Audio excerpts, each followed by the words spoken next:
like to use to describe yourself. Oh, god damn. Okay.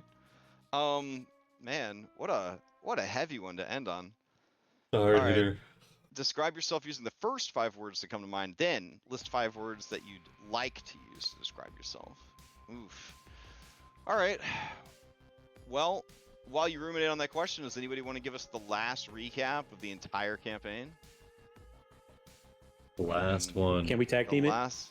Ooh. Yeah, that'd be fun. Yeah, you guys could tag team it. Go for it. Walk me through it. What happened?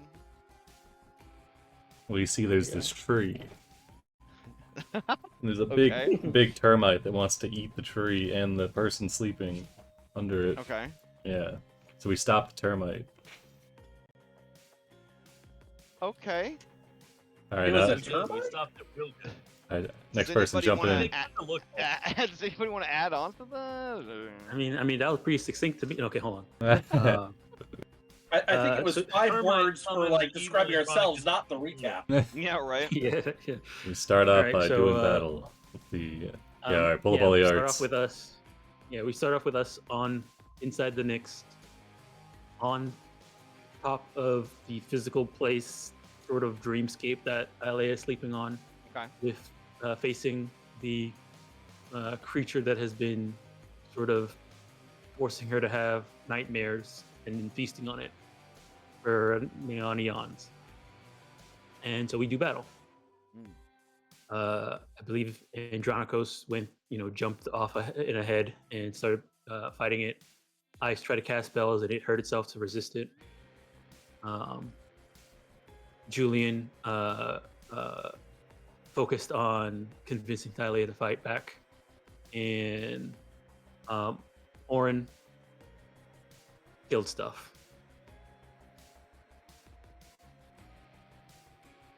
And, if anybody wants to pick it up from there. Anybody? Anybody? Okay. Yeah? No? Do you All right. feel like you got it? All right, so we continue the fight, and at one point, Andronikos hit this weird nightmare creature, termite, so hard that another version of himself got pulled into existence. Andronikos, the Paladin of Hate. Yeah, Andronikos. This the Paladin of Hate. Andronikos, he got bullied so hard on Fire Island that it changed his whole character arc, turned him evil. Yep. That they squared off while the nightmare creature tried to get closer to Thylea and the rest of us. They turned themselves into like a black hole and started sucking everything in, practically almost killing everything, annihilating everything that died inside of its space. But smart thinking from Julian, he was able to stay out of their range for the most part and convince Thylea to attack, which she did with the trees that was there, the tree that was there, and eventually causing the chains of this sort of dreamscape to work against the creature. Noticing the creature's fear and the help from us sort of keeping it at bay enough, giving Julian enough time to give Thylea the confidence to face her fears. She finally did kill her nightmare. With the dirt. Wrapped it up. Yeah, wrapped it up. Yep. Ate it And like a spicy burrito. Mm-hmm. Okay. So with the nightmare finished and Thylea no longer threatened by it, question came, what to do now? Luthira is there, tired and not wanting to be any part of this anymore. Thylea only trusting Luthira to manage her dreams, and also not wanting to sleep anymore. With her newfound freedom from the nightmares, wants to travel and leave, wake up. But knowing that we care about the life that Thylea has made so much, we asked her to remain. And in order to give Luthira the freedom that she needs, we convinced her to let Thylea go, free her from her burdens, and so that we can take it up in her place. Oren and I decided to sort of split the difference there. Him guarding guarding Thylea from the nightmares, and me shepherding her dreams in the dream. The rest of Hop is deciding on what they want to do next. Now that our Odyssey is sort of over. Now that we're back in Thylea, and Thylea is back dreaming, we have to figure out what we're going to do with all of the sort of mess that has to go with dealing with the battle that ensued and the close quarters that we had with the apocalypse. And so, with all the monsters going to sleep, people trying to rebuild, sparks unaccounted for, and random new gods showing up, we need to figure out what we're doing. And so, even though our Odyssey is done and Thylea is saved, our work is not over. The Odyssey is done. The labor. And the Odyssey ends, the work begins. Got it. Okay. Like an MMO, Nice. now we can play the game. Oh. Game of Thrones. I mean, Sparks. Does You mean anybody? game of spreadsheets? Oh, bro, that's in January. Yeah. Does anybody want to answer this last question? Describe yourself using the first 5 words that come to mind. Then list 5 words you'd like to use to describe yourself. On the offhand chance that you do have to make a dice roll at some point, it wouldn't be a bad idea to have one. I mean, but if everybody's done answering questions, oh, okay. Got a 6 coming in for Julian. Going once. Going twice. All right, Julian, finish it up I need for this us. Julian character development. What do you got? The first 5 that come to mind, and then the end. Sexy hot mess, big mouth demigod. Okay. Wait, What I'm 5 gonna need words those do you- again. Yeah. Complicated, sexy hot mess, big mouth demigod. Oh, a couple more than 5, but alright. Those hyphenated words. Yeah. They're That was how we- hyphenated. That counts. Yeah, okay, we'll So let what it slide. That was just 5 one. words? What 5 words would you like to use to describe yourself? The 5 words I would rather be described by, Yeah, but yeah. probably not everyone sees it that way. Loving, compassionate,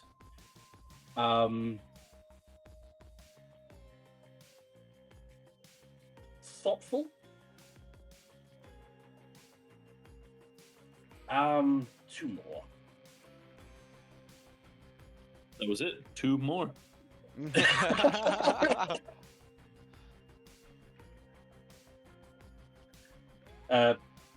Yes, TBD and TBD. I don't know. Okay. A lot has changed for Julian.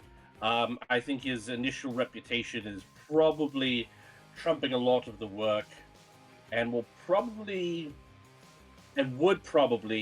trump anything else moving forward.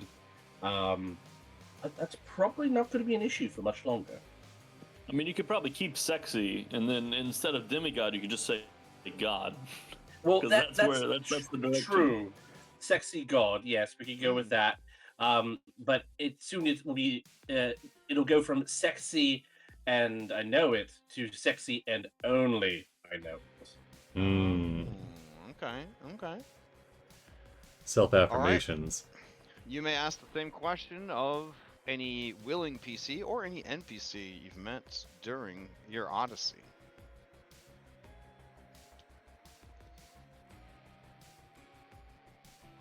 Does anyone else want to answer that, or I would ask Thylea. Damn. What an ask. Okay. I mean, if you want to ask, yeah. All right. Sounds good to me. Let's see. 5 words that immediately come to mind. Tired. Let's see. Sleeping. Okay. Damn, bro. Do you want to take the question, Dob? You got it?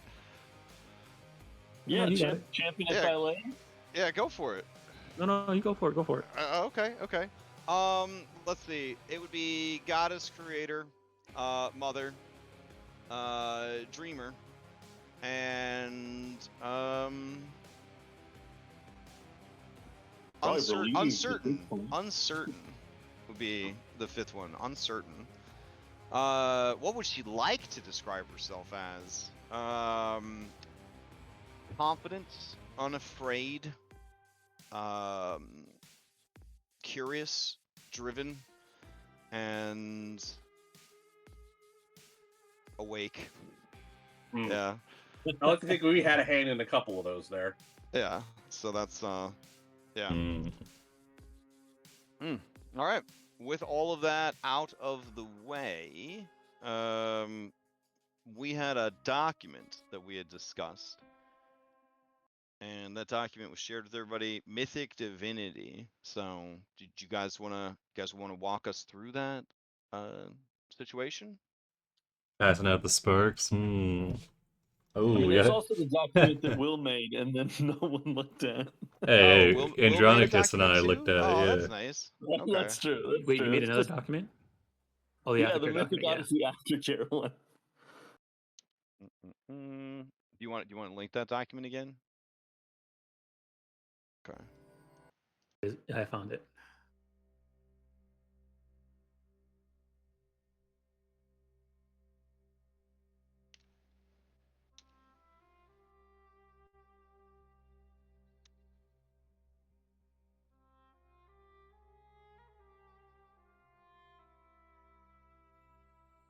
Oh, we got a fanspiration from Dented Pockets. Okay. Thank you, Dented Pockets. Definitely, we're gonna need that. Find something I to mean, fight. we already gifted out our remaining fanspo at this point, so we're now at one. It's So if you transient. have to make a roll, then you do have one. There we go. Let's go. That's true. Okay, yeah, we filled out the Spark doc, but the other one. Okay. Yeah, we got the main beats. F it, we'll do it live. Wait, so you don't want to share your document anymore? I mean, it's shared. It's shared. Yeah. Okay. Let's see. Oh. Where? I'm scrolling back up. Okay, scrolling. Oh man. I think my mouse broke. Hold on. Still going. Ah, there it is. All right. Okay. What are we looking at here? Oof. White background. Powerful. All right. So let's see. Hard hitting. Jesus Christ. All right. These were momentous decisions. Yeah, they had to be in Your eyes. stark whiteness. All right. Plans for the sparks. Does this match up with the other document, or did you make this in response to that document? And I think it pretty much matches up. All right. Well, I didn't make this yet. listen, you guys are the gods now. You're in charge of this shit. You tell me what happened. So I think This is all a trick. war. I just showed up to listen to you guys tell me what the ending of the campaign was. All right, nice. I think war spark for the core domains. We were trying to give. So I think the idea was we were trying to limit. Should we share these documents into the chat? You think for the 4 people that are there, or? Well, you can do that. All right, sure. Yeah. So I think I'll big be picture like your secretary. Perfect. All right. So I think big picture thing was we wanted to have the Fate and the Loom and the Furies only work on the gods, people who have sparks. I think we wanted to. Did we want to do that? Or do we want to keep the Furies doing the oaths thing, but then have like a review board effectively before they did pin people to trees? Well, that's the thing. Like, do we? I don't know if we want regular people, like non-mortals, to be tied to oaths like that, rather than it's the only people who are really tied to oaths, because mortals can get tricked so easily. So, Yeah. and gods live long. Gods will live long enough to hopefully not be tricked, and hopefully be passed. You know, the idea about passing down your spark to the next generation. That's something you have to teach them moving forward about being tied to fate. That makes sense. Yeah, yeah. Yeah. So the loom is only works on people that are that have sparks. So that's the idea behind the loom. We want to make it so that people have to the oaths that they have to swear is that they have to find a successor for the spark, train them, and pass it on. You can't have it forever. So that's one thing. I don't know about the timing for that, but that's something to think about. We can figure it out. 500 years. Yeah, probably 500 years seems like the right. Considering this campaign, yes, 500 years. So there's that. And then which sparks that we're going to hand out right now, we kind of worked it on that document. I didn't really have any issues with what everybody put down in there. I know we like the only ones that I thought was like OG Yala getting war and new Yala getting valor, maybe flipping that, just because of how they are right now. Because old Yala is super angry. I don't know if we want War God to have that. Yeah. Maybe we want the more valorous person to have war, and the warlike person to have valor to temper themselves. That makes sense. Will and I did talk about that a little bit, but I think that there's enough powerful players around that even if it takes a little while for Titan Yala to sort of calm down, there's enough people to how long did it take Sidon to calm down? I think he's saying that there's enough roadblocks in place that even if the embodiment of war is angry, that like that's not necessarily a bad thing. Well, I'm not necessarily worried about her doing stuff to the other gods. I'm worried about an angry god of war is probably going to incite war. It's good for business. We don't want people with sparks punching down.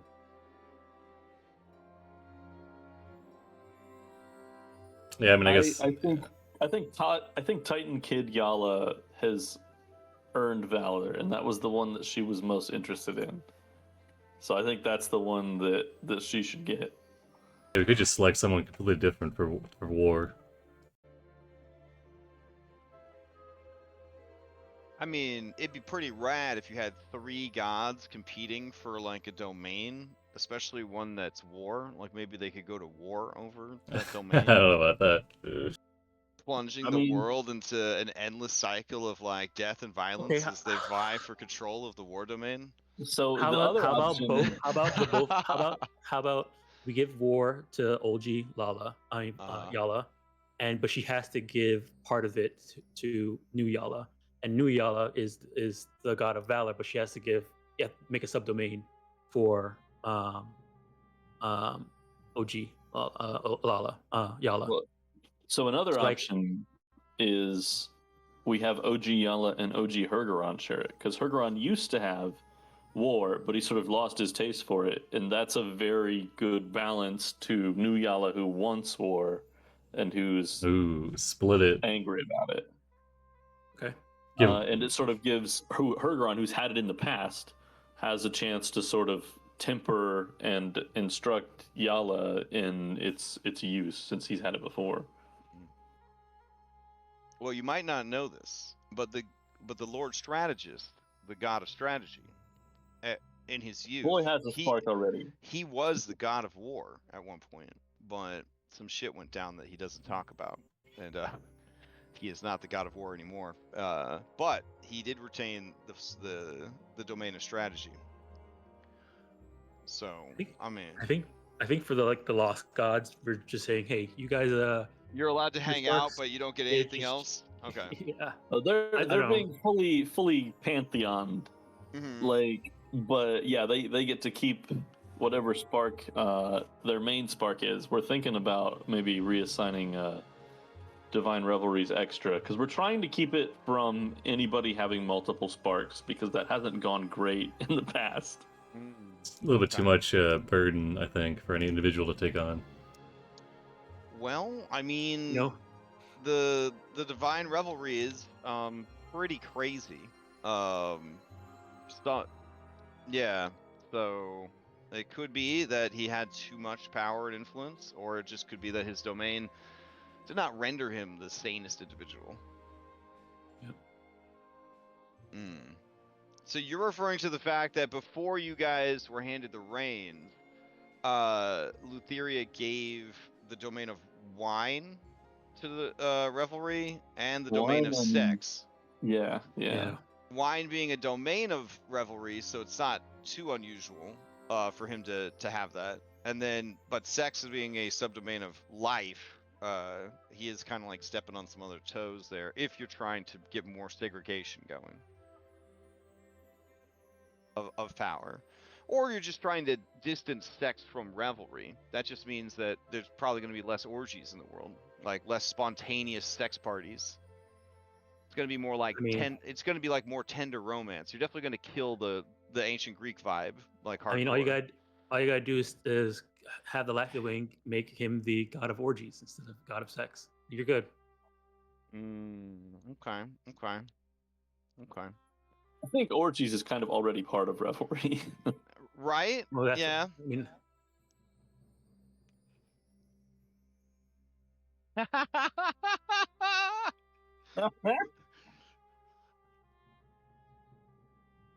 Oh, okay. domain of kink.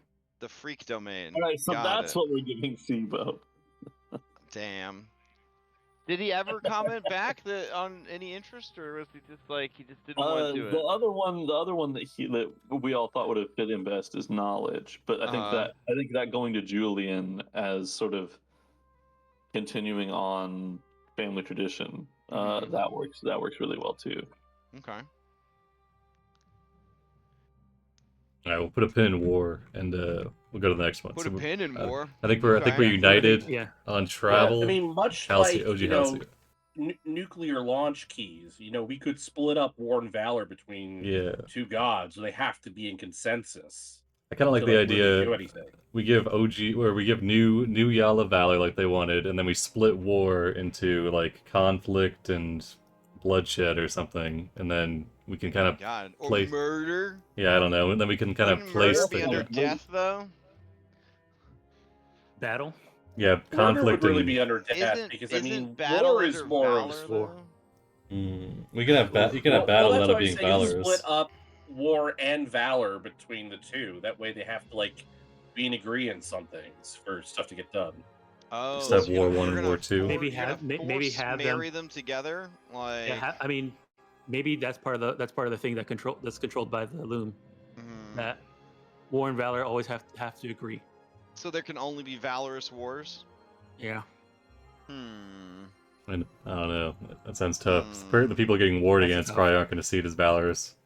Yeah. Well, Yeah, that's I the mean, thing. Anybody that's going to war probably feels valorous when they go to war, unless they're sort of drafted and forced into it, I suppose. But anybody who willingly goes to war, I'm assuming, feels valorous doing so. I mean, So I honestly, guess it really maybe- comes down to what do you define war versus valor? Do you know what I'm saying? War Well, is I think like with- the show of strength and dominance.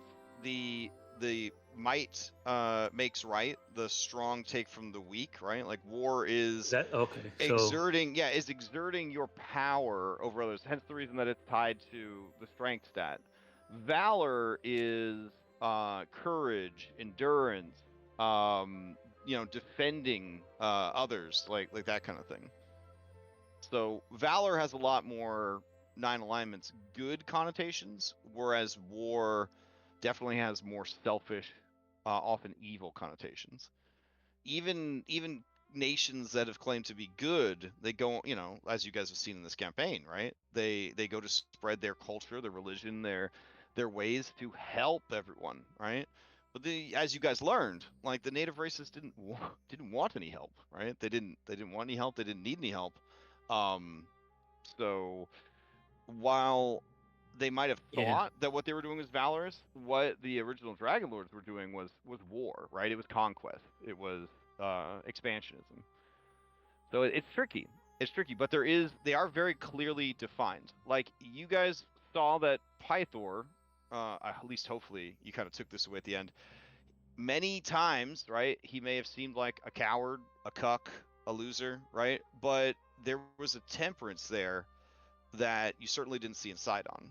Whereas Sidon was strength in war, and then Pythor was never really the god of strength. He was the god of constitution stat, essentially. Like, he was the god of endurance and courage, and, that sort of thing. So it was like two sides of the same coin, a little bit, but certainly different enough when you look close that there is a big difference there. There is a big difference there. The world would be wonderful without war. The world would be terrible without valor. Do you know what I mean? Yep. Like a world without war would be fantastic, but a world without valor would be pretty sad and scary. I guess also war sort of just embodies conflict. Like, if there's two nations that want resources and they're gonna fight over it, then that's war, right? Right, and that's where the evolution of the Lord Strategist, right, where he sort of, left war behind or had war taken from him, and then sort of learned to sort of live without that. Like, and if you think about it, like 20 squares is also sort of conflict, So right, like I guess you're gonna have to have it. Well, if we're worried about OG Yala and war, keep in mind that part of the point of what we want to do with the loom is to keep things like that from getting out of hand in the way that they have. Is by, okay, you get a spark. After a certain amount of time, that spark is getting passed on, and you are bound by the loom while you have it.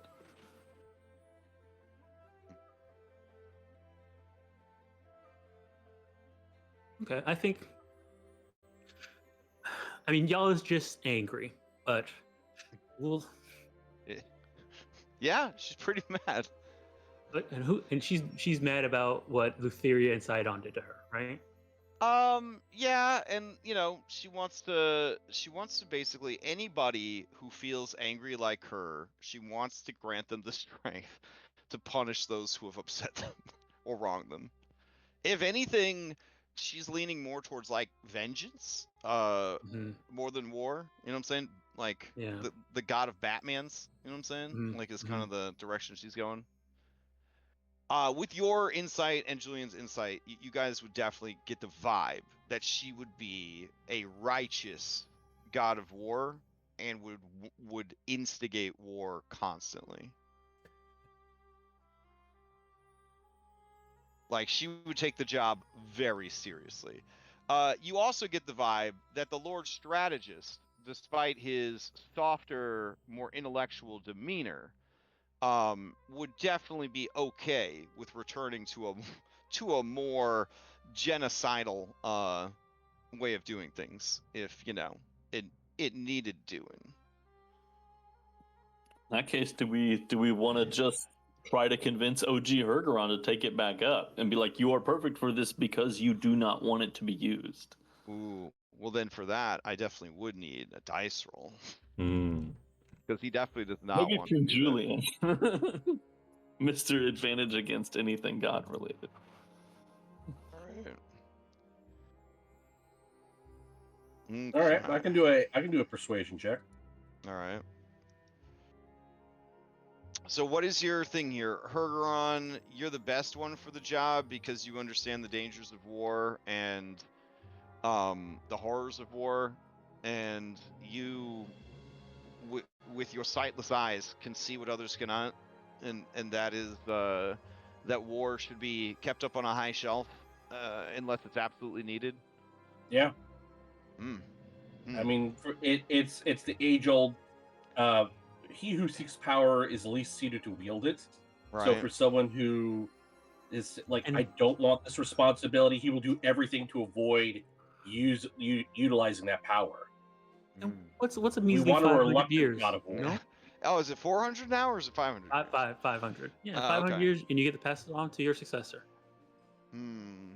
That you get to pick. You get to pick. Okay, well, man. All right, move. Yeah, he's gonna need to be convinced. I need to see that persuasion. Okay. Gonna need to see that persuasion.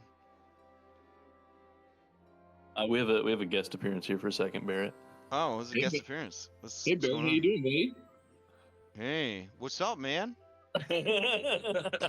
I won't intrude, but it's super small world, man. The world's the size of a grapefruit. Yeah, I'm pretty sure Nathan is just looking up every person I used to know and then being like, "Oh yeah, I live next door to that person. Yeah, I work with that person. Yeah." Nice. Well, they don't need Well, to try so hard. They're cool on their own. You know, they don't have to insert themselves into my backstory like this. But yeah. It's hella cool. He says really good things about you. That's good. That's good because Yeah. I got him for another 3 years. So I hope he's saying yeah. All right. All right, I'll let you guys get back to your sweetness. All right. It's good to hear. It's awesome. good to hear from you, bud. Yeah. Enjoy the rest of the weekend. Yeah, just bringing in guest appearances. Yeah, man. All right. Hold on, he's got your mom on the line too. Julian, you're gonna need a reroll on that, son. Oh, You're gonna need shit. a reroll on that. Now you could use that fan spell that's thrown in. All right. Are we cool with using fan spell on that, or do we want to? Yeah, go for it. All right. Yeah, knock it out. Yeah, I mean, you can't make this dude do it. Dude, my third grade teacher, Miss Michelle, oh my god, that would be amazing. That was my favorite teacher. I'll track her down.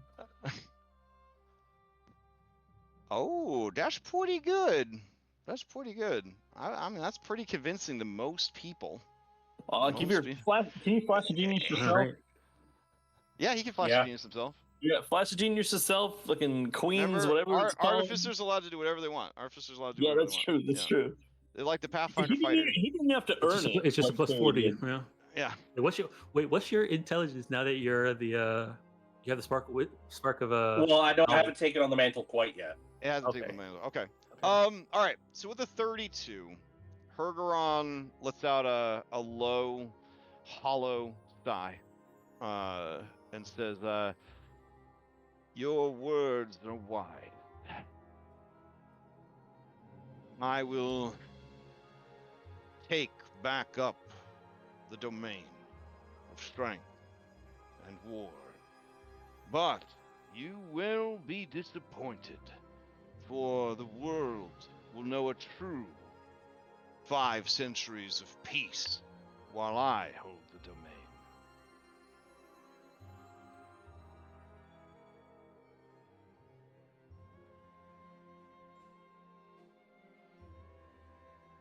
Over the network, it's just like, and he thinks that's a bad thing.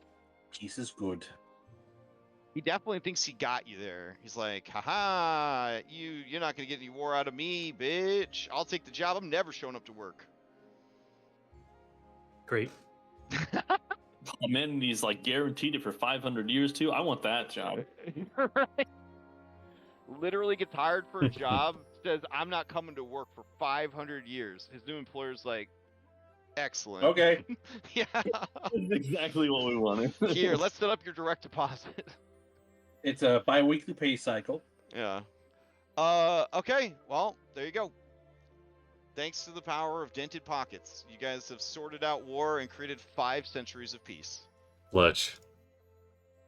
Alright, so I Alright, guess now we're that's- making that's dented good, pockets. because as the domain is passed, Karpythos the Wolf Lord, who had his blood boiling, his hackles up, the badass undead werewolf knight that he is, he and his vampire girlfriend were getting ready to engage the rest of the world in a massive conflict against gothic horrors. But for some reason, he woke up and looked at his vampire girlfriend and said, "You know, maybe we should just focus on what's happening here at home." Our sick robot city. Yeah. and so they canceled all their plans of invasion. Sorry, Yala.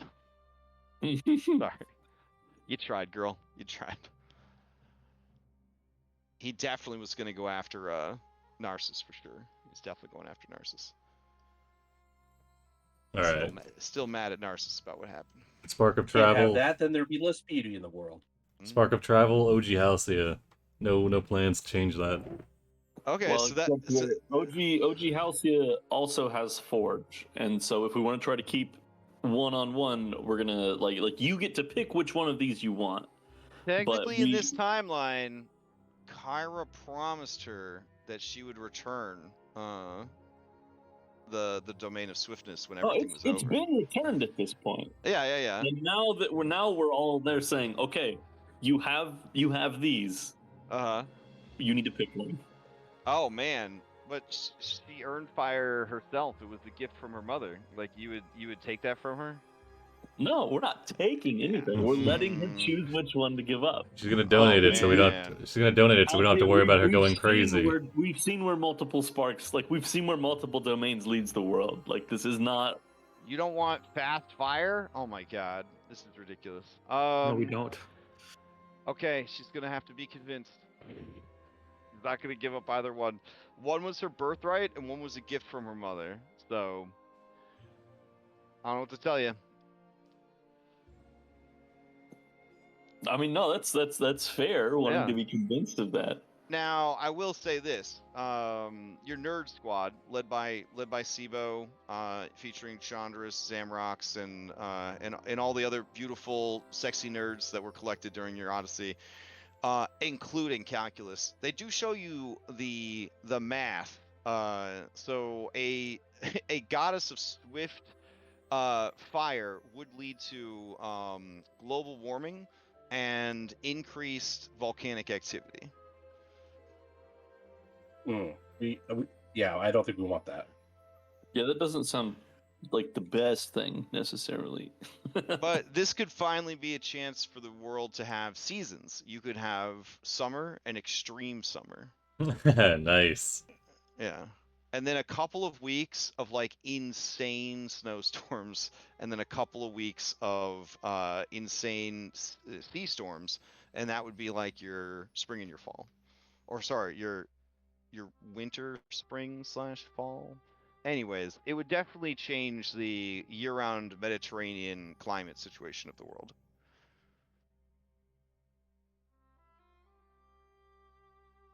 So obviously, in this case, we want to try and dissuade her from keeping both. But Okay. what does this mean in terms of like we had talked about, like combining some of those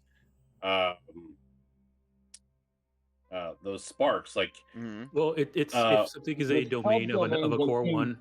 Well, Yeah, I the, think the like, yeah, subdomains can be folded back the together. big ones cannot be combined. The lesser ones can be sort of reabsorbed. Reclaim. Yeah, okay, reclaimed. and that's why I was asking for Oh, yeah, clarification, yeah. because we don't want to start off on a hypocritical foot if we can help it. Oh, yeah. It'll So, just end up so that you way got inevitably, but yeah, you've got the 4 like Western philosophy elements, right? They don't have metal and wood. They've got, the earth, fire, water, and air. They've got the greater domains that represent important like concepts or mechanisms of existence. So magic, life, death, destruction, dreams, nature, time, which you guys agreed to let time be taken away, so that's not even an option. And then you've got the core domains of the Dungeons and Dragons cosmology, right? The 6 stats that define all things, right? Strength, dexterity, constitution, intelligence, wisdom, and charisma. The ones that the lost gods have, many of those could just be considered lesser or even least domains at this point because their power has waned so much over the years. Probably the strongest of all of them is the Arcane Empress, who is the only god of magic. Like, you guys didn't have a god of magic because Thylea didn't want people to have magic, as you guys found out, right? Like, mortals weren't supposed to have magic at all, and they somehow managed to get up to the 5th circle of magic, and they couldn't get any further, and then you guys went to the Island of Time and cheated and all that kind of stuff.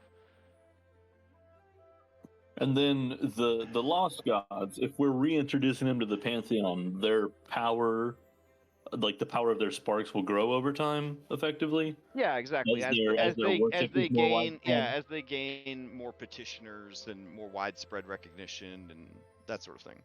Okay. They were kind of like the coolest kids in a small town, right? At the bottom of the ocean.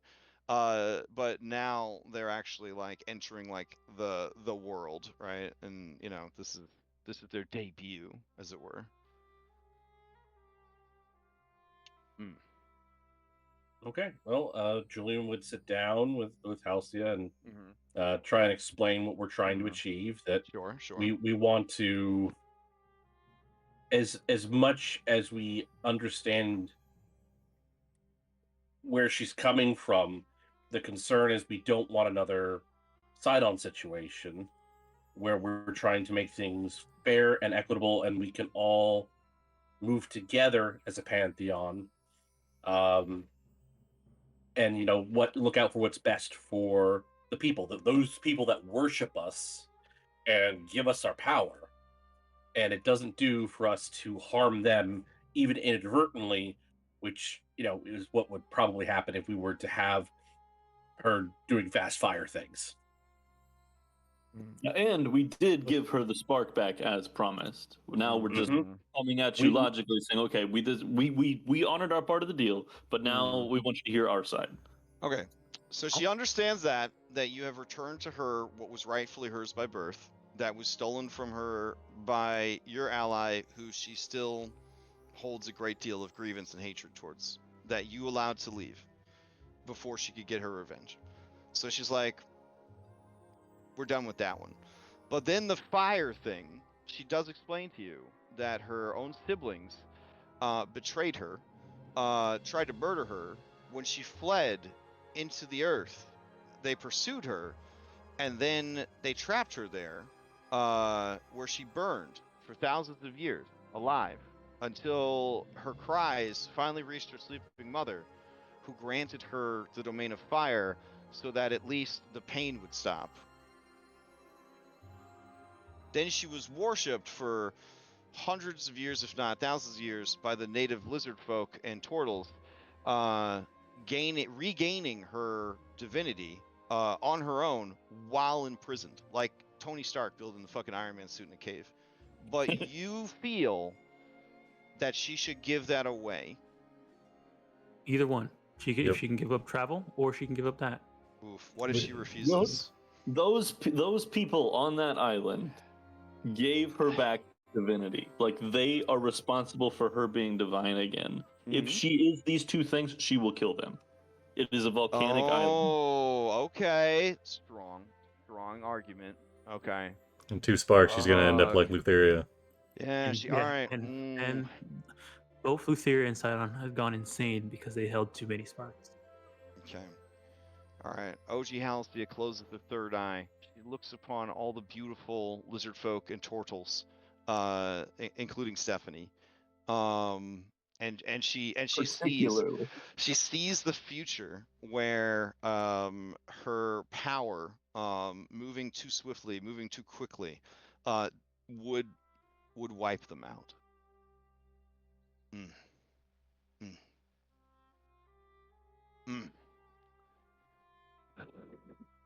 Yeah, I mean, she's definitely still on, but now she's in a position that you could try to use diplomacy on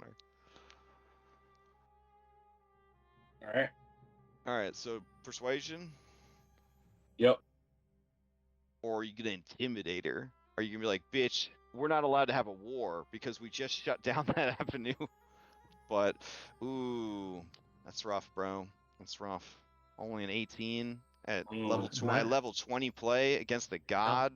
I'm right. Hold on. I'm right there. Hold on. Wait a second. Where's that? Hold on. Give them guidance. yeah. Reaction guidance. All right. Let's see. Yeah. Maya's rubbing his shoulders. Sibo's getting him from behind. He gets a flash of genius. Yeah. All right. I got 3 of those left. All right. So we're up to 19 with Julian. Flash of Genius himself, and then we've got plus 5 more. Isn't your Flash of Genius just adding your int mod? Yeah. So what's your Flash? What's your int mod then? It's 19, so +4. +4. Okay, so you got 4, 5. So it's 9, 11 more. That brings up to 29. 29, right? That's pretty good, I guess. Do it. Telemachus. Telemachus comes in. What's going on in here? No, my friends! I'll succeed at a cost. Okay, well now she wants to know who would be receiving her mother's gift. So she's giving up fire. That's something we have She to would- decide. she- and she would- see- She hasn't said which one she's gonna give up. Technically, both of them are gifts. But she wants to know who would you give the domain of fire to? Who would you give the domain of swiftness to? I mean, that's something we'd have to decide, and I think that Well- she should have a say in that. I think she just wants to know what we would choose. Yeah, she wants to know. beforehand. Like, if Yeah, I mean- if you thought enough, thought this far, like, where else are you going with this? Now, I don't know how, I don't know how Ori feels about it. I kind of got the vibe that he was like, wait, I'm not gonna be a god. That was kind of the vibe I got from like the very brief comments I First, saw. we thought that he wouldn't have wanted to be one. Yeah. But I feel like a guy that's got he's got a family in this world. He's got a family in another world. And Travel? Yeah. and he's extremely curious. I think that knowledge for him would almost be a letdown, right? Because he would not have to He find. doesn't get to There would speak no it longer anymore. be challenge. He's got it already. Exactly. Yeah. It would be like I a think person travel who is very loves. familiar. Wait, do we want to give Sibo travel? Because that would be hilarious given his height, that he's just randomly all over. I mean, have you seen the journey that those halflings went through in that play? Oh, With the- yeah. Oh and, yeah. They're good at traveling. When they finally leave home, they're pretty good at traveling. Yeah. Yeah, Mhm. the master of the circlets. Okay. Yeah. And also, remember, he traveled all the way to Thylea to find his dad. He traveled Oh. by fucking boat.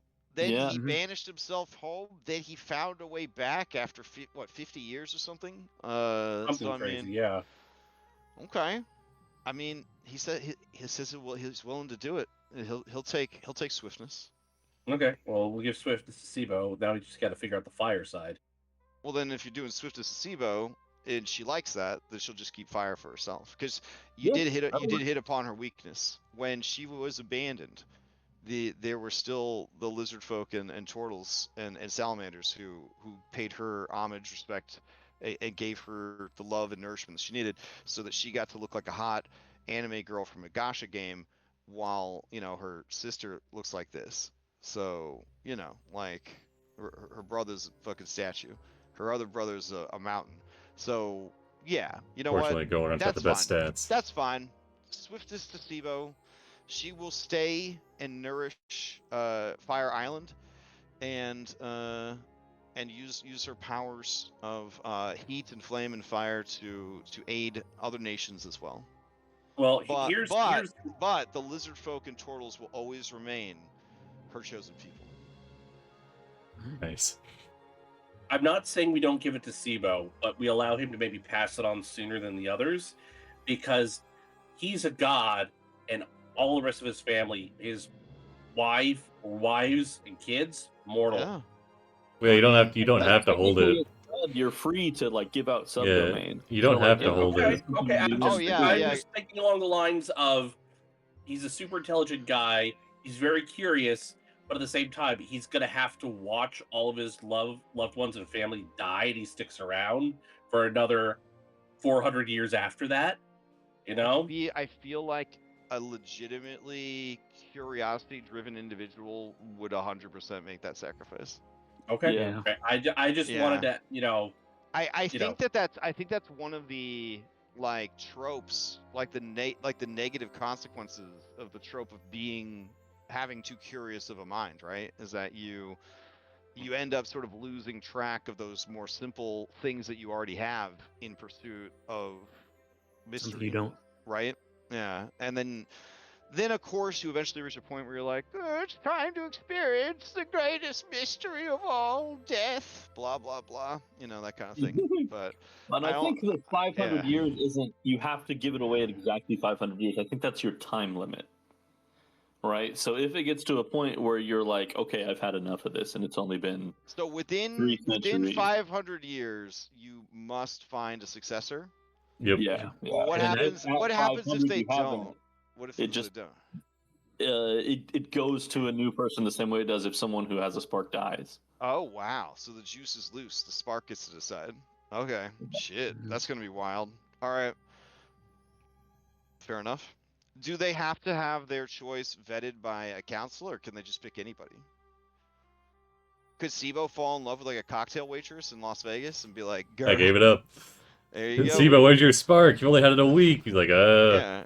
And then you I at gambled it away. at the next god meeting, you just hear like loud gum chewing, and you look over, and she's like, "Yeah, it's me, Christine. Yeah." Need to Sibo go told me I aisles. should just take over. I feel like there needs to be some kind of vetting process. You gotta run it by vetting Maya. process. Damn. Thylea gave Maya. Thylea gave Maya the, Yeah. like the warrant to hand out her power. So I think it's got to go by. True, but gotta go past Maya. even so, Maya's not doing this unilaterally. You know? I mean, I don't know, Maya. Are you? She has veto power. So I guess if the whoever has the god of life at the time is a person that you go to, and their job is to go through all go to all the other gods and be like, hey, you okay with this person joining up? All right. So it has to be like a god council decision. A pantheon decision, then. Yeah. Okay, pantheon I like decision, that. yeah. All right. Yeah. Well, is there a Zeus or Odin in your pantheon that basically just vetoes everyone else and is like, I got the big balls, Thylea. I make the rules? Yeah. Oh, okay. Get to main. Wait, so we're gonna wake her up to weigh in? Well, wait. What if you, as the speaker of the sleeper, the champion of the dreamer, what if you abuse that power, Maya, and you're like, well, Thylea says, I'm not gonna be it for forever. oh man. So what if the person you put in charge ends up a person like that? We gotta find a good successor. That's why I gotta find a good successor. Oh man. Okay. Pop part 2, baby. All right, and then we say that's outside the scope of this written adventure. That's a Alright. problem for someone else. Okay, fair enough. Look, we don't want to end all possible future adventures in this setting, Crash. Come on. All right, so let's move Killing on. evil Maya in the Valor far goes future, to cyberpunk. Yala the Titan kid, Yep. instead of Yala the true-born child of the goddess Thylea, who was denied war Yeah, sucks to and suck. can't Yeah, have her correct. original domain of beauty because you gave it to Narcissus twice. Narcissus deserves it. Now, admittedly, Yala didn't get to do anything in this timeline because she was stuck as a thing. But you do recall that she was like, she was there in the other True. timeline to rock some shit. She was on her way. I She think definitely is gonna feel slighted. She's definitely Well, feeling slighted. actually she wasn't there before. Like, she showed up after we got shunted through time. We heard of the Yeah. story from Narcissus. I know, but she did fight it out, man. She died for you That's guys. true. That's true. She died for your cause. You know that she's willing to die for your cause. Mm-hmm. Maybe new. But you also know in that timeline, this bitch did die for the cause. Maybe new Like- Yala passes it to OG Yala after 500 years when OG has cooled down. It's mellowed a bit. or you give OG Yala vengeance. Split war and give Do him. you feel that vengeance is a subdomain of war, or do you feel that it is the dark shadow of valor? I think it's war. Probably the dark. Probably the I dark would shadow say of it's valor. Dark Shadow of Valor. I don't know. Yeah. Because you feel that revenge, the they person- feel justified in doing Yeah. so? And usually it's Oh. because they've been slighted and they need it's Yeah. retribution. Okay. So vengeance, I think, implies cause. Okay. Whereas like revenge, I feel like is much more just all negative. I think vengeance is a lot more Okay. subjective. All right. Immediately, Karpathos the Wolf Lord begins to pray to OG Yala, the goddess of vengeance, to help him take out Narcissus. All right. But getting vengeance isn't necessarily killing someone. I like how you typed it in caps twice in a row. Listen, bro. You can make fun of my learning disability all you want. That's fine. That's fine. God will judge you. Which one? All right. hopefully the Christian one your parents. Well, we got a forced whole upon you. pantheon going up on You're, now. you're getting so- you're getting sent to Uh, Odin, bitch. You're from the Midwest, so I'm assuming it's some form of Jesus is gonna fucking It's you it's up. it's Yeah. King Bigfoot. All right, so It's the giant vengeance cheese to curd. OG Yala.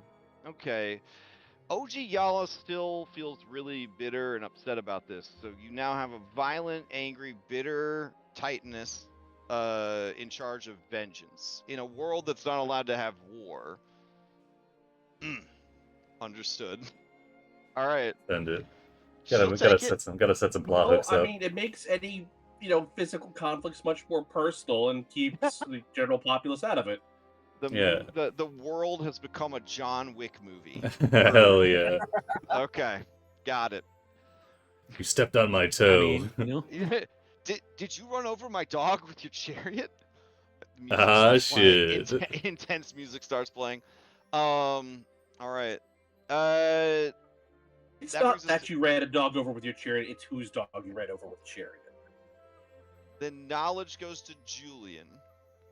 Do we want to explore that now or later, Julian? Do you want to run through the list and then circle back around? Yeah, let's run through the list and then circle Okay. back around. Prophecy to Versi. Yeah. Okay, sounds good to me. Most people are wise enough to know that you don't want the domain of wisdom. Versi feels that she was born for this, that she was made for this. Someone did ask me in the Discord channel for Odyssey stuff, what Sidon had to trade to the Fate to get them to corrupt the dragons, and it was Versi.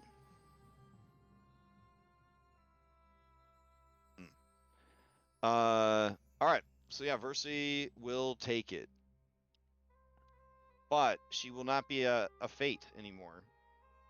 But you said you're absolving the Fates, right? I think we're still having fates. yeah, Yeah, 'cause they're the ones who, they're the ones tend who to loom. tend the Okay. loom, and the loom is supposed to be only. Are you okay Uh, with a god of a major core domain also being a Fate? No, she. If you've got a domain, you don't Okay. get to be She strongly suggests that the Fates work for her and inherit 3 subdomains that she will create for them. I think they need No. to be separate. No. Okay. We need some checks and balances up in here. She doesn't understand why you would give her this position but not trust her to do the job. We don't trust anybody with a spark to do the job. Wow. Then she doesn't understand why you're bothering to give out the sparks at all. No, to do the job of checking people with sparks. We need somebody that doesn't that we have no control over to keep us in check. So you're worried that her having essentially 3 people that depend on her for power is the same as her having the power? Ridiculous. no. What a ridiculous thing to think. She's so upset right now. She's so insulted. Yeah, it's fine. How dare you? How dare you? So Versi, when something happens to you and the fates need to come and stop you, are they going to be able to do that with you under with them under your control? She says, if they're good at their jobs, yes. Would they be better at it if they weren't under your control? Be honest now. He says, who can say for sure? Exactly. And so That's And why so? we have to have faith. okay, in my, Versi, in my divine wisdom. Versi, you have a choice. You can either be have the spark of prophecy, or you can stay a fate. Oh man, she hot right now. Maya, you and Julian, with your insights, you know that she is plotting how to dethrone and kill Maya from her position of power. Excellent. Keep it interesting. You have made an enemy this day. She will never forgive you or forget the crime that you just committed. I mean, I gotta keep the pantheon She spicy. begins- Pride is instituting checks and balances. She begins to pray to Yala, goddess of vengeance. Hell yeah. Apocalypse War, let's go. Listen, if you forgot what a fucking hothead she was, It was kind of a central point of Sibo's entire character for like the first, I don't know, meta year of the campaign. where- Yeah, that's Yeah. true. Yeah, you guys have Ju- forgotten. Julian had to what- throw you, himself on you that guys may have grenade. forgotten what a fucking hothead she was because in your timeline she was dead. But like, yeah, she ain't a nice person, and she is a hothead. I mean, you can't have Alright. can't have a new pantheon Well, without if we're making basing it it off of the spicy. last holder of the Spark of Prophecy, we don't have to worry about them being too effectual. Damn, bro. Damn. Damn. All right. Well, I mean, she's not gonna go to war against you guys, and she'll take what she can get. So, with grace and dignity, she accepts the burden of wisdom and prophecy, and she leaves to Alright, let you guys sort out the fates. Who's our third fate? Yeah. All right. So currently for fates, you've got Falana and Lotus. Falana and Lotus. Well, Lotus, she's like, honestly, I mean, I was she released by the Time Cops? she says, really, I just wanted to be a fate so that Lucy and I's plan would be more effective. I don't actually want to be a fate. It's a lot of work. That's rough, buddy. Well, I mean, You got 500 years on that ultimately, rickety I think chair. That seems like you're uniquely suited for the job. Yeah, she's got 500 well, more years on yeah. that rickety ass She hands you stool. an envelope. She says, "This is my resignation letter. I worked on it while I was hanging out in time jail." I mean, Wait, you can don't you want do to. that? You don't want a convicted felon in charge of fate, do you? We're good. We're equal opportunity employers here. How long is this? 500 years, and then we get to trade off. You gotta find a successor. You're technically allowed to trade off whenever. Oh, No, don't all tell right. her that. No, don't tell her Sure, that. sure, Stop. yeah, all right. She It's gets a only big smile fair on her that she face, and knows she's the like, actual rules. "I accept." All right, she's just, you hear her muttering to herself like Deku from like My Hero Academia, and she's just like, "Excellent. All of the Lotus clones I've planted across the multiverse, I'll have to check in on them and see how they're all doing. One of them will have to be perfect for this job, but I have to pick the right one because I don't want them to come after me." All right. You so cue yeah, the 500-year montage of Lotus bringing various Lotus clones forward to Maya as possible replacements. I think she's gonna settle on Grimple. You know what I'm saying? Oh I think my that's what she's gonna god, do. Grimple. Oh no. Grimple's ass grease will really keep the loom like Greased. working good. All right, then who do you pick as the third fate? It's a good question. Did God we have damn it. our options written down somewhere when we were weighing this out previously? There was Sibo and Nessa, and who else? Well, they're off the table now. Yeah, Chandris and Chandris and Zamrox. Zamrox. And Chandris mean- and Zamrox are the third fate. yeah, I mean, is that an option? Because that technically makes 4 beings as fates. I mean, there were 4 Three Musketeers also. that's just wrong. No, he's right. No, I He's mean got like a that. point. It just that just sounds wrong. I don't like it. There have to be 3 fates, no more, no less. It will not work any other way. That's one of the core rules of the multiverse. Well, do we want to have? I mean, the Lotus Chandris Witch- and Zamrox guards the fates. Chandris is like, Okay. we don't want to do that though. Okay. Okay. I'm sorry. All right, no It's only problem. 500 Yeah. years, bro. Damn. What do you got going on? He says, would you want to hang out with the Lotus Witch for that long? Oh, fair, Well, fair. what I was going to suggest is the Lotus Witch. If she really wants out, we have Zamrox and Chandris But they're out. and Wait, Falana. hold up. If Lotus Witch is out, Chandris and Zamrox would be willing to go in for 500 years. Yeah. Okay. Yeah. I mean, Falana's great, and they really just, after all that adventure, they're adventured out. They're okay with just chilling, doing paperwork for 500 years. They're really into that. If you recall, there was some pretty intense legal and paperwork and taxation and mortgage scenes that Chandras and Zamrox had. They both put on the readers.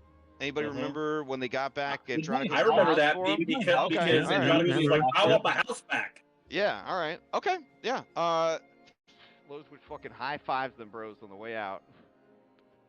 Did my house make it through the apocalypse? Man. Give me a In this- D20 roll. Give me a D20 roll. Well, remember the not the Battle of Mitros, but the actual apocalypse. Yeah, that's true. Ooh, a 10. There's some property damage, but it could be salvaged. Okay. Okay.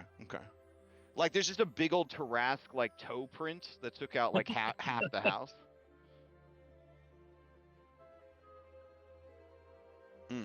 All right. Moving I've been meaning on. to remodel the kitchen anyway. Beauty times 2. Narcissus has already left. He's not taking any calls. He is not available. You'll have to go on an adventure to find him. Sorry. That's that. All right. Wait, like he's just off gallivanting around, or like he's left this planet's existence? Oh no, he just doesn't want to risk you guys changing your mind and taking back. That would be it. All right. So yeah. Don't worry, the world is double beautiful right now. Until the one spark absorbs the other spark, like the world will be double beautiful and double fast. Double fast isn't great. But double beautiful is. I mean, the orgies are over quickly. Yeah. Yeah, it's not my Everyone, fault. you just Everything's everyone gets moving so work. fast. All right. So unless you guys want to say that you tried to track down Narcissus Ginger Mind, we'll move on to death. It says here Talius the Titan. So you're talking about OG Talius. Yes. Okay. Talius, in his time of pulling the boat with his eyes sewed shut, his mouth sewed shut, he kind of fell in love with the beauty of the underworld. Having come up to the surface and looked around, he feels like his heart, his soul, belongs to the underworld. And despite his hatred for Lutheria and what she did, his hatred of his father, his father being the god of destruction, he knows that more people will die to horrible calamities and devastations, and he wants to try to ease that process, make things better. Chandras and Zamrox even offered to help him with all the backlog of paperwork that has piled up, and maybe that line of 50 or 60,000 unprocessed souls will finally get moving again. All right. The only person that's got sour grapes about that is Galaron. Galaron is which baby Galaron is upset about it. Doing great in the domain of graves. Yeah, he just feels like it's kind of shitty that he's like interning at his uncle's company when his mom was like the CEO like last week. It feels kind of shitty. So, but better than nothing. But could have been unmade by the time cops. So, like, you know what? He'll take it. He'll take it. He honestly can't believe the mercy that you've shown him. He's really appreciative of it. He hasn't made him on the list yet. Wait, what? I mean, Oh. I don't know. I don't know if the plan is to let him keep it yet. We haven't got there yet. Oh shit! All right. Oh, it's just like when SpongeBob thought he got the Krusty Krab promotion. Oh, it's so embarrassing. He's like, wait, I'm making it worse by repeating everything you say into the microphone. Phone. It needs to be. It needs to go through, the Council for Confirmation. So it's like he's acting in charge of graves. So if he does a good job, that will be factored in. Okay. I mean, if Talius has death, that he can choose if he wants to give the domain of graves to him. So I want to point out Talius' skill set. He was like a Pathfinder 2 necromancer before they existed. Okay, he was like a cool necromancer. I just want that out there. Sorry, Galaron. He was like a cool Pathfinder 2 Diablo style Oh, the necromancer. new Pathfinder 2 Necromancer looks pretty neat. That's what I'm saying. I'm saying this guy was doing it first. Okay, he was doing it first. He just wants everybody to know. He was exploding corpses, wrapping people in flesh, doing all that stuff well before everybody else. He was a cool guy. He didn't get a chance to even show you all the cool shit because you guys were on a boat. All he could do is just drop long range circles of death on you. But he had a lot in his kit. He was going to show you if you would actually. Did he just like throw boulders at us? Listen, that was not what he Divine did. blast. Yeah, he was shooting That was blasts our, at you. that was our first time. Yeah. First time experiencing divine blast, and it wasn't good. Yeah. I mean, No, he it was not. I almost died. But his actual kit that he was going to show you in the fight at Praxis was, it was good stuff. Whatever. My favorite was it. He shows up at Praxis. Bud. You just Yeah. got sucked into a star. He came down. He came down the stairs, saw us fucking head down with the heart of Hergeron, and was like, "Ah, fuck." All right. So he did get out in that timeline, I think. No, I think he died. I think he died. he's the one that died. I think. Yeah, he died. Thylea got out. That's right. Yeah, because she caused all those fucking problems. All right. So destruction. Does anyone want to ask Kentamane to give up? No. Mr. Hunterhand is the only one that gets to keep 2. Okay. All right. Fine. Hey, Kentamane has another one. Yeah, he's got Earth. Earth. Yeah, he does Earth. Yeah. There's not much you can do about that, though. I don't know Yeah. if you can do about that. Okay. If anyone complains about it, we just like, do you want to talk to him about having 2 domains? He's been doing a good job up till now. You know, just let him. He's in his lane. Okay. I mean, he's. You can definitely track him down. Oh, we good. know, but okay, he alright. might give us a hand out the door. You know what I mean? I always like bringing up his character sheet, especially in this new thing, because he has 100 legendary actions. So this is what his character sheet displays them as. Nice. Amazing. All right. So moving on, dreams going to Orin. That work for everybody?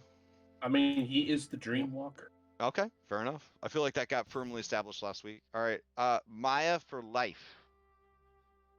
Yep. Okay. Hashtag Maya for life. Thylea for nature. I'm assuming you're not gonna do anything about that. All right. Nope. Time returned. Hold on. Are we really good with nature being out? No, just kidding. Air remains unclaimed, and apparently you have shut the Lost Pantheon out of any negotiations. So they I don't know about can't. that. Many of them would like air.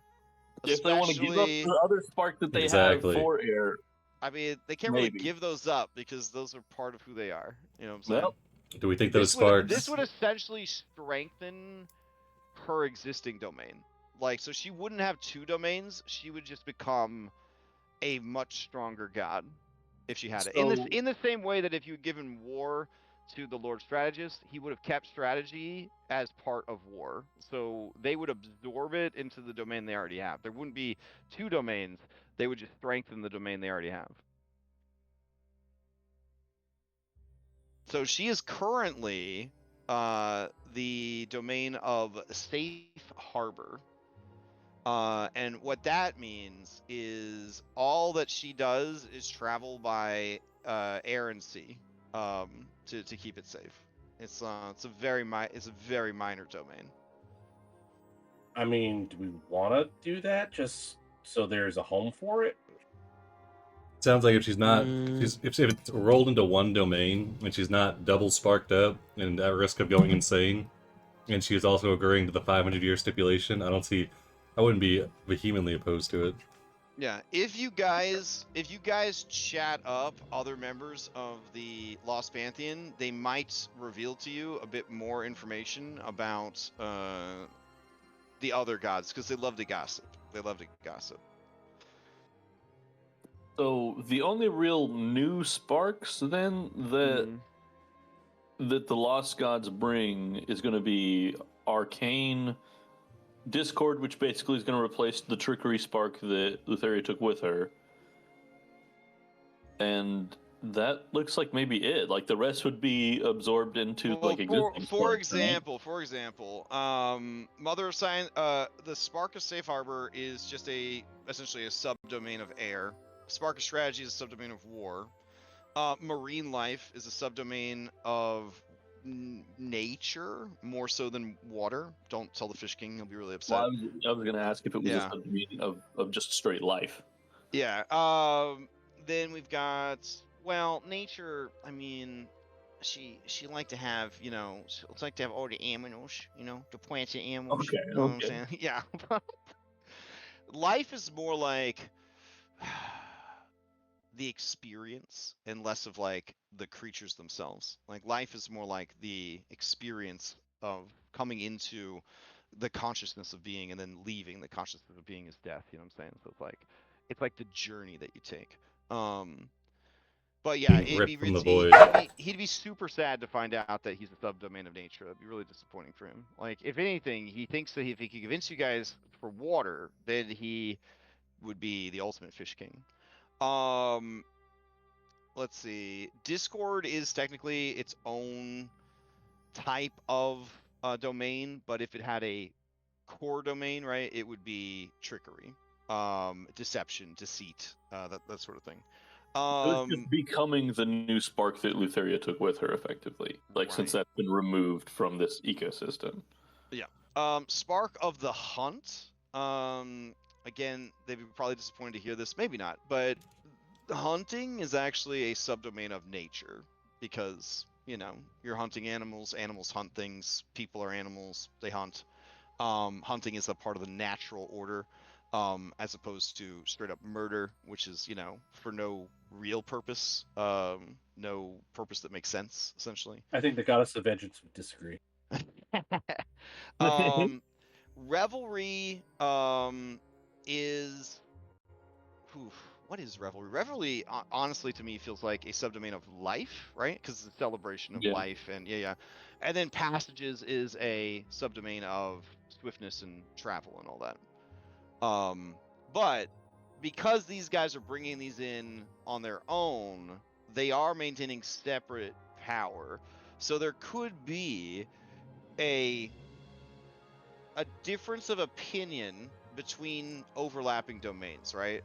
I doubt Thylea is going to give two shits if people are like, I wish my dolphin boyfriend wasn't such an asshole. And then the Fish King's like, granted, he will be less of an asshole. Here's a trident of fish. have a trident of fish command. Here's a trident of fish command. If he ever acts up again, you know what to do. And then I don't think Artemis is going to be too mad because she really doesn't want any. Well, I'm sorry, who?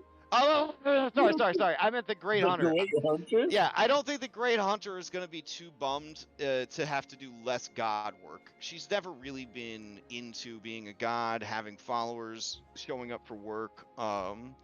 It's very, very much like a Nepo baby. She just wants to be able to like enjoy her family's resources without ever contributing to the family business in any meaningful way.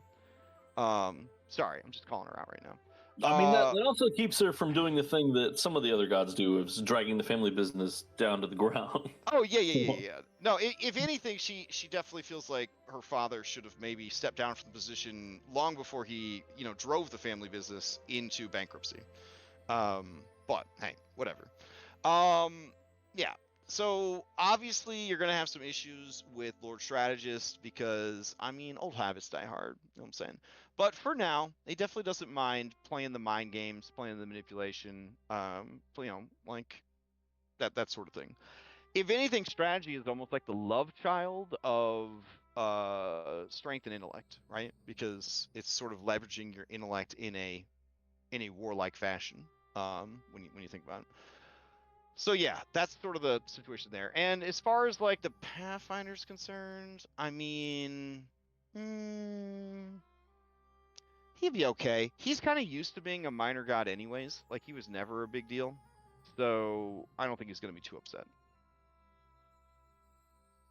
Yeah. And he doesn't have to work for his boss or his boss's dad anymore, and that's a win. So, because both of them were big assholes. So this is kind of a net win. It's kind of a net win. And he gets the feeling that Sibo's not going to be like, the most hands-on god of swiftness and travel, so he's pretty sure he's going to be able to sort of slide in there. You know what I'm saying? Offer to carry the load, you know? Yeah. And then, yeah. And then eventually, when Sibo's like, you know what? Julian was right. I don't think I want to outlive my family. I'll experience the last great mystery, getting old and dying. He'll probably pass it to the Pathfinder. That's sort of how the Pathfinder's seeing it play out. That's sort of how he's seeing it play out. All right. On that note, then we move on to Air. We're still on Air. What's OG Galaron doing? OG Galaron doing? He doesn't have anything. He Right doesn't now. really want anything. I mean, he doesn't really. Yeah. It's kind of I mean, he's a mountain now. He's made of stone. So shrug. Doesn't really care. And OG Hergeron wasn't super wanting to do anything either, but we did convince him to do war.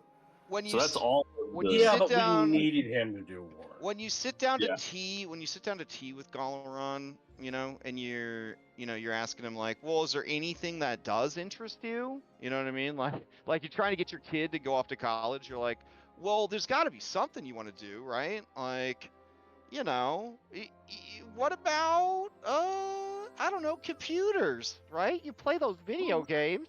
What about Air? Yeah. So Galaron eventually, well, you say Air, he does not want Air. Yeah, I know. He has He's rock. become Earth, yeah. He says I would like to watch things grow. And you realize that he would like to be the god of agriculture. I'm good with that. That's what probably offshoot of. Actually, it's probably offshoot of nature, right? Or is it offshoot of life? I think it would be a little bit of both, maybe, but more so nature, because it's sort of controlled nature, right? It's sort of organized, orderly nature. Or would it be an offshoot of order? But order's not around Ooh, anymore. Yeah, order got stolen by Mitros. Yeah, because Order's all about civilization and stuff like that. And Yeah, it's agriculture almost like civilization. when she left the world and took order with her, it all started to fall apart. Right. Post campaign, mini campaign, down order. It's almost like when she left with order, it sort of triggered the creation of these anomalies that fucked everything up. Man. Anyways, yeah, I'd say agriculture would be So, order, because Mitros underneath broke the order loop. would be civilization and things like that as well. But people still So- worship Mitros. So people still worship Mitros. So you could ask Mitros, can this sweet boy, can this big stone baby, can he be in charge of fucking agriculture? I mean, after everything you fucking did, would that be all right? Yeah, I say we ask her. I've talked to her a couple times. It's All right. possible. Okay, you wanna speak to Valmetria? I mean, we'd have to figure out how to first. Other than, I guess you could just straight pray to her. I mean, you could ask her #1 cleric that's still around. That's true.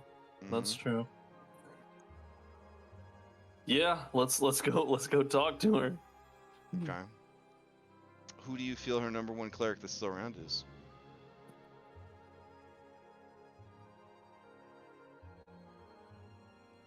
Elise, obviously. Oh, okay.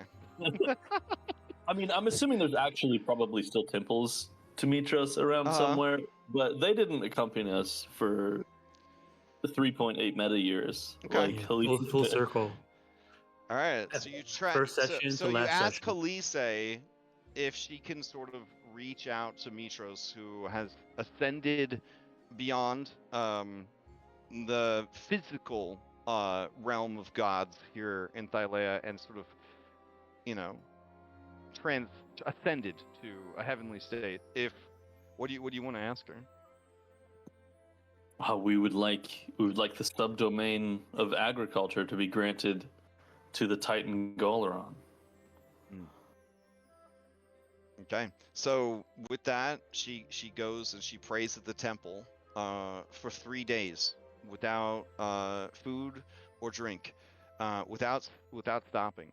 And when she finally comes back to her conscious self, she says, "It is granted," and then she falls over, unconscious. I look to Maya, goddess of life. I mean, she's not dead, but she's been awake praying for 3 days, so it's pretty. Needs some fluids.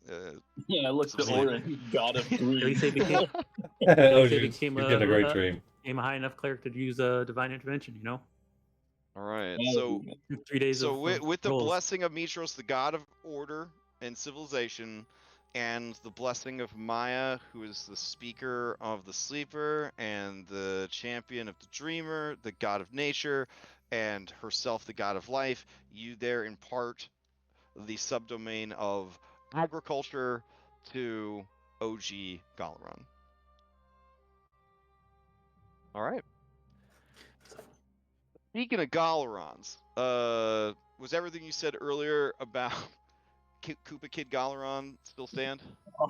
all I said was I don't know if that was something that we wanted to keep. And then Julian Okay. said he can treat this like a trial run.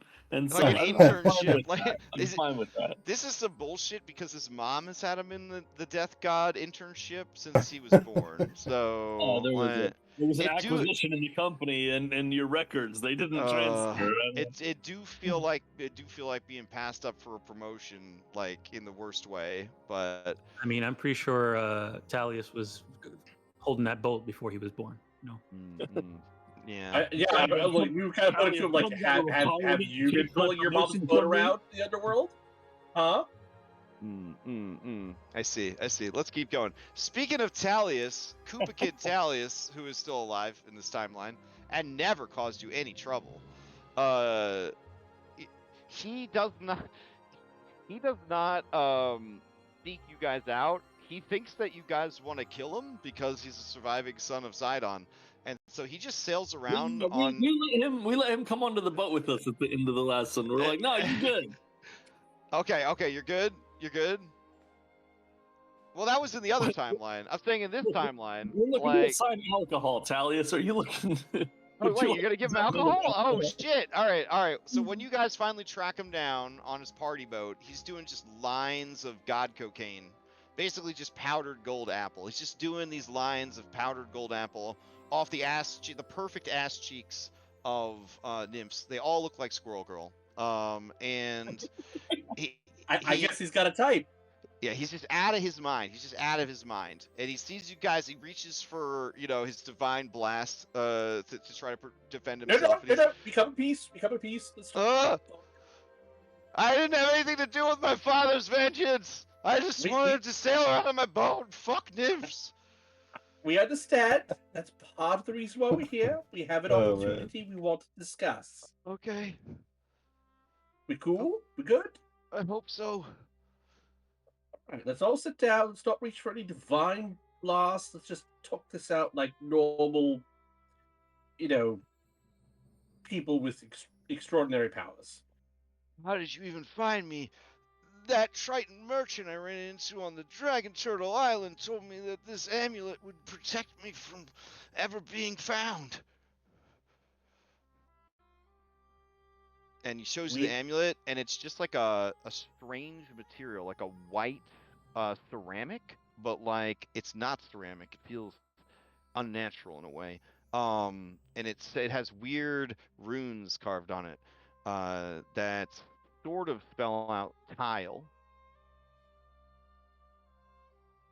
And he wears it on a leather cord around his neck. Sorry about that. We have people with very special set of skills they developed over a long time of tracking people down. Damn it. All right. I'll hear you out, but I understand if this is my last day alive, and he slaps one of the squirrel nymphs on the massive hiney, and flakes of gold apple dust go everywhere. He says, "At least it was a good one." Oh, this is not going to be your last day. We've got an exciting opportunity we want to present to you. Is that when the PowerPoint comes out? Yes. we give him God timeshare the PowerPoint. Like for 500 years, this could be yours. Okay, I mean, he sold instantly. He thought he was gonna die today, so he'll just do whatever. When he finds out it's let me check this again, alcohol, like he's over the moon. He can't believe it. He says, "Oh wait, isn't this my mom's thing?" Yeah, she's Wait, decided how to go long on have a you been trip on Oh. a sort of a semi-permanent basis, You didn't and kill we my need mom? you people to take over. No, no, she got let free, and she's off Oh, traveling. Wow. Okay. So, am I like the boss? There's no one I have to answer to? Like, it's just alcohol all day, all night? But well, technically, no, I think it's a subdomain of the Divine Revelry, so he's Who sort the of hell's your the boss. Divine Revelry? friend of your mom's. Oh. Oh, that's he coming on makes this a, next when you slide. oh listen. I don't know if any of you grew up with super slut ho moms, but I had some friends that did. He makes not my mom, she was the saint. He makes a face like when you say one of your mom's friends, he makes a face like, oh, one of her fuck boys. Like that's the face he makes when you say that. Mhm, I mean, he's mhm. not wrong. Okay. He says, okay. Do I have to If work he- with him, or is he kind My of a guess is hard he's going to be ass, kind or? of hands off. No, he's Oh, pretty okay. hands off. Okay. Well, I mean, he's pretty hands on, if you know what I mean. But Oh. I think with this management style, he's going to be pretty hands off. Okay. And he's okay with this. No, we've got to talk to him first.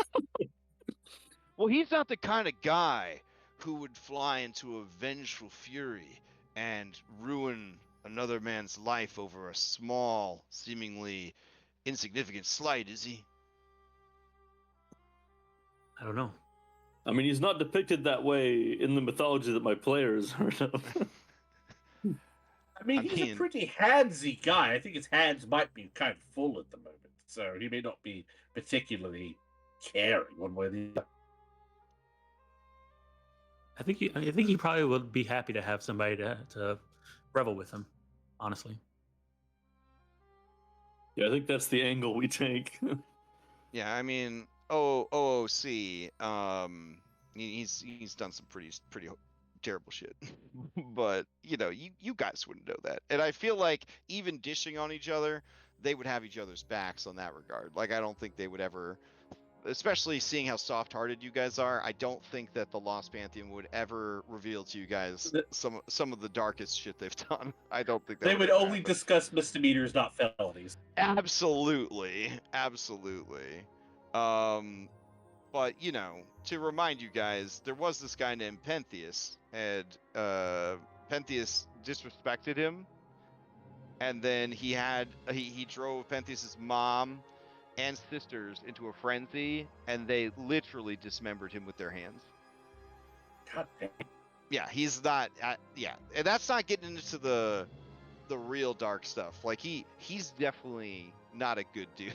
He's definitely not a good dude. Okay, that's fair. I mean, Thomas grew up with the parents that he had, so he'll probably be okay with this. He'll probably be able to handle it. All right. He says, well, let me know how it turns out. You guys are welcome to stay as long as you want.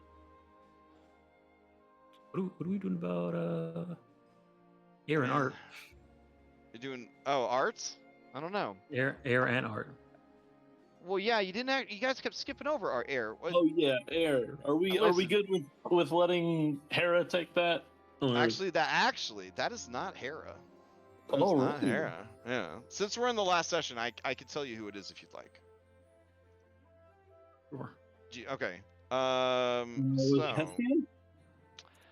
It is actually Amphitrite, which is Poseidon's wife.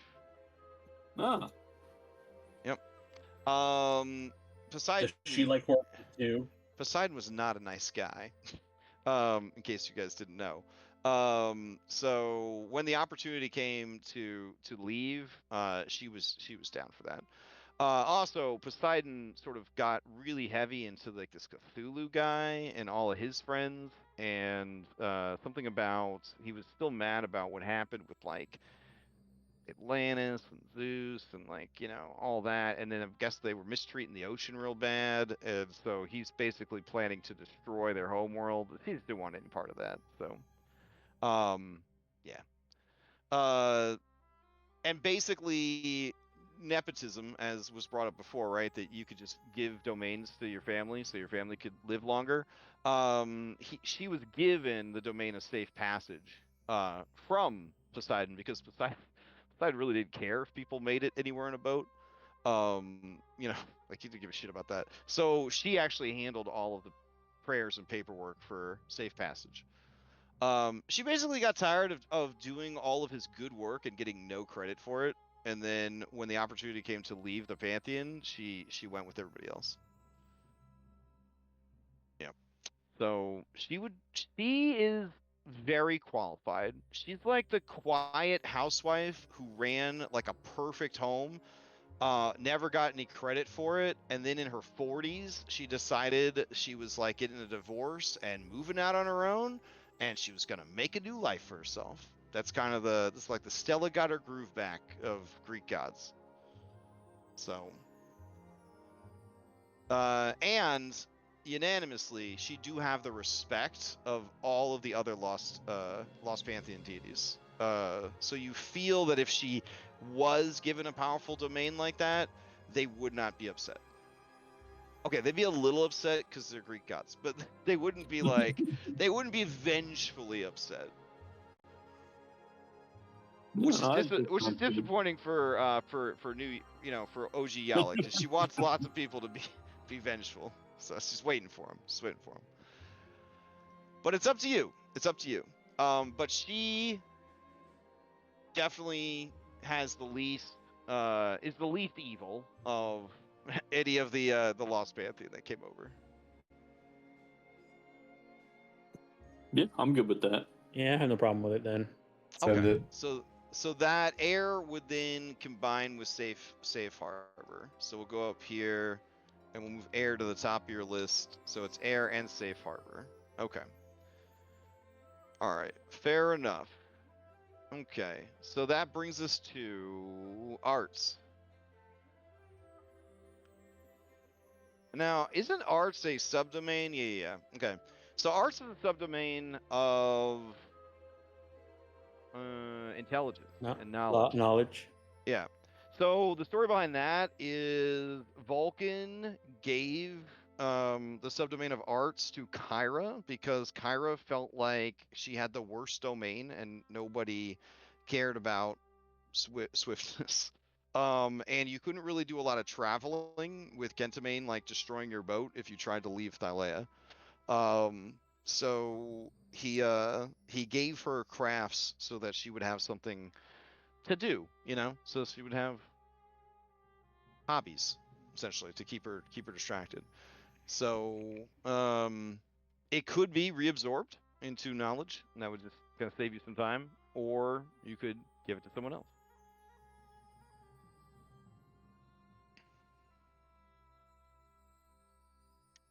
Do we want to stick with just the reabsorption into knowledge, like we We discussed do before? That's your domain. Now I do have a twist though. After hearing about your adventures in the other timeline and all the things that went down, Kyra, she hears about how she kind of acted and treated everyone towards the end of the Oath of Peace, especially Telemachus. And she hears about that timeline's Telemachus enduring like Lutheria's test of heroism and all the other crazy shit that he did to help you guys, and then that he went to fight and save Thylea with you in the final moments, even though he's just a scrub at this point in the timeline. And you could see her falling in love with him all over again. When it is revealed that the love of his life is a dragon who will potentially live forever, Telemachus do be thinking hard about whether or not he would take up divinity to increase his measly human lifespan to have more time with her. Hey, Crash. Mm-hmm. If there was a subdomain of friendship, what would that? What would? That's definitely under life for sure. Okay. Okay. Yeah, that's definitely Because that's the experience, right? The experience of All right. life. Yeah. All right. But he is potentially a candidate because he doesn't want to leave Kyra. It's not even that he wants to live forever. He just doesn't want her to lose someone else that she cares about. So he's willing to live as long as he needs to, so that she doesn't have to lose someone else. If anybody during this this campaign has embodied friendship, Maya would definitely give make a subdomain of friendship and give it to Telemachus if he wants to stay alive. Telemachus. That would be with. Julian will give Telemachus the arts. The arts? You're gonna give him arts. Okay. Yep. Arts instead of friendship? Okay. All right. Dang, Orm was I going to give mean- him the domain of those eye boogers you wake up with after a really hard nap. I don't know. I kind of like reabsorbing arts and granting him friendship. I mean, it is more thematic, but like Mhm. Julian would want to grant him the ability to make this happen because he's not going to be Well, around. I mean, no one's going to know that he's I not mean, going to be around, but it's something that he wants to do. subdomain from you versus a subdomain from Maya, it would still have the same effect of, prolonging his life yeah. It would. Yeah. But friendship is a better fit. So Yeah. Okay. So do you want to reabsorb art, or do you have someone else in mind?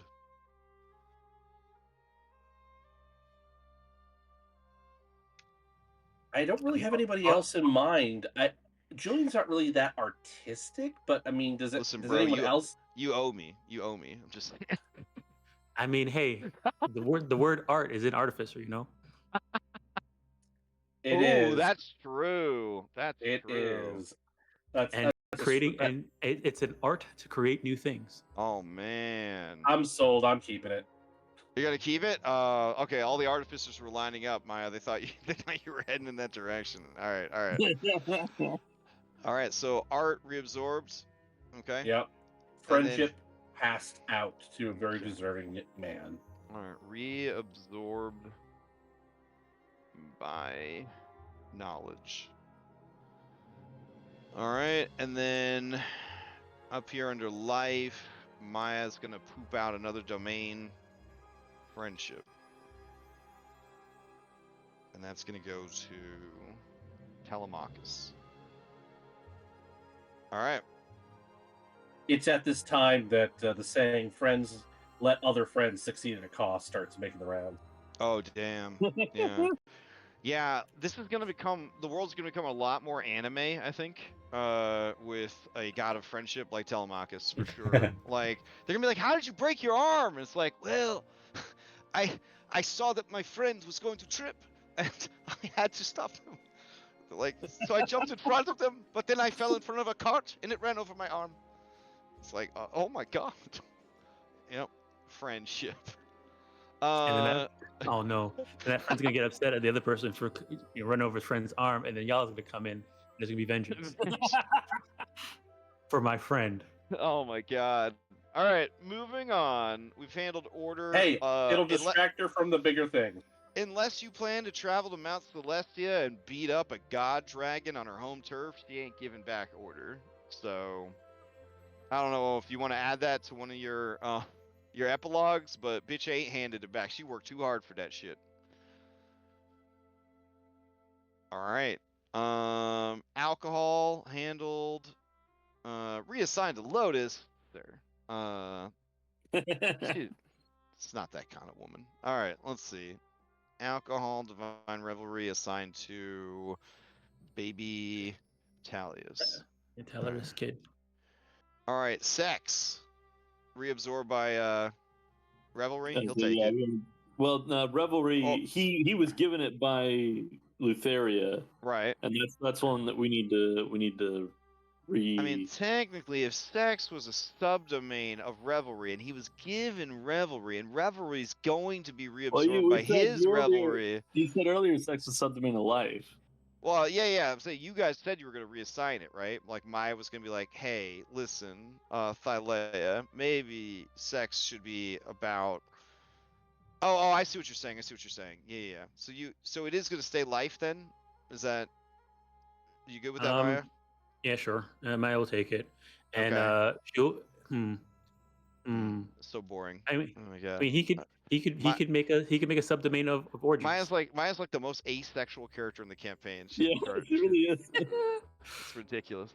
The They're all domain of fucking the whole procreation. world's Mormon now. The whole world's Mormon. That's incredible. So there's no one else you think that would be good at God of Sex? You don't think there's anybody else? Dang. Telemachus already got No. his. Yeah, Telemarketing. that's true. It's a terrible moment when you get when you get this cool thing and then you see this other thing that you could have had and you're like, oh no. He's getting all those friendship prayers coming in. He's like, no, I should have held out. I'm on Haley's laptop because I'm at the Yeah, hotel. yeah. So I was on the aftercare page, and then you said, "You sure there's nobody else that'd be better suited for sex?" And I switched back over, and then the picture that is shown up on the screen is OG Yala. No, I don't think that fits. Dang. Okay. We're gonna give her vengeance and sex. Hate fucking.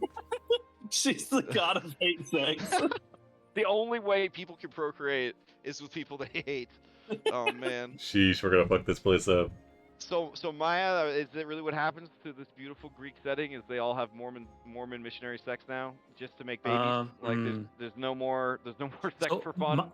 Maya's planning to have to send out, have a bunch of minor domains under life. You're gonna have like a And- sex god tryout? So probably somebody's Endurance. gonna take it. Yeah. It's con based. Good. Yeah. Dang. Alright. Blazing Ben. Ultimate orgy. Oh shit! Blazing Ben would show up for sure. Front of the line. He was camping it out for 7 days and 7 nights. Yeah. He says my resume and he pulls up his shirt and shows you his abs. Gotta use a legendary resistance on that. She's been blinded by them before. Yeah. He definitely has the core strength. Dang. I'm trying to think of any other NPCs that might try to get the job. A Cruel Cumber shows up. He wobbles and wiggles in a suggestive way, as if to say, enough said. Wait, Pickles Cage? Mhm. Oh man, Nicolas Cage. He's too old for that shit. What Let's if we see. told him Oh, we're making a movie about holy shit! What about the one of the most beautiful beings in the whole world, the object of everyone's desire, Stephanie. Turtle Pearl of the Morning. I mean, Dom, you already know, like, if she becomes the god of sex, whenever people have sex, it's gonna sound like this. Oh man, had it ready. Oh boy, he had it ready. Yeah, he did. Wait. What about cheese tits? Oh, goblins do get it on a lot. That's They true. do, but like in the grossest way possible. Yeah. There's a lot of biting. Okay. And I kind of feel like there'd be a lot of shit play too, unfortunately. Ooh. Okay. Hold on. There's got to be somebody in here. Let's see. Conway. Conway. I don't know. I mean, Conway doesn't strike me as a guy who fucks. I'm sorry. Damn, Whoa. Wow. Whoa. He's just enough of a man. He never talks about it. Yeah, You he's know a what I'm saying? gentleman. Yeah. Conway doesn't strike you as a man that fucks. Yeah. It's damn Conway taking shots. He's not even around. He's just trying to live his life. Oh man. All right. Okay, what about Avo Wildblade? You know she DTF. She polished Orin's spear when he was visiting the Mithril Forge, if you recall. She went on an incredible adventure with you guys. You don't know what she got up to because she was very rarely on the B team. and she knows a lot about creation.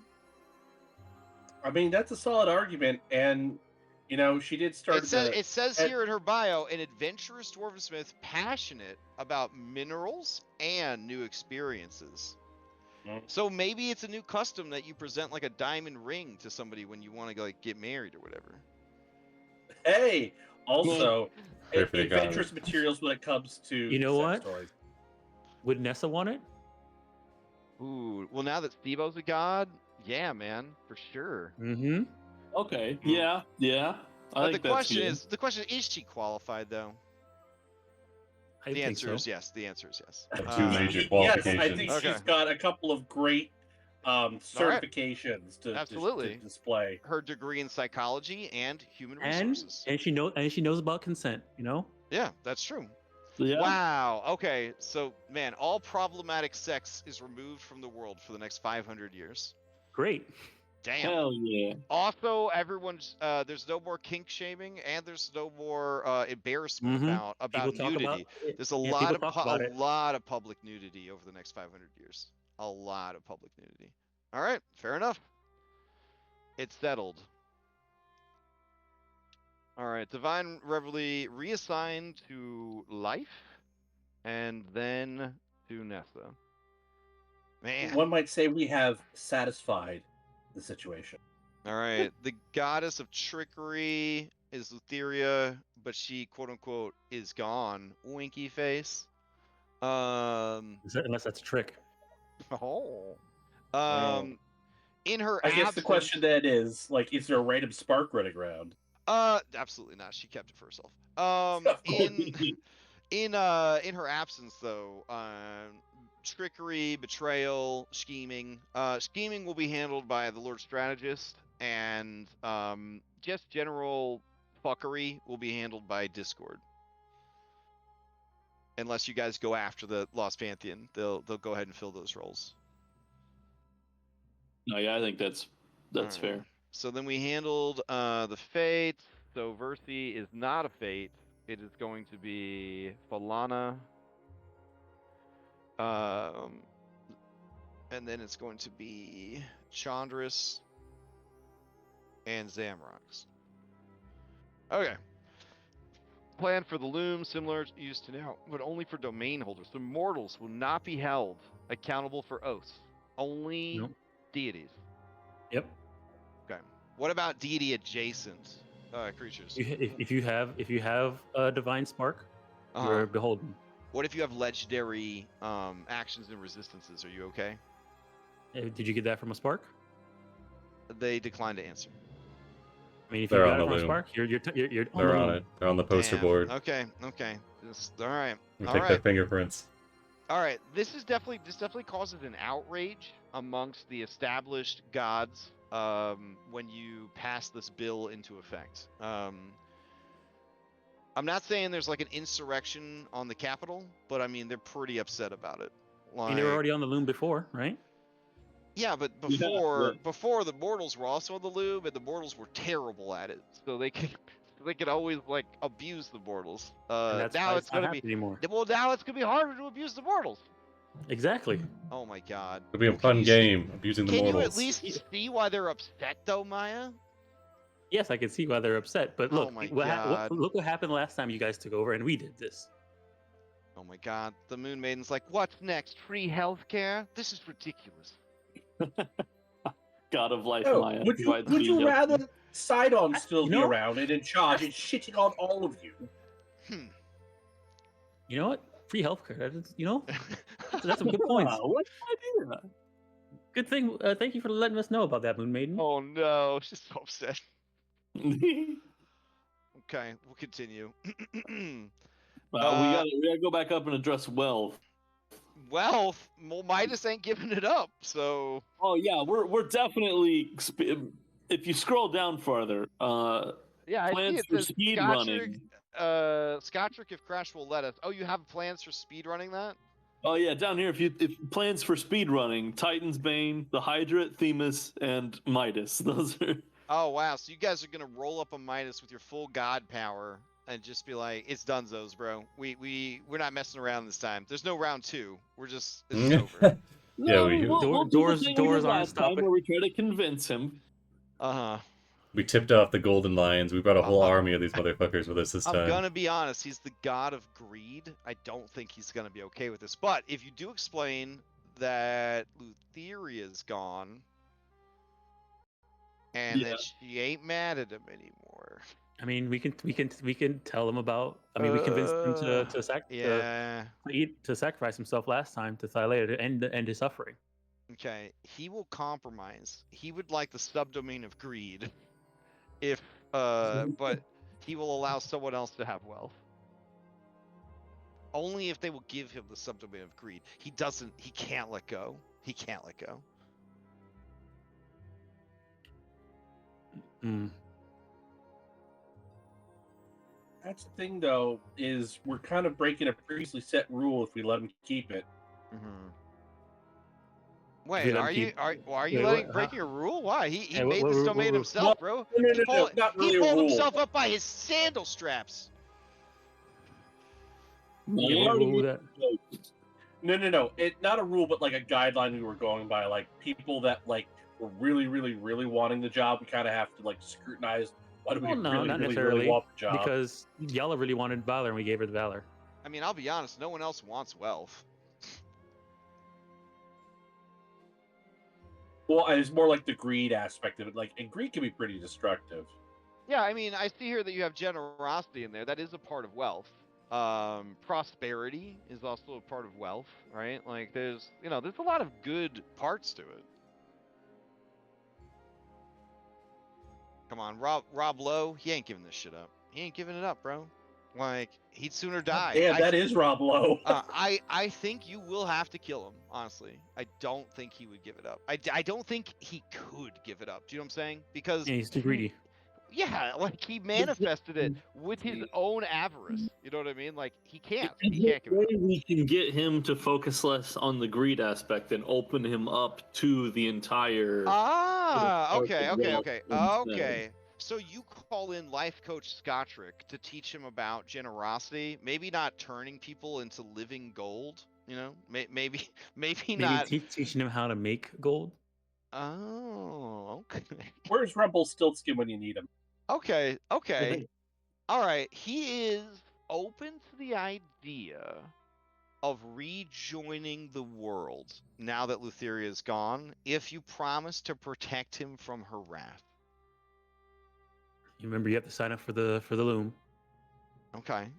and be tied to it, and technically, you are force signing him up for the loom because you are empowered by Thylea to reestablish, how things work. Yeah. So he doesn't really have a choice. Yeah. And part of that means you're gonna have to find a successor for this at some point. Whoa. Wow. Okay. Like 500 years from now, someone's gonna have to go kill him. Okay, but that's fine. That's future adventure for future group. That's a whole nother thing. All right. Okay. Keeps for now, yeah. So you bring in an extraplanar like consultant. So like Prometheus is like, I know a guy. And you bring in Scottrick, God of Fanspo's, and he comes in and he's like, listen, homies, I'm gonna teach you how to share and how to be generous. Am I picking up what you're putting down now? Yes, absolutely. Okay. All right. Fair enough. Oh, okay. So what else do you have on the agenda here? We got. Looks like you did it. You made it through. Are you allowing the sun and the moon to continue their jobs? Yeah. Oh, yeah, they're on there. We've got Helios and Pingari up there as continuing. All right. Now I will say this: when you become the god of knowledge, you would become aware of Helios's dark secret. He's a dragon. And he is a gold dragon who came. Wait, you guys already knew all that? Holy shit! No, I just figured the golden dragon fighting the. No, we knew he was a dragon. Yeah. We knew he was a dragon. So yeah. basically, he came to this world long ago, and he was accepted because he was the first dragon they'd ever seen. And all the gods and the little gods, they were like, this guy's so cool. But even though he is an ancient dragon, an ancient gold dragon, the strongest one in the D&D cosmology, he felt inadequate around all the gods, and he had befriended the Phoenix, who was the god of the sun, because every day she would be born, and then she would blossom into her full maturity, and then she would die every night, and she'd be reborn. And that's how the sun used to work. But he became so covetous of her beauty, and he became so desperate for godhood, so that he could be a god like all the others, that he ate her alive. He gobbled her up, and that's how he attained his divinity and became the god of the sun. He godbled her up. Yep, God bolt her up. Yep. So he was the Mhm. first god eater. Yeah, in a way, yeah. And it's a pretty common technique. You met Kronos. It's a pretty common technique Yeah. to Mhm. absorb divinity. It's probably the most primal way to steal another god's power is to literally eat them. So yeah, I don't know, Julian, if you would dish that information on everybody, but it is sort of his dark secret. It is that guilt that Lutheria was using to sort of kind of drive him crazy through nightmares and stuff. He was dealing with a lot of shit. If you had a Slayer in the group, he would have actually been one of the BBEGs, because that's part of their path. Is that Helios destroyed their homeland, burnt it to the ground, devoured their family, like the whole deal. And that's why they became like a monster slayers, because of what Helios did. That could have been Maya. Yeah. Yeah, Stone played a Slayer in the other game. It was pretty sick. So, all right. Let's see. Oh, he gonna be mad in that next week meetup where we're like, oh yeah, Helios. No, he's still the god of the sun. What are you talking about? Oh no, actually, they forgave. He forgave Helios for what happened, because hell yeah. he found out that he had been manipulated by Lutheria to go and do that in the first place. And he's like, I know how powerful her dreams could be, blah blah blah. And I'm not going to hold you to account for that. It was pretty good. It was a pretty good interaction. He did get riled up so bad by her manipulations that he attacked them during the dinner that he invites them to sit down at, which broke guest hospitality, and he was actually dragged Oh, away. shit. Yeah, he actually got dragged away, which was part of Lutheria's thing. He got dragged away and then hung on a tree to be crucified or whatever. So when they were able to free somebody, when they unlocked that, they freed him so that he could return to the thing. And what's really funny is the NPC that they put in charge of being the sun in his absence was really bad at the job. So they never knew like if the sun was out or not, because the person they put in charge of being the sun was terrible at their job. So like no one could ever from that point on could ever rely on the sun for anything. Like sometimes it would just be night for like a week straight because they just couldn't figure out how Oh to my get goodness. the chariot going. Yeah. Damn it! I thought we fucked things up with wild magic. I think the world handled like no sun a lot better than they handled endless wild magic. Yeah, but we eventually fixed it. Yeah, they eventually fixed it too. Tomato, tomato. Okay. Yeah, it was. I'd pretty rather have funny wild because, magic. because by the end of the campaign they had day and night again, and we were all kind of like happy about it because it was like, okay, at least that's working. All right, so then plans for speedrunning. You go get Titan's Bane, you free all the Titans, which we already did. Wibbly wobbly, timey wimey. You show up at Themis at the Fang, and you just dump a metric truckload of salt, like all of the salt in the world. You just dump it down the stairs, and then you get out of the sizzling, slimy mess that's left. The blade. You go and you speedrun that, and then you go and convert all the guys. You convert everything over. And you, Hergeron, god of losers. Wow. So I guess we do need to address that. You and Hergeron go way back. And in the prep stream, when you guys still had the Battle of Mitros on the table, people who were in the prep stream were like, they gotta have a final showdown against Hergeron. They gotta have a final showdown against Hergeron. gonna be so cool. And like I did in fact have the final showdown against Bergeron, like ready to go. His final boss form, fucking bananas. It was gonna be an epic fight. I'm talking about this dude dropping double meteor swarms to open up the fight. Not even a joke. Julian rolling a 20 and dropping one of his own. Hell yeah. So a spell, and then he gets a nat 20 on it, and it's a meteor swarm anyways. Yeah, exactly. I guess you peeked ahead in that timeline and saw what happened. But yeah. So you guys have had quite a history with him. You faced him several times. How do you deal with this guy? How do you deal with this long-standing enemy? I know last week you talked about like, are you okay with just leading the people of New Praxis essentially? Are you still okay with that? Yeah, Are that's you what we wa- mean by I mean, technically there can't be war for 500 years, so all he's gonna do is harbor vengeance for 500 years, unless he finds, another way forward. Maybe he finds another way forward. Okay. I kind of feel like because he's going to be so grumbly, like at our like quarterly Pantheon meetings, I feel like Julie will be like, let's sit down, let's play some friendly 20 squares, let's talk. Oh, okay. So you're gonna try to bro up during that time. Okay. Yeah. Okay.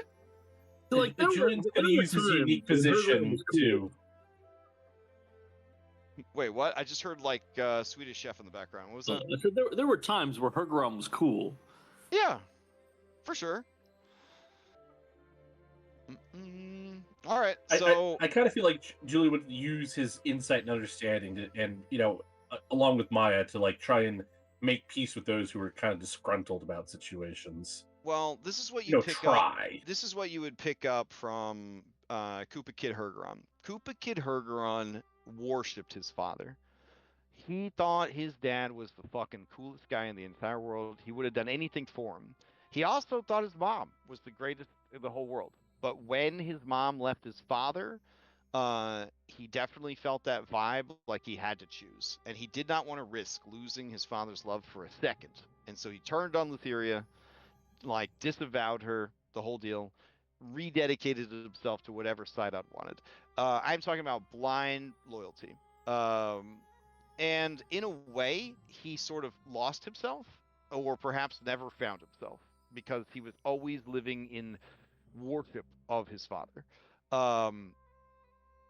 So the problem is, nothing he did ever was enough to elevate him to the status that Halcyon had, because Halcyon was truly Sidon's favorite child, very favorite towards the end there.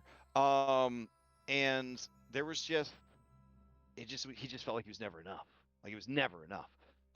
With the death of his father, and then all of this kind of moving on, he has to kind of figure out who he is, like what he's about.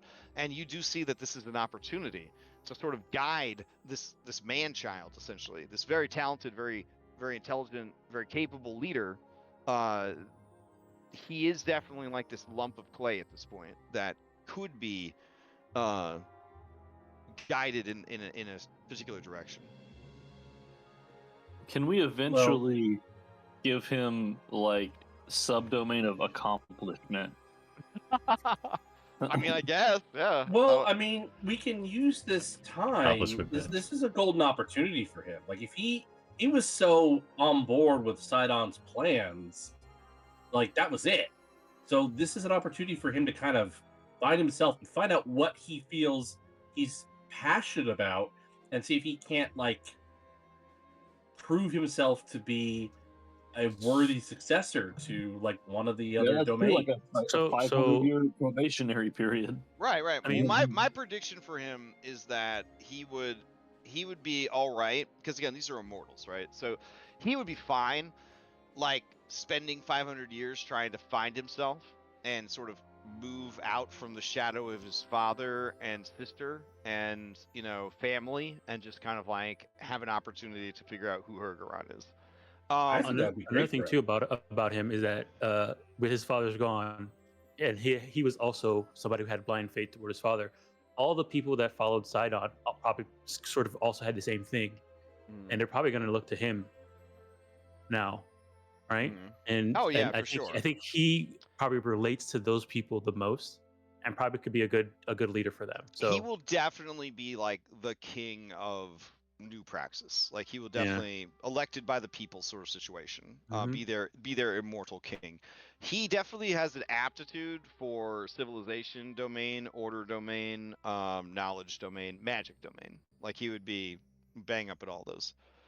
I am gonna tell you, you guys are setting up another Odyssey of the Dragonlords campaign, because in 500 years, most of these motherfuckers are not gonna give up their power. Like, and they're gonna do desperate things to keep it. So that's gonna be an adventure for another day. But yeah, like the whole campaign is gonna be like 500 years ago, the world was What a bunch of saved and dumbasses. blah blah. Yeah, yeah. like the The, Dragonlords of old saved the world by setting up this thing, Yeah, and creating 500 years the of gods peace. swore oaths upon the new loom of creation that that within 500 years they would find worthy successors for their power. And now it's the world's biggest and most deadly tournament arc because everyone's trying to prove themselves to the We gods, sh- we but should the also be gods don't want to actually give up their power. Oh my god, it sounds hype as hell, honestly. I So feel like so after basically, 500 like, years, Julian would have had enough. Okay, He- yeah. Well, I so mean, we basically talked about this. Like, Maybe Hey. Julian will be the Kyra of that campaign. Maybe I Julian kind will of feel be. like maybe that might be the case. Oh and, man. and also, hopefully Thylea doesn't wake up in 500 years. You know. I mean, there's also that, right? Like she said, it ain't gonna last forever, anyways. So Mm-hmm. it's Mm. either that or 500 years from now, like three So- quarters of the Pantheon is hanging out on an Oathbreaker tree. Like, Yeah. So I have heard of several groups that when they went to Praxis and they ran into Sidon in the tower, they're like, "Hey, bro, let's sit down at the table and hash this out." And Sidon's like, "Oh, an eloquence bard? I have no choice." And so they sat down at the table, and then they're like, "Okay, 500 more years of peace sounds good. Handshake. End of campaign. Roll credits." Like, there was no final battle. There was no, like, Battle of Vitros. They were just like 500 more years of peace. And then I'm looking at what you've done, and I'm like, they worked so hard to do the same thing that this other group did just by being like, "Hey, bro, you want to extend the Pact of Peace for another 500 years?" And he's like, "Yeah, sure, 500. Yeah, fine." Like, wow, interesting. They bought the world 500 more years in the same way that the other group did by just having some coffee and hanging out, just discussing things. I think that's really neat. I remember like reading about those groups because there was I think a couple of them on the Discord for Odyssey of the Dragonlords, where I was like, would any group be okay ending the campaign like with like a peace agreement? Like, I guess, you know what I'm saying? Like, I guess that's not the worst way to end a campaign. Is 500 years of peace really a victory? And then, like, here we are. And it's like, yeah, I mean, Who's the like? How could you ever guarantee more than 500 years of peace? Really? You know what I'm saying? Look Yeah. at the Forgotten Realms. That shit almost gets destroyed every other day. You know what I'm saying? Like, so 500 years is a long time. Mm-hmm. But if you agree with that, then you're also saying that the original Dragonlords really didn't do that bad of a job if they got 500 years of peace. Just saying. no, it's I mean, how the dragons didn't. Yeah. The Yeah. dragons of the Dragonlords didn't do a bad job. All right. So it sounds like you've Andronicus, you have to weigh. Do you want to weigh in on that? But after they made, but the issue is that after they got the 500 years of peace, got, it was a hard fought to do what they had to do. all right. So with everything settled,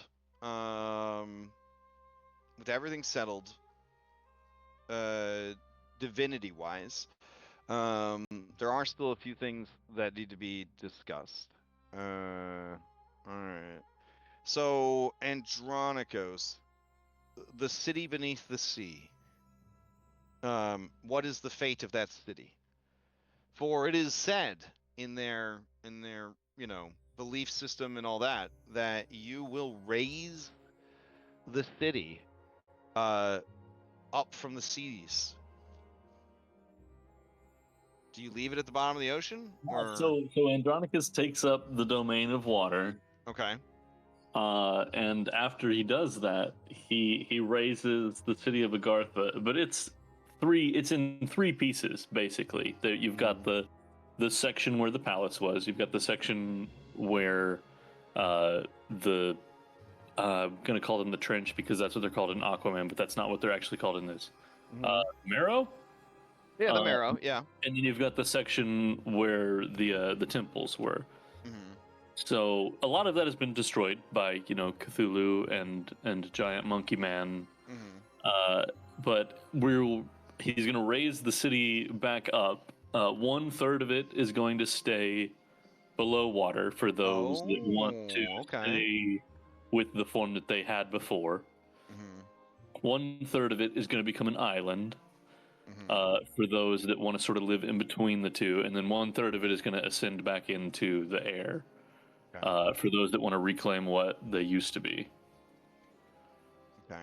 Well, an important question the people of Agartha want to know is: will blitzball continue to be the national sport of their nation? Well, and 3 new fun variants emerge, right? Like there's the Okay. underwater version that stays the Yeah. same, and then they've got to come up with a way to play it on land for the middle part of the city, Okay. and then they've got to come up with a play to play it in the air for the raised part of the city. So it becomes like the center of like sports sports innovation for the world. Absolutely. Absolutely. Okay. Fair enough. Fair enough. Okay. Andronicus is also the god of water sports balls, so. Okay.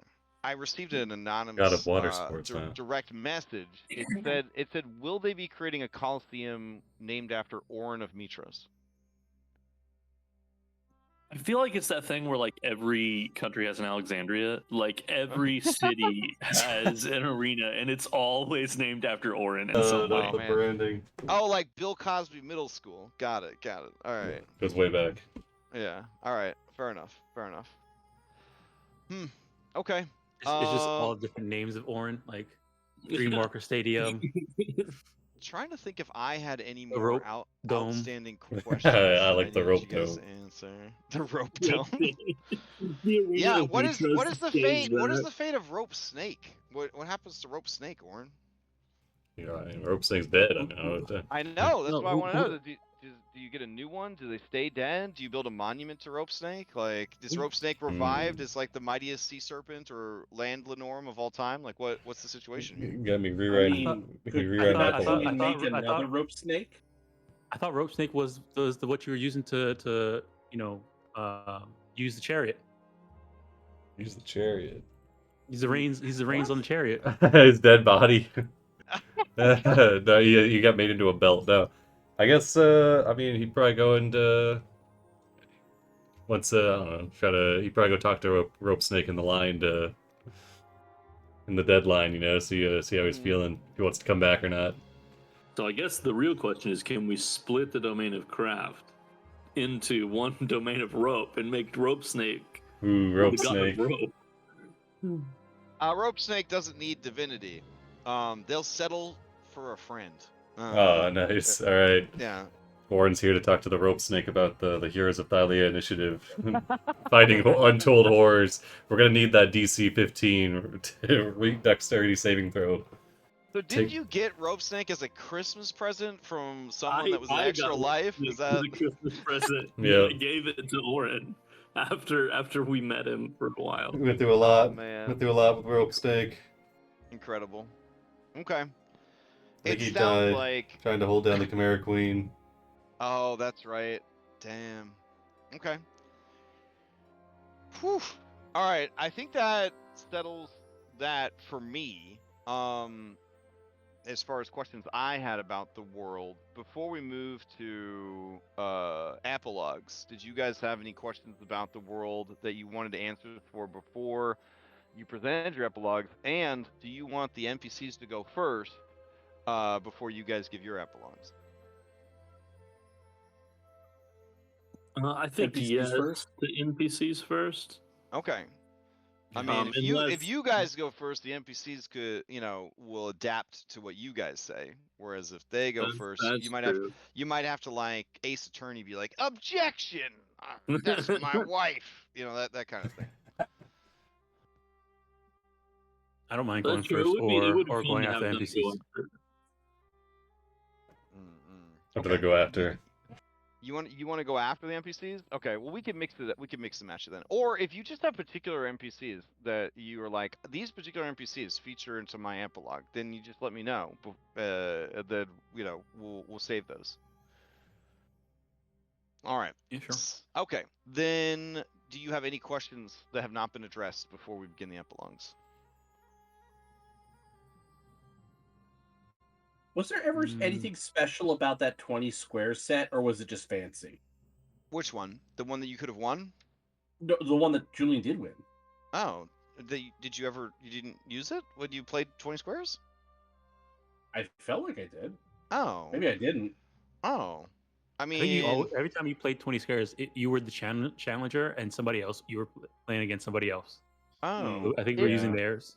It was the one that Mitros used to steal the domains from Sodom and Syria. It's incredibly powerful. damn. So we could have used it to settle this situation up a lot sooner, eh? I mean, it's whatever. It's fine. All right. Any other questions? I mean, we could move on to the behind the scenes OOC questions, like when all's said and done, if you want. That way, you don't have that meta knowledge impacting your epilogues. Who's the Dragonlord that did the vow of silence? Again? Oh, Damon? Damon. Yeah, well, I guess is Damon. I mean, Pact of Peace ended. I guess he's free to talk. I'm kind of curious. Like, I guess what is he gonna do now? He can just hang out there. I guess. Oh, Get under the lich. Oh, he gonna fucking die, bro. Oh, okay. He's tired. That makes sense. All right. All right. Let's see. Okay. All right. Let me work through this then. All right. Conway of Mitros. Conway of Mitros. Where'd he go? Starting out with the best. Okay. I'm just literally going down the B team document, and then we'll move on to others who are not on the B team document. All right, Conway of Mitros. He's living on borrowed time. So unless he is needed, he is just going to try and live a simple life in the service of the gods and the city of Mitros. He doesn't really want anything fancy. He doesn't want any accolades, any medals, any rewards. He knows he fucked up. Even though he did penance for it, I think he still carries a bit of that in his heart. That he always feels every day like this is another day for redemption, essentially. So yeah, that's what he's getting up to. All right, let's see. Androcles. Okay, so Androcles tries to reconnect with Maya. Maya, your memories got restored, right? You remember who? You know this guy? Yeah, you know this guy. I don't know. Yeah. I think so. No, I think Thylea fixed it at the end. Time that Andronicus was good when we were at the crystal tree. No. So I didn't get it restored at the Crystal Tree. You're the only person who got it restored at the Crystal Tree. I think Thylea did it for me at the end. Oh, at the end. Okay. All right. So yeah, he tries to reconnect with you. He is proud of his daughter.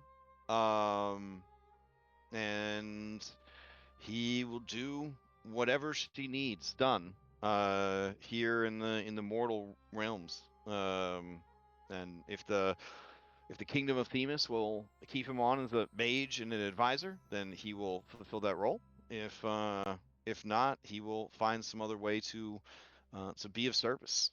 He is old, and he does not intend to extend his life. And Maya, with your life domain, you know exactly how long he has left to live, and it is only a few more years. So do you let him live out the last few years of his life? Number over his head. Natural order. Yes, 100%. Or do you cheat and make him live longer because you're the god of life now? No, she wouldn't do that because she knows her insight lets her know that he wouldn't like that. All right. But she would spend that time to try and actually spend some time with her father. Nice. And she didn't really have one growing up. All right. You guys do. Oh, hold all up. the most Apparently ex- my all- Cassie, Oh. apparently my internet hiccuped. I need to restart the stream here. Oh no.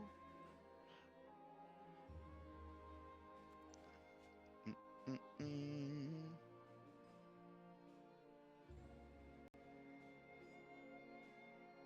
The recording will be continuous. I didn't even like drop out of Discord, so I don't know what's going on with that. But Oh weird. I'll restart the stream. I've still got the recording going though, so it should all be continuous. Okay. All right. Sounds good.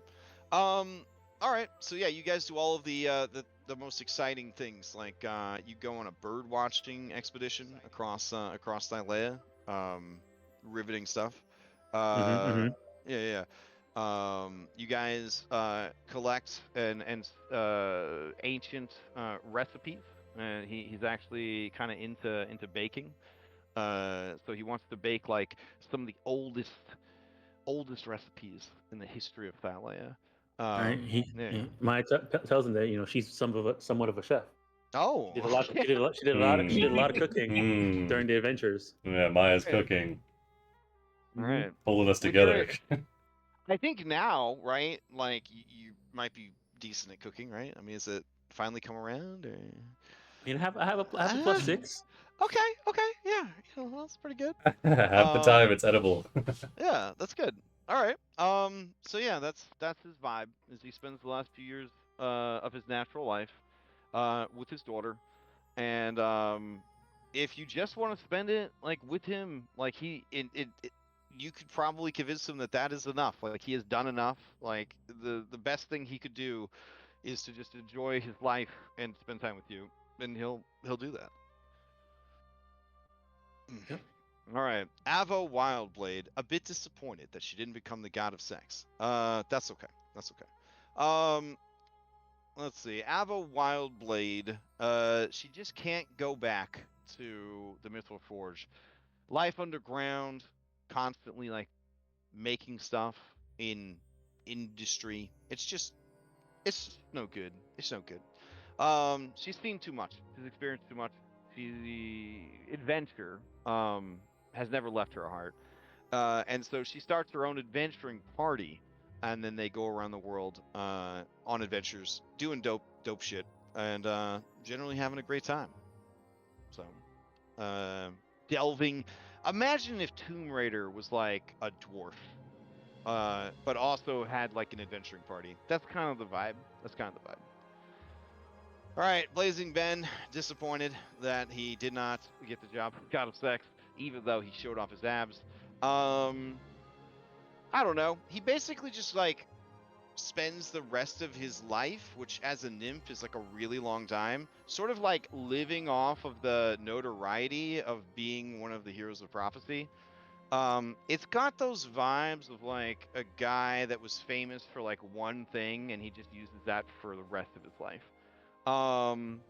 He does occasionally perform acts of heroics and good deeds, and he definitely sires a tremendous amount of, fire nymph, half-breed babies across the world. Just basically just enjoys life to its fullest, like he did before he met you guys.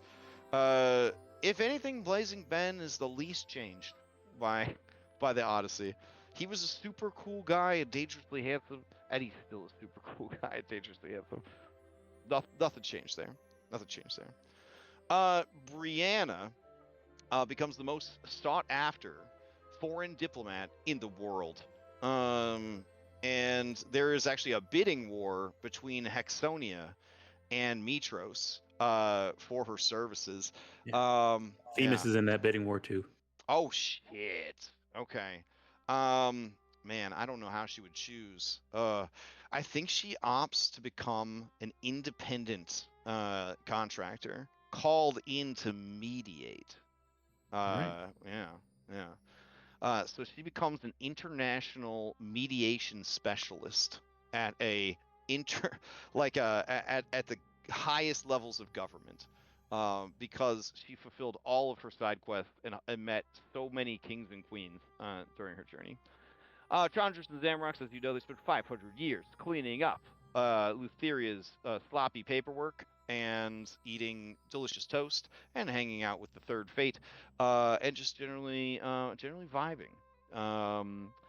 It's tiresome work, but fulfilling work, and so the 500 years would go pretty quick. Pretty quick. They like to stay busy and they like numbers, so they're both pretty happy about that situation. Let's see. Blacksmith, who was a crab and became an owl. I'm gonna be honest, guys. He just kind of like moves on with his life. He had a good time here, but you know, he's ready. He's ready to kind of move out and see what's in store for him. It doesn't take long for him to get cursed again. But I mean that's his thing, and you know we don't need to worry about it. He'll be fine. Let's see. Corinna. Did anyone have plans for Corinna? I mean, Dom, that would be kind of your wheelhouse. I mean, are you going to remain Queen of 'Cause- Themis as well, or? So I know she's planning to stay, be Queen of Themis for a little bit. Uh-huh. After we finish getting all the gods with all the divinity sort of situated. Once things calm down a bit, she's planning to be Queen of Themis for a bit, and then eventually, sire a daughter and have her take over. Okay. And then have the line take over afterwards, and then she'll go and hang out in Thylea heart tree. But that's in terms of Corinna, I definitely want Corinna to be sort of what for Valis that she had. Oh man, why am I forgetting her name now? Was her Amazon sort of partner? Like, was by her side the entire time. Oh, the bodyguard. Yeah, what was her name? Why am I forgetting her name now? Start with an M. Malaka? Yeah, Malaka? McKenna. McKennia. McKennia? Something like that. McKenna? Okay, hold on. Just look at the Valis map. Or room or whatever. Everything has been beat up over the years of switching versions. Let's Macaulaya, see. there it is. Macaulaya, Yeah. here she is. Macaulay, yeah. So Awesome. Maya's going to ask Corinna to be her Macadamia. Come on, guys. Macaulay. Okay, Gonna so ask. Yeah. oh, okay, all right. Corinna is flattered and will accept your offer, but you, with your tremendous insight, you do know that she has something of her own that she was thinking of doing. Mm-hmm. Do you ask her, or do you just Yeah. say, "Cool, you work for me now"? No, she'll ask her.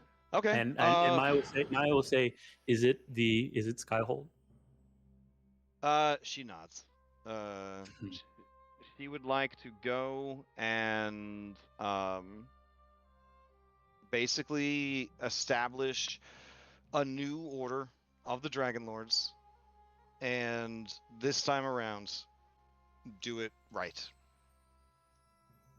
Not be bound to any kingdom, not be bound to any particular nation, but be bound to the duty of, it's like a paladin order. She wants to start like a paladin order of neutral good paladins, not lawful good paladins. Basically, any of the dragon babies that would be interested, any of the hippogriffs that want to be interested, they could just, maybe they won't call them Dragonlords. Maybe they'll call them Sky Knights. Maybe they'll call them something else. But she definitely feels that pull in her blood to make right what went wrong, right? Like, she does, having seen the raw and ugly truth of the order, she doesn't want that to be the legacy that gets left behind. All right. So what Maya will say is that, well, if that's what's the first thing, if that's something you want to do, and I'm asking you to stay here, then if this is something you truly think you can do and you want to do, then you need to be able to make the decision and tell me no and say that's what you want to do. So Okay. I'm gonna ask. You let me know. All right. Then she, as her first kind of act of like adulthood of making this big decision for herself, she tells you, then I must decline your offer, Queen Maya, goddess of life. For there may not be any fate or destiny anymore, but I know this is my purpose. All right. And then you know, sense somebody kind of walking up behind you, and Moxon is like, don't worry, I'll take good care of you and the kingdom if you'll have me. Well, you do have a lot of experience taking care of me.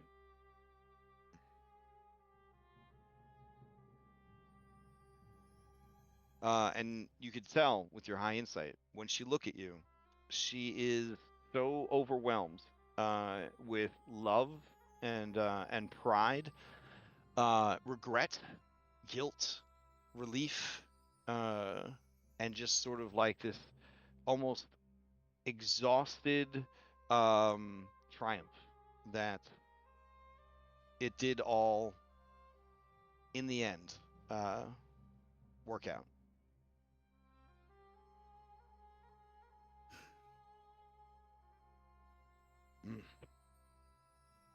All right. Crusher and Smasher. I mean, Crusher and Smasher, unless anybody needs them, they're going to use their notoriety as Heroes of Prophecy to basically bar hop and sail and party their way across all of Thylea as many times as they can in their short bear lifespans. Especially alcoholic partying pirate bears that are gladiators. Better. Yeah. They would definitely Do try. they They make would it try so out that for any of the one's all of the new sports that are invented. They would definitely try out for all those new sports as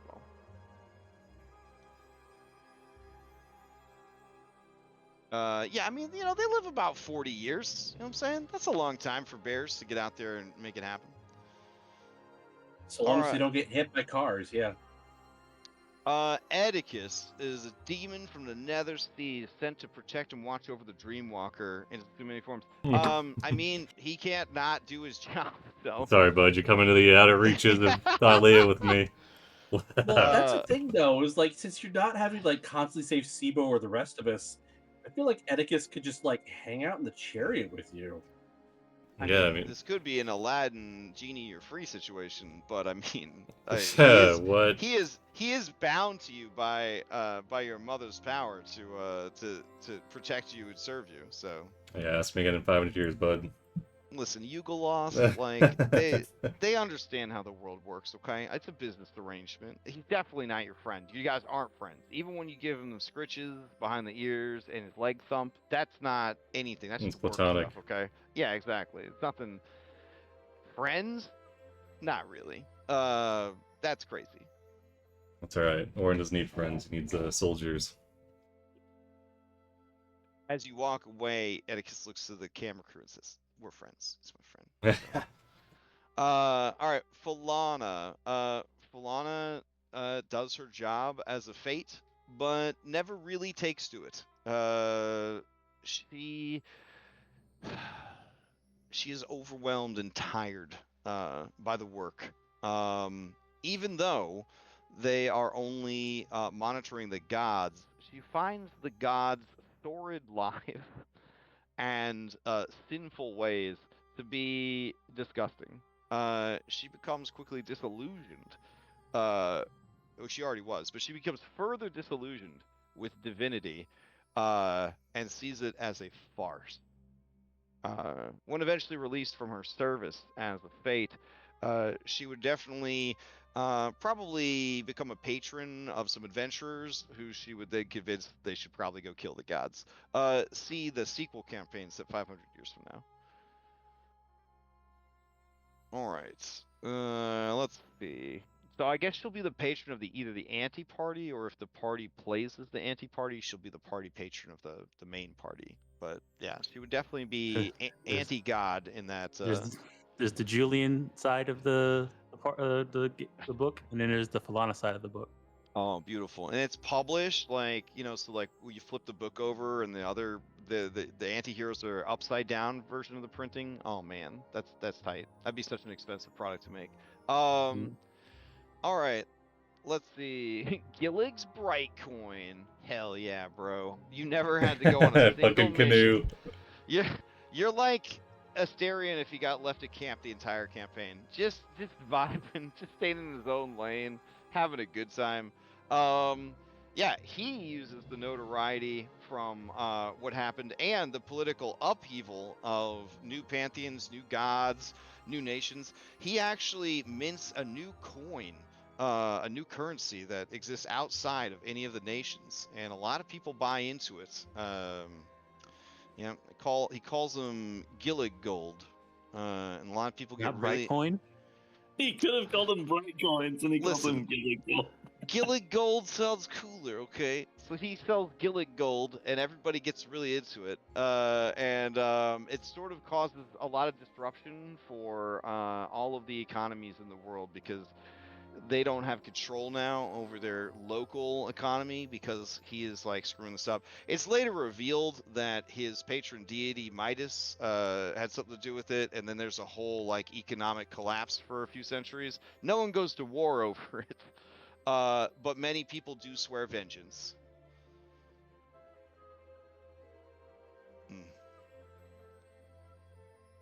All right, actions have consequences. Let's see. Georgos of the Underworld. Does anybody have a specific thing for Georgos? I mean, Oren, if you need someone to hang out with while you're patrolling the edge of reality, I mean, there's no finer friend. Just saying. He's on the in a strictly work relationship way. No way. Oren's my best friend. Yeah, there was no doubt that whenever Oren goes to collect the various people that are going to be hanging out, Georgos top of the list. Oh hell yeah. Okay. When he's not assisting the Dreamwalker with the protection of the edges of reality, Georgos can be found at the local club, showing off his dance moves, really that's it. He's tired of fighting. He saves all his fighting for the nightmares that try to infringe upon reality. When he's not there, he gets to be a lover, not a fighter, like he was in life. So, well, I mean, he was a fighter in life too, but he always preferred to be. Lovin'. Yeah, loving. Dang, we had a shoe-in for God of Sex. Like what? It was right there under our nose. But you became nose blind to him. I'm gonna be honest. I don't even know how Hagnon got an epilogue. So Hagnon Longaxe, he was recruited to the B team from the Mithril Forge. He had not very good abilities. Even when there was a revised edition of the B team, he never made it off the bench. He's Did he happy. only grunt? Yes.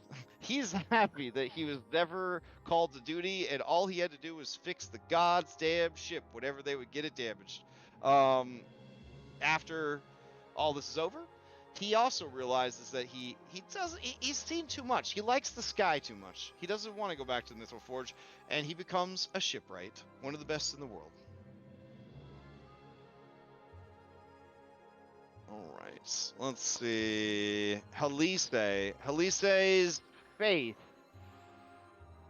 was not shattered by what happened, and even knowing what Mitros did to Andronikos does not turn her away from the worship of Mitros, because she still believes that Mitros did what was needed in the most dire moment to keep her people alive, essentially. that the settlers would have been wiped out. Mitros did what she had to do. It wasn't easy, but she did it anyways. And she definitely like doubles down on like religious like doctrine and faith to be like this, you know, this is just further proof that she works in ways that we can't understand, etc., etc. I don't know how that hits with Andronikos, but like I think Halise learned along the way that her love for Andronikos was never really going to go anywhere, and that her love for the gods sustained both her and at times this fellowship. So in the end, she kind of returns in full to that service. Yeah. Unless ... there's something else that happened, but that's where she's at. No, that sounds about right. All right. And you're gonna go for a spicy mix-up in the Andronicus epilogue and just full-on leave your wife and kids for Elisa. It's in the evil Paladin of Hate Andronicus is in that route. All right, so just as Moxena serves the Queen of Mitros, Heliodora continues to serve Moxena. She is one of the world's greatest spies, and keeps Themis well informed of all of the vengeance campaigns, because there's no war that are happening in the world. There are many who have sworn vengeance against Themis. And Thylea in the Pitax. Yeah, they're thinking about gathering like-minded people who also want vengeance, and maybe going and having a big vengeance against Themis. You hear Yala chuckle. Hey, hey, hey. It's not war, though. It's not war. It's a lot of people that all want vengeance together. It's a totally different thing. Yep. Moving on. Hermione, who didn't get a lot of action during this adventure. I'm not saying it's because you don't like Minotaurs, but I mean, you know, you had a lot of bards. You recruited a lot of bards. So Hermione uses her notoriety and fame as a hero of prophecy to become a leader in the Minotaur community on the mainland, trying to broker peace between the more savage tribes of Minotaurs and the Minotaurs who seek acceptance within the more civilized societies. So she tries to become sort of a diplomat and civil rights leader for the Minotaur people. Unless one of you married her. No, no one? Okay. Let's see. Hermina returns to the Indigo Islands, a big damn hero. As a siren, she's able to spin all sorts of tales and stories about the rad shit that she did, even though really she, mostly hung out on the boat. And she is one of the most famous storytellers of Mythic Odyssey of the Dragonlords, an epic saga that she flies around the world performing at amphitheaters everywhere. They're like, holy shit, makes how long is this? Money, and you guys don't get any, and you don't get any royalties. And there's like 14 acts. They're like, how long is this play? Yeah, it starts at 6 a.m. and it's a 25-hour marathon. It's an experience. It's like a 2-day affair. It's like it's a big deal. People marvel at how she maintains her voice. All right, in this timeline, I believe Kalik is still dead and down in. Yeah, we didn't go to another season in this timeline. So at one point, she would then escape and go to where your D&D characters would have to pursue her. I don't know how that turns out, but I had a bullet point to go and get Yurik and Kalik out of the arena. To try to circumvent that. Head that off. Okay. Yes. Okay. All right. Fair enough. So do you send them back to the real world, or are you like, hey, I'm putting together a team? I mean, you'll offer a dream team. It's like, yeah, it's like we were trying to kill Sidon, he actually died. Lutheria's gone too, but do I have the thing for you? Okay, yeah. So they stay dead, but then they travel with you on the edges of reality, kind of thing. Yep. Okay. All right, fair enough. Okay. Cred. All right. So Cred refuses to return home. He can't go live with a bunch of vegetarians and pacifists. He knows there's no war, but that doesn't mean there's no valor. Have you guys heard of that TV show, The Amazing Journeys of Hercules, starring Kevin Sorbo or whatever? There's basically The Amazing Journeys of Cred filmed in Thylea, and it goes on for many, many years. But turtles have that short lifespan, I guess. Or did we retcon that? Did we retcon that? Maybe. I don't know. The short lifespan. I'm pretty sure we retcon that. Yeah, okay. The birds still don't have a good lifespan, right? The birds only live 40 years, but the turtles, they'd be so stupid for them to only live 40 years. Anyways, yeah, he spends the rest of his days a traveling hero who goes on many fun and zany adventures. Late in life, he does retire from adventuring and become a radical right-wing conservative who will not be quiet about his very upsetting political beliefs. But that could is happen for to anyone. another adventure. That is for another adventure. All right, Lyran Coldflame. Lyran Coldflame, unless anyone stops her, Teaches everyone in the fucking world how to cast level 6+ spells, because the people deserve to know. I mean, if we can, timey-wimey, wibbly-wobbly, you should, like, try to sit her down and say, And she Do didn't you learn it. 'Cause believe- We never went to the Island of Time in this timeline. oh listen, Oh. she goes to the Island of Time. This is her epilogue, bro. oh, Okay. shit. Yeah. Julian would Yeah. try to convince her to, like, Oh my God. should people know all this knowledge? First of all, Maya, how dare you? How dare you?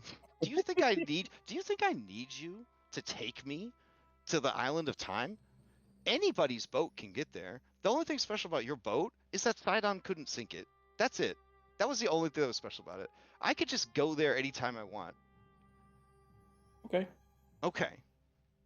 All right. Anyways. So does anybody stop her from sharing this knowledge with the world? Are you guys okay with Anybody being able to learn up to 9th level magic? Julian would sit her down and try and counsel her on the wisdom of passing out knowledge such as this. Arguing, well, I'm not saying that people shouldn't know, but they have to earn it. They can't be dropped in their laps. Oh, You yeah. work for this. Oh no, she agrees that experience point system, leveling up, milestones, all that's fine. That's fine. Yeah.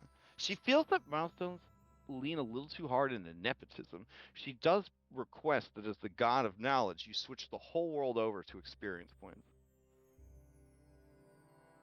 I can't You agree you to un, you that. understand these terms now because you're the god of knowledge. I can't agree with this You get because one pound of just killing crabs on the beach. Yeah, man. exactly. Exactly. Yeah, Because if you impart this knowledge on the world, then it becomes a situation where at the Great Academy, it's like, all right, day one, everyone, let's go out and kill fucking goblins, because that's the only way you get good at anything is killing shit and leveling up. Okay. All right. I'll leave that to be an unknown outcome then of whether or not Lyran Coldflame is convinced or convinces the god of knowledge and maybe the goddess of magic to just unlock that shit. High magic campaign, bro. Everybody gets cantrips at birth. Let's go fucking nuts. All right. Lorius will return to his lady after all his adventures. He would say a tearful goodbye to Julian and the rest, but he has seen much and more, and he is ready to go home. He is ready to go home. All right. Let's see. We covered Moxena, Antonia. Did you ever make right with Antonia in this at this point in the No. game? Okay. Antonia becomes the high priestess of the goddess of vengeance. Let's go. You're getting your in the whole fucking the evil X is set up. All right, that solves that. All right, Folon and Tychon. I mean, they're bros for life. Historians would find their intertwined skeletons, call them roommates. Yeah, they become or they resume their role as the star athletes, dominating every field, even blitzball. Even the underwater variant. Mm-hmm. Yeah, I cast water breathing and water walking on them every morning. Well, water walking, they wouldn't be able to enter the arena then. Now you can choose whether it's working on you, right? That was what we were. Well, then, Yeah. and then you fall through it. Yeah, I got you. All right. Oh, but maybe like a water walking variant where you can like use your normal speed underwater, like you're just galloping like through the water, like it's like you're on land. That'd be kind of dope. Your first thing is God of Water. You're like, so I'm dropping this new water walk. Hell yeah. Check it out.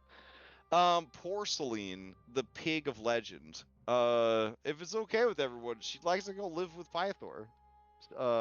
You know, or Raspy Rathor as he's called, because he thinks he's cool. He always has food in his beard. And he's always eating snacks. Does she eventually like size up and it goes from like a piglet riding around on a dragon shoulder to like a full-on magic boar riding around on a dragon? I'm gonna be honest. Porcelain, the piglet of legend, because she is so pampered by Pythor, she never bothers to grow up. God damn. Okay. As a celestial being, she could choose her physical form, and so she does not become a badass battle pig. She just stays an adorable piglet, so she could be pampered and doted upon for eternity. And listen, if you could do that, I'm pretty sure you would. So I'm like, I'm not questioning it. I just want to know what you wanted to do. Move. It's the pro gamer move. It is. So we'll come back to Telemachus because I think there's going to be some complexity there. We're going to come back to Telemachus. Testicles. Testicles goes and finds his missing siblings. They reform the great trinity of power, and they even, with his two bros as the two wings beneath the wind beneath his wings, he is able to win the heart of Ayla, the bad guy. Oh my god. At least we think. We don't know. She hasn't tried to leave, and they have several children, so we're not 100% sure if she's okay with it or she's just kind of bored. No one knows. I mean, if Nessa is the god of sex, she's probably okay with it then. Okay, fair enough. Well, yeah, that's what I mean. I just mean like the settling down and getting married. I mean, she had such big plans. You know what I'm saying? Like she has such big plans. Testicles, unless anyone stops him, he would use his notoriety after saving his brothers as a hero of prophecy, to pretty much end his life early through endless parties, just endless revelry. He's hanging out with this guy. He's hanging out with where is he? This guy. He briefly dates this girl. Eventually his liver just sort of explodes in his body and he dies full of endorphins, dopamine, and just absolute joy. Unless anybody intervenes, but I mean that's his fate. I mean, that's what he's choosing to do. Okay.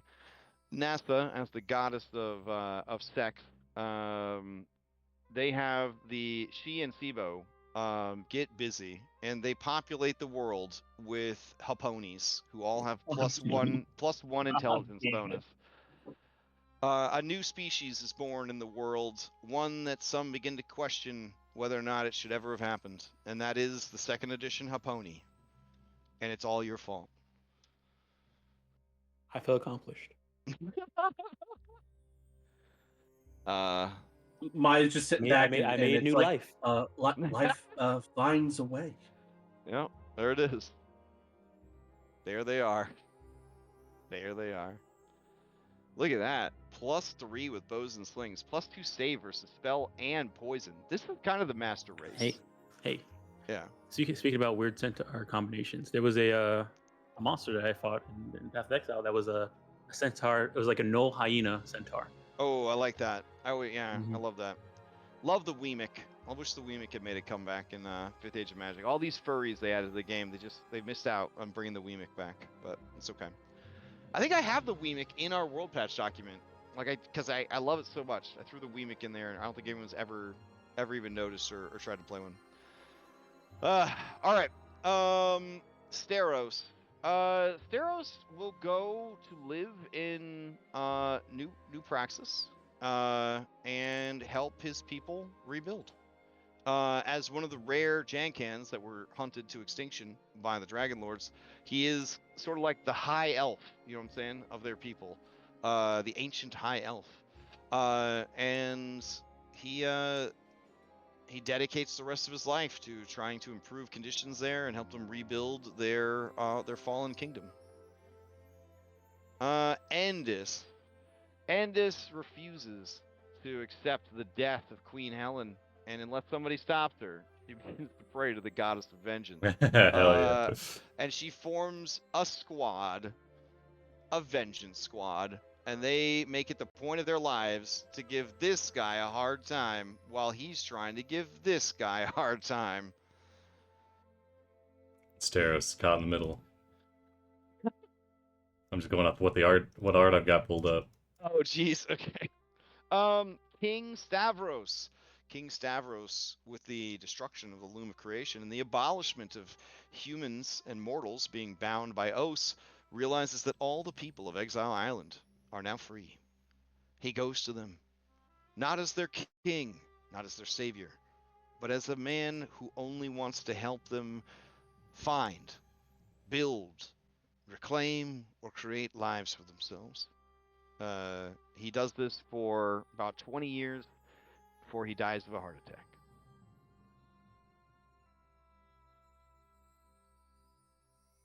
All right. I mean, that's he leads them for a generation. That's pretty good. Yeah.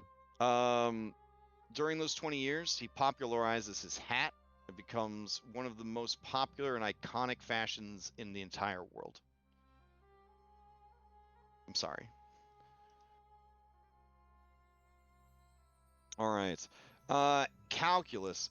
With the absence of Chandris, there is an opening in the court at Mitros. And Calculus, well, they have a mind for numbers. They very quickly fill the space left behind by Chandris and Zamrox and become beloved by both the king and the queen in more ways than one. They help the city recover from the devastation of the apocalypse and usher in a new age of fiscal prosperity, at least until Gilligold hits the market. Bright coin, give me a break. Gilligold's so much cooler. All right, so let's see. Then we got Yala. Yala becomes the new goddess of valor. She does a much better job of it than Pythor was doing. Basically, she makes it a point to try and stop the machinations of other Yala. So they basically become diametrically opposed forces. So her followers try to cool down, dissuade, and stop the vengeful actions of people seeking vengeance, because it becomes very clear very quickly that vengeance is extremely contagious. So she has her hands full 24/7. Carl is never found by the heroes of prophecy in this timeline. He never has the courage to travel out to sea. He never meets his father. He never finds the perfect song. ... Where would you pick up Carl originally? It was when we went back to Scorpion Island. What was he doing on Scorpion Island? That's He was where the part of the Leonids Leonids. live. Yeah. Remember, their ancestors came here, and ever since they've been in defiance of the gods. They refuse to acknowledge the Titans. They're all atheists, even though they literally live with gods. Damn. And That's so hardcore. Sidon's like, the minute one of you fuckers steps on a boat, I'm gonna kill you. But then you guys were like, our boat can't be sunk. You should come with us, Carl. Yep. You might remember. He and Rathford never went fishing. I know. He never reconciled with his father and found love in his heart for the gods. He swears an oath of vengeance. Yeah. That would involve getting on a boat, though. I guess with Sidon being gone, maybe. Oath of vengeance. Maybe. All right. Let's see. Poor Carl. Definitely a casualty of the timelines. Definitely a casualty of the timelines. A casualty. All right. Thorak returns to his people, a champion, a hero, a great one. He is the father of many, and he teaches all the incredible artifice that he learned traveling with Julian, Steros, and others. Only he doesn't need no metal. They build the most disgusting and complex flesh-based technology you've ever seen. And it becomes a very spooky place to visit over there in Fire Island. It's so economically or ecologically friendly, though. I know, right? When you get there and they're just driving around in like dead dinosaurs. It smells really bad though. Yeah, they like it though. They're into that. Yeah. That's And all the heat from- oh yeah, it attracts flies and maggots. Just gobble them up, man. Free food source. Like, he's honestly considered the greatest inventor. He's the Tesla of the lizard folk. Like, they just can't get enough of Thorak. Thorak, best ending. 5 stars. All right, then we get to the dragon babies. So, Cyver the Brass signs up to be a Sky Lord, or whatever they're going to call the new Dragonlords. Hell yeah. And he becomes the bonded dragon of Corinna. Hell yeah. Nice. It's a lot easier now that his heart isn't artificially filled with hatred. He's an angsty guy. Yeah. All right. Let's see. I guess we'll leave Cadmus and Callias for you guys during your epilogues, right? Because these are your chillins, right? Yeah. I've got stuff for Callias. All right. I mean, I'll tell you what. They see Big Bro joining the new Dragonlords. I mean, obviously, they want to join the new Dragonlords. But whatever you guys decide for them, that's fine. All right, Halos, son of Sibo, was never born in this timeline. The world's probably that's probably good, right? Like, he was a great guy, but I don't know if the world needed the process of that birth. Katya is still trapped inside Julian's locket. ... Anytime, actually. He swears an oath of vengeance. Repeat after me. Katya, you are free. So pretty easy. No? I mean, okay, all right, leave me hanging? Okay, all right. Oh, I guess would she? I'll let you handle it. Well, how does he handle it? How Actually, does- would she? Because she got out in the old timeline. Yeah, and she then got Julian out left of that timeline. future Julian, So so he's she's not the trapped current in Julian. past Julian's.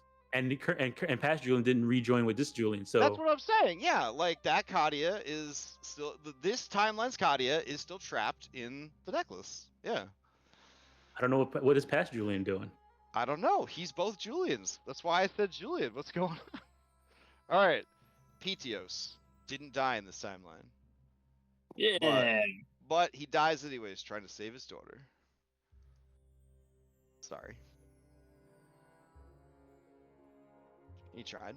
Unless you guys, I didn't see on this document in your speed run anything about convincing Petios not to go after his daughter who contained a plague that would kill It's everyone in the world. to remember what things got undone and what things One of Well, Oren's sometimes points. things slip through the cracks, like One of the the- world's greatest thief. One of the points in Oren's was is going to be going and getting all the apocalypse beasts back into their cubes. So he's in one of the cubes, like taking stock of all the horrific things that are locked up in these cubes. All right. He- You find little Maya. Patient zero. Yeah, of little an Maya. Apocalypse plague. Yeah. And then PDOS is sneaking in the back, and he's like, "Ah, I knew I was forgetting something. We can sort this out." And then he's like, "Oh, let me get everybody in here." And then they have the same heartfelt scene that we had last night. Okay. Nice. He's nice, like, "All right, I alright. think Julian was standing here. Siwa was here, I think." All right. Fair enough. We'll save Kyra for later. Poof. All right. So Narcissus, Ristanar, he goes back to being called Narcissus. He goes back to being a sexy boy who looks like he does too much opium, cause he does. His girlfriend, gets the cult up and running. They found a new nation. One of those areas on the map where you guys are like, does anyone even live there? Yeah. So they start at the City of Beauty. The city is called Narcissus, and it's ruled by the god Narcissus. And it is the most beautiful city in the world. It's ruled by the god of beauty. He really banks on the no war for 500 years thing, so it's not a very well defended city. So when mass vengeance becomes a replacement for war, he is caught unaware, and he does call for help and aid from his former allies. Narcissus calls for aid. Your city on Do the you borderlines of reality. Yeah, we'll give him a hand. Okay. Do you dream about it? You got dream issues? Let's see. Hexia. All right, so Hexia, she founds the nation of Hexonia. She is very charismatic, very diplomatic, and with her husband, Raspy Rathor, Hey! they try to establish Peace and prosperous trade with everyone. When Gilligold hits the market, Hexia puts up with it for about 3 years before she goes and eats Gillig Brightcoin and disbands the currency. I feel like that's the appropriate response. Yeah, Does anyone oppose her? No. Okay. Because Julian knows that this is a destabilizing currency that is not backed by the full, which is not backed by the full faith and promise of the rest of Thylea, and so for him to come in here and it's just sort of arbitrarily inflated and deflated at Brightcoin's will is just like, this is horribly disruptive. Like, just eat them. Get it out of here. Yeah, and Warren bought at the top and lost a lot of money, so he's fine with it. So at the bi-weekly god meeting, they're like, so Hexia, Queen of Hexonia, ate Gillig Brightcoin, international billionaire. Do we have anything for that, or no? Moving on. Okay, all right, moving on. I mean, he found out after fucking around. So Warren's zooming into the meeting. Yeah. So Midas disavows any involvement. He's like, I told him it was a terrible idea. I don't know what he was thinking. Yeah. Truth be told, though, Midas did sell all of his Gillig gold like hours before Hexia ate Gillig Brightcoin, so it's a little suspicious. Do you guys launch a corporate level investigation, or do you just kind of let him get away with it? Like, Being greed is his domain, so yeah. Okay, fair enough. Blazing Ben did a celebrity endorsement of Gillig Gold right before it tanked. Do you investigate him, or do you just let him get away with it? I kind of feel like we have. I mean, to. that's we the do. word of immortals. We do need a fall guy, so let's take him Oh out. wow. Okay, so what's the punishment for Blazing Ben for taking the fall for Gillig Gold? He's got to come serve. He has to cover his abs for 10 years. No, 50 Oh! 50 years. No abs. Yeah, Oh, no, no. 50 No, I said 10 years. 10 years. I was gonna say 50 years guarding the borders of reality. Oh damn. Are we turning the borders of reality to be the wall? Yeah. Yes, let's do Yeah, that. yeah. All right. Well, listen. He's fine with that. He's like, hey, even guarding the borders of reality is easier when you're rich. We do need additional funding, so pretty strapped over here. He offers a generous donation of 1 million drachmae to lower his sentence by Oh, yeah. 30 years. Do you Oh yeah, accept? we're all about that. All right, hell yeah. It's good to see how things are operating in the new world. I mean, All we right. left greed in place. It's not a very lucrative gig over here. Like the aberrant horrors don't drop a lot of usable money. Okay, so a mysterious superhero appears on the scene. He is known as the Lord of Filth, the grungiest hero of all heroes, and he Amazing. Hi, Narcissus. he that's not Narcissus. He fights alongside Yala Titanborn, and even though she ain't into dudes, they're like and he's not into ladies. They're like BFFs, obviously, and they fight an ongoing war against the goddess of vengeance, the new BBEG of the campaign. Fantastic. All right. Listen, some people are just always going to be a problem. You know what I'm saying? I feel like some Yeah, people are that's just, okay. yeah. I think the world needs problems, though. Yeah, you You need know what I'm saying? problems. Yeah. That was the whole reason why Alright. this happened. All right, so Zabulkarax. Let's see. Zabulkarax. All right. Zabulkarax, because of the words that Andronicus imparted to him from his dead wife, he goes back to the Mithril Forge. He grabs the heart of the forge around the scaly waist. He plants a big old smooch on her. They consummate the hell out of their relationship. And together they bring the Mithril Forge into a new age of prosperity.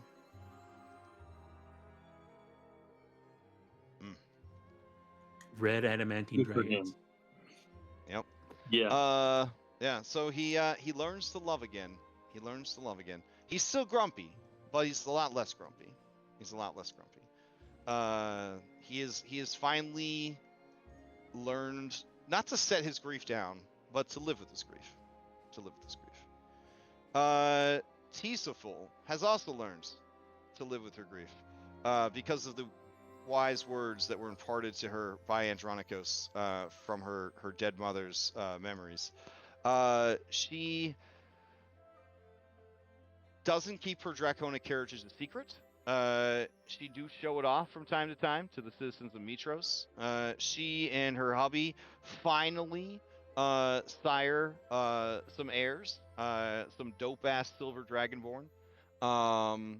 Eventually, Acastus do die of old age at the ripe old age of 124. No magical enhancements. The dude's just fucking built to last. The entire city of Mitros mourns his passing.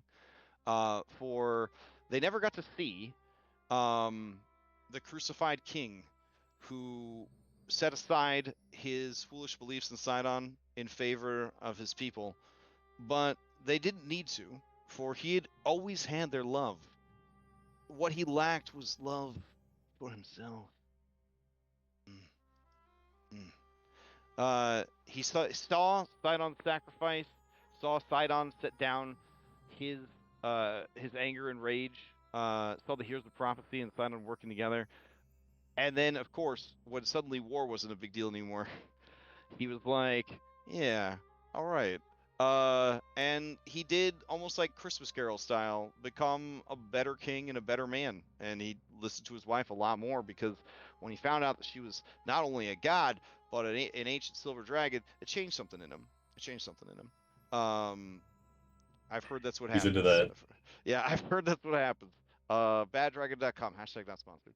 Also, I kind of feel like, wow, I should stop stepping out on her. She might just, eat me she alive. might eat me. She just might eat me. Like, some reason I felt okay doing it when she was just a woman god, but now she's a dragon god? I don't know how I feel about that.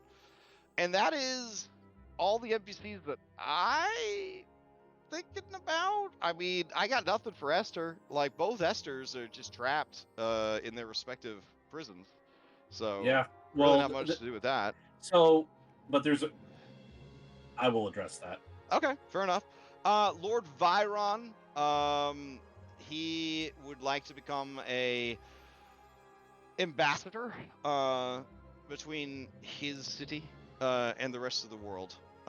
He is respectful of the king's position and inheritance, but he is also eager to see all that the world has to offer. And yeah, so that's That's his vibe. Kabir Nasir, she gets a big promotion. Doesn't get to enjoy any of the benefits because she's a workaholic. Yeah, the Myrmikis. We do need to address that. What do you guys do about the Myrmiki Queen? Did you say that you had her swear oath, right? We covered that last week. So does that mean she's a god? Is that how you take care of her? Yeah. Hard to say. Because you had her swear oaths, but then you said that mortals can't be affected by oaths. So Probably need to make her a god then. I feel like Yeah. she's definitely got like when she was created, she's got a spark, right? The big bad monsters. have, Yeah, like, because we said sparks were impacted. you do, in fact, feel that she has a spark imparted to her by the hive mind of her people. Because if a hive mind is very much worship based, right? So you feel that spark of power would be enough that she would be controlled by the oaths. perfect. Okay, fair enough. All right. I feel like Talius might occasionally go visit them if you guys allow it. He is filled with emotions when it comes to the Myrmikis, for he feels that he failed them as his creator by making them too perfect. That's how my parents feel about me, honestly. All the hashtag gifted kid things, I guess. All right. I think that covers pretty much. That covers a lot of people. Did you have anyone that you? I mean, Olive, I guess. She's still living her best life. I don't know. She's the pampered pet of like the god of the sun. I mean, he sleeps 12 hours a day. Like he eats all the time. It's great. Like I mean, that's like the perfect existence for a pug. yeah, I mean, I think Olive might have had actually the top ending. We thought Blazing Ben had a good ending, but not even close. Not after the whole Gillig Well, coin I mean, he incident. shouldn't have gotten himself into a crypto scheme. So We still got Thorak with a way up there. Oh yeah, Thurak's pretty. ST ending. Yeah. Olive and Thurak maybe tied in the lead. Porcelain, the piglet of legend, up there as well. ooh, yeah. Speaking of people that might not have a good time, Hudro Mikel. He'd like to go back to Eberron. Is anybody okay with that? Like, That's up to gotta- Simo. all right. A lot of travel. I think Siva was kind of mean to this guy though. I don't remember. Because he was playing as he- his father. Previous timeline. Previous timeline. Okay. Yeah. So yeah, all right. Then he gets taken home to Eberron, and he promises to never tell anyone about anything that happened here. Well, One, it's not like he's going to be able to get back readily. yeah, that's true. That's true. The people that he does tell try to find Thylea. They just end up in Theros. So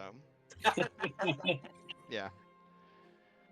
You know, Theros, like it's like Thylea at home. You know what I'm saying? Like, anyways. All right. So what do you do about Joyous?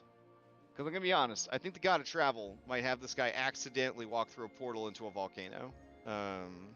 I don't know if Sibo's able to reconcile with this guy. And I don't think you should. I don't think you should have to. I don't think you should. Yeah. Have What happens? What I mean- happens to Joyous is between Joyous and the God of Travels. To. All right. You can just leave it at We'll that. just say this. We'll say this. Joyous was never seen again. Yeah, but Julie knows. But Julie doesn't say anything. Fair enough. Fair enough. All right. What happened? Well, I guess Oren will cover. What He's going to the happens. motherfucking wall. Joyous. Oh my God. Let's Okay. go. Wait, what? Welcome to the Alright. fringes of reality. Dang. All right. He's never Joyous, seen again.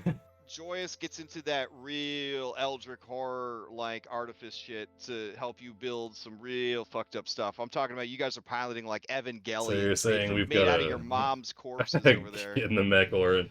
Yeah. I could just see it now Yeah, because he like sees they're you inside. He sees you inside Yorgos in a fight, and he's just like, uh-huh. a kaiju rolls up on the border of existence. Orin steps out in a mech suit. And he looks at the kaiju and says, "You look like you dropped common loot. That's part of the problem here. If You don't drop anything valuable."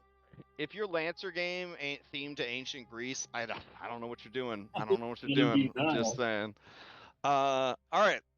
Do you have any questions about any other NPCs? Otherwise, we move on to your epilogues. All right. Nothing comes to mind. All right, who's up first? God, this can map go. is so packed. There's so many. This is the name of everybody. The map is so packed with NPCs. If you hold Alt, it just goes crazy. All right, so who's up first? I can go if nobody wants to right. go first. All right, Queen Maya of Themis, goddess of life, champion of Thylea. What's up? All right, so so after we get things settled with terms of getting all the sparks situated, and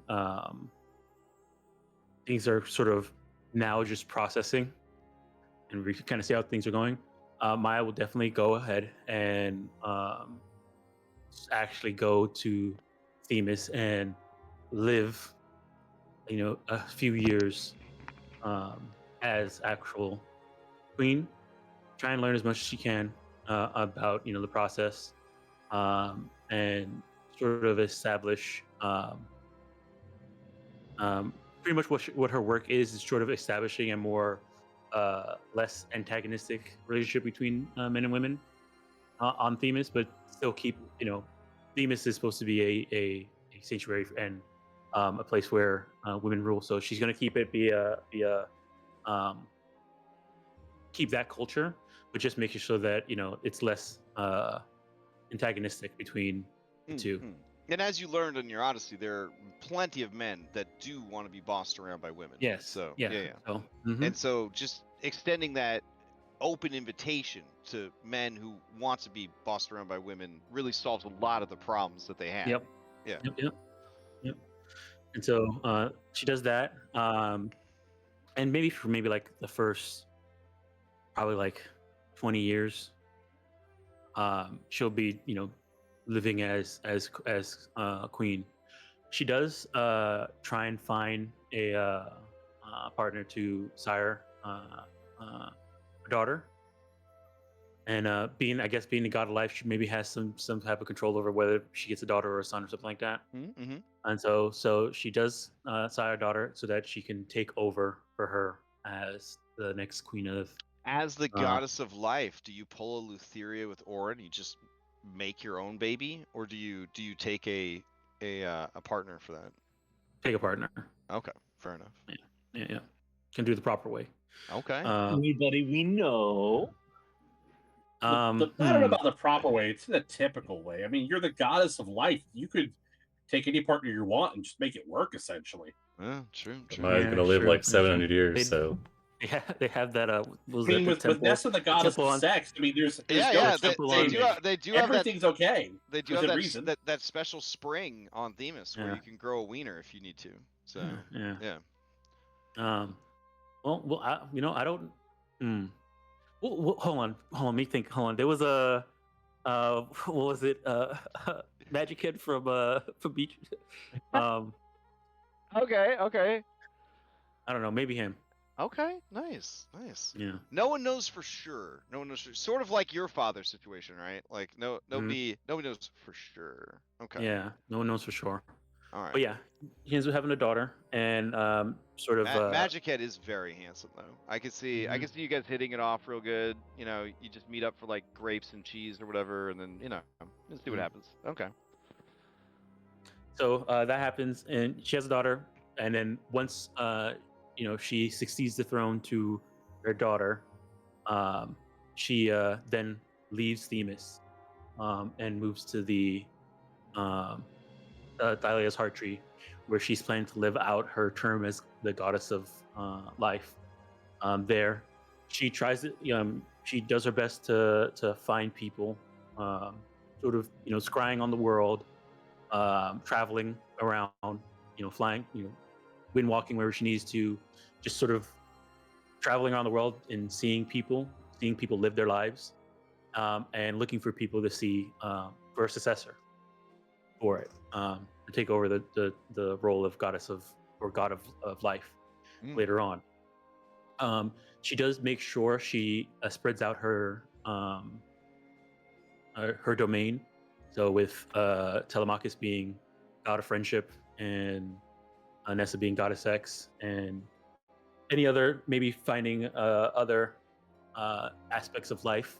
If she sees somebody who embodies it well enough, acts if maybe see if they want to do it, going through and sort of doing that. So just maybe like a good sort of life pantheon of just a bunch of people that have all the aspects of life, and our home base is on Thylea's heart tree. Um, uh, Overall, though, her goal is to find somebody to eventually inherit the main domain of those people who manage one of these aspects. And then, overall, though, Maya's primary goal is that if it gets to the point where Thylea feels like she wants to wake up, hopefully Maya's done enough of a job sort of managing the dream, the life part of the dream, that she can take Thylea's place in dream for her when she leaves. Oh wow. So that Thylea, the world, can continue existing To prevent the apocalypse. to prevent the apocalypse. Yeah. But possibly bad guys might try to stop you from doing that in the follow-up campaign 500 years from now. Spicy, And then spicy. Okay. The The hope goddess is of that, life has been murdered. Oh man, what a start to the campaign. God damn. Wow. All right. Can't wait to Stuff. play the Now and then I don't know. Oren probably has some stuff in his thing, but Maya definitely does during her term as goddess of life. Make sure she goes and visits Oren on the edge to make sure that they, just being in dreams and dealing with horrors all the time is no way to live.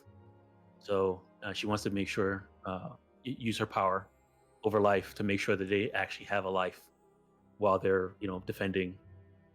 Aww. Even Joyous? Yeah, even Joyce, everybody. Dang. We'll get like a Okay. shift system I set feel up. like Sibo might have something to say about that. We'll do like a 1 week on, 1 week off type of deal. I don't know. I like to think that maybe, like Steve-O would see leaving his father behind, like leaving his hatred for his father behind, would be enough. Do you know what I'm saying? Like maybe I mean, he, yeah, from my understanding, Sibo does not want to get involved with his father at all. yeah, So exactly. So like, what leaving him happens to alone- him? Who cares? You know? Yeah, who cares? Yeah. Plus, I kind of feel like Joyous is like one of those proud workaholics. Like he revels at being that obsessive and that driven that I feel like he'd just be like, you know what? Don't worry about it. I'm just going to stay here and work on this thing that I've got going. Oh yeah, yeah. I definitely think that he is got that mad science vibe, right? Where like as long as he is engaged and busy, he doesn't really care about anything else. That's part of the problem that Steve-O had with him, right? Is that he was so wrapped up in his own shit all the time, he wasn't even there for Steve-O's mom dying. Yeah. Okay. So yeah, that's Maya. Awesome. Okay. Who's next? Who wants it? Andronicus? Oh, okay. Julian. All right. And Julian. Yeah. So we'll start with future Julian. Or out of time Julian, however we want to word that. So prior to assuming the role of the god of knowledge, and in order to make this work, Here, because here's baby fish Julian. it's Perfect. come so far.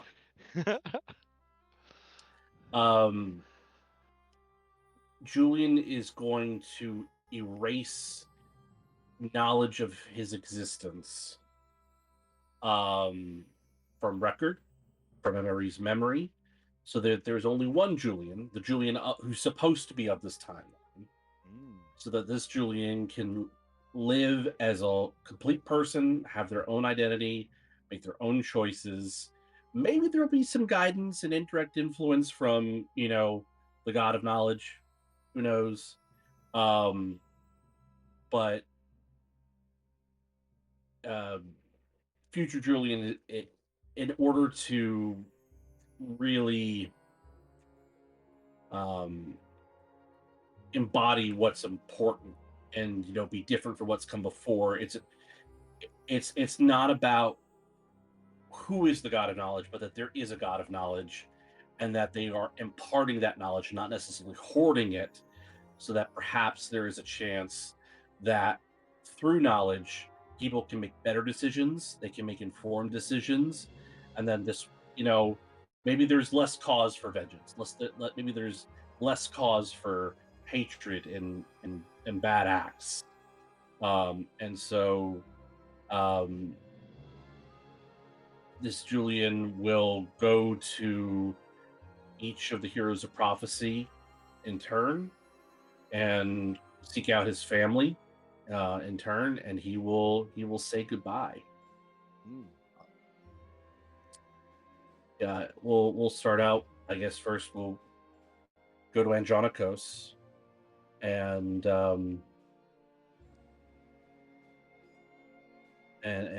he'll say, Andronikos,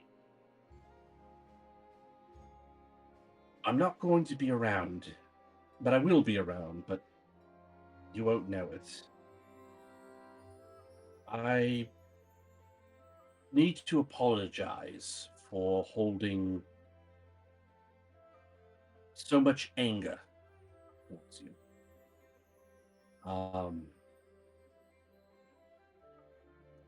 Deep down, I was very upset when you broke the sight, and what I said in my madness was true. I hated you for it and felt that you should die for that decision, but it doesn't change the fact that you did it out of love for your family, and you were doing an act of love with the best knowledge you had, and regardless of knowing, you owned the act and we made it work. And I'm sorry for questioning you, hating you, generally being an asshole to you. I feel that you and I are very similar in a lot of ways, and that may be why I had such a problem sometimes working with you. But you have been a tremendous person. You have always been righteous, if not right, in what you have done. And you have, even though I at times held feelings of anger for you, your actions, who you were, drove me to be better. And I wish you all the best in the future. And if you should ever need to know something, I hope that I can help you out with what you've got going on in the future. I love you like the brother I never had. I've And I been hope that you can accept my down apology. I've been down the path of no one knowing you, of everything you've done being forgotten and erased. It is the loneliest path you can possibly imagine. Is this truly what you think is best? You doing that to yourself, subjecting yourself to that? In a way, I will still be around in this timeline's Julian.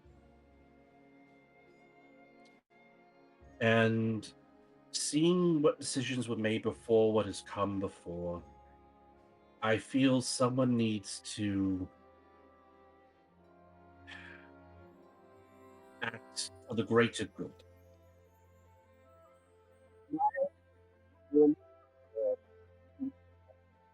Oh no, we lost Dangers him. on the outside. Oh, can you hear me now? Yeah, I hear we you just again. lost like the last sentence you said. Okay.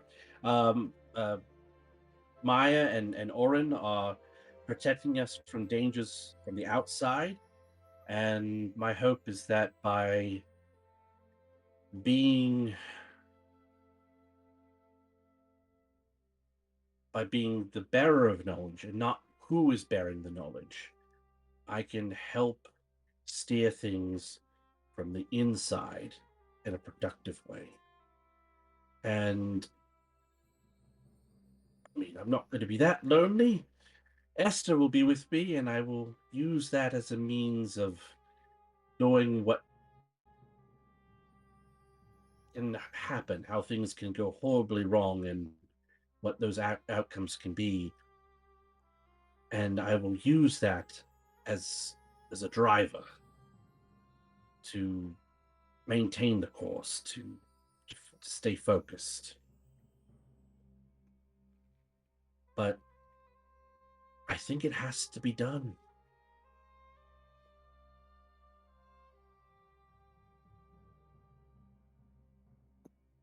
If that's how you feel, I'm not going to try to stop you. It's just feel free to, after you've erased this version of yourself, to reach out, to become friends again. Well, it is my intention to go amongst the people and the gods and spend time with them. I feel that the previous gods lost perspective by keeping themselves apart, and the understanding and information didn't flow both ways, so I hope we can be friends again. Yeah, just try not to appear as too much of a know-it-all, you know? No promises. You've come a long way from that little kid on the streets of Mitros. What? Fucking broke his arm. Yeah, I was like, what do you mean the little kid on the streets of Mitros? You knew I was from Mitros. What do you mean the kid on the streets? That's where we first met, don't you remember? You were a bit younger than me. Wait, were you that spotty-faced shitheel of... You motherfucker!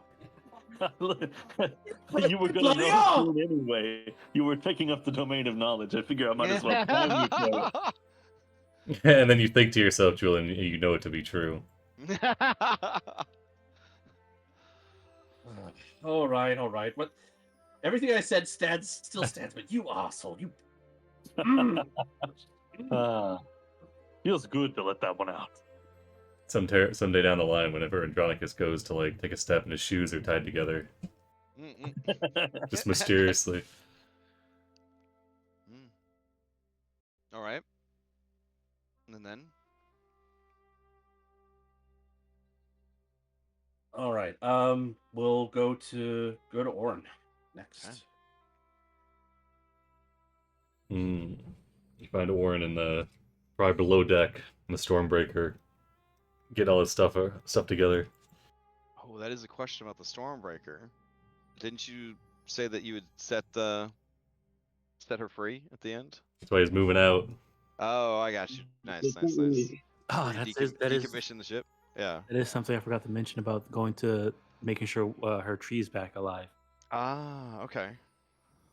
Now that You you're do the that god for- of life, okay, you bring her tree back. Oh, so you reunite her with her sister. Yeah, because we remember we had sent the ram to start the process Mhm. way back in the beginning. Yeah. You know, and then Maya becomes the goddess of life and finishes off, I guess. Beautiful.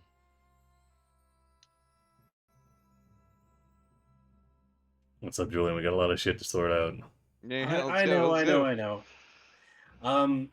I wanted to let you know that I am going to, with becoming the god of knowledge, the important part is the knowledge, not who is imparting it, but that it is cared for and shepherded. I'm going to erase all knowledge of my existence from memory and record and become its steward. Hmm. It has been an honor fighting alongside you. You and the others have been the family, the siblings I never knew I needed. And while we faced a lot, and you certainly faced a lot of the physical damages, I feel you and I have a unique bond and through our experiences with Lutheria. And I hope you know you will always have my love and respect, even though this version of Julia may not be around. And should you need anything in the future, please know I will be there for you. Hmm. So I'm going to forget about you, and the only Julian I'll know about is the Julian from his current timeline. Yes. Don't be too hard on him. I will see if man. I can provide some guidance and steer him in the right direction.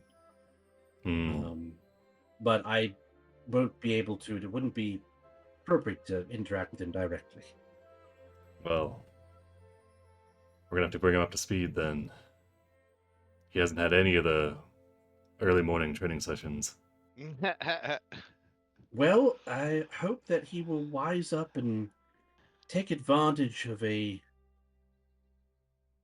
new group of Dragonlords that seem to be forming. Yes. If anyone can do it, it's Corona. I have a lot of faith in that. I wish you luck, Julian. I'd say don't be a stranger, but that seems to be your intention. I feel it's for the best.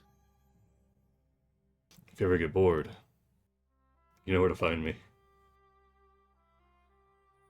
Best of luck, and don't leave some monsters for the rest of us to kill. Hey, don't kill them all. Yeah, he just he grins at you and nods. Oh, before you leave the room, says, "Oh, take this." He hands you a 50-foot coil of rope. But of course. Thank you, Oren. And Julian will go to Maya next. Okay. And Maya, you are the sister I never knew I had. And I hope you don't judge me too harshly on how unwise this might be, but I am removing this version of Julian from the narrative. I feel it is important that knowledge is properly cared for, and it's not a matter of who it is, but that it is looked after in this world. And we've seen how much ego gets wrapped up in being a god. And not all of us can be as wise as you are in that regard. And so I feel the best way to eliminate my big fucking mouth, as some might say, is to take ego out of the equation. And you will just have a god of knowledge. And you will have this realm's version of Julian, and I just won't be here anymore. Not as you know me now. Wait, so everyone is going to forget you? I feel this is the only way it works. I have to remove myself from all record, all memory, and that way it's pure knowledge that I'm able to hold on to and disseminate and take in. Again, taking the sidedness of the whole situation out. Oh, I understand, Julian. But before you make that decision, let me just say one thing. Throughout our entire Odyssey, one thing we did learn about godhood is that when you do it alone, you take it all upon yourself. It's too much of a burden for any one person to take on by themselves. So if you are going to erase memory of you,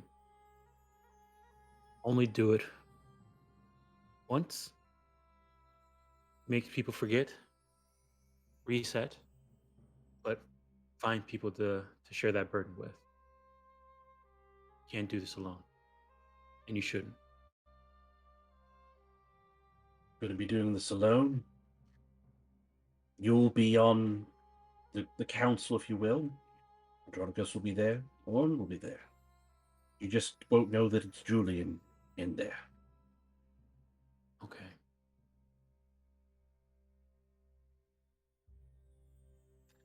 And All right. I am giving Esther the ultimate life sentence, in that he gets to see what we can create in the next 500 years.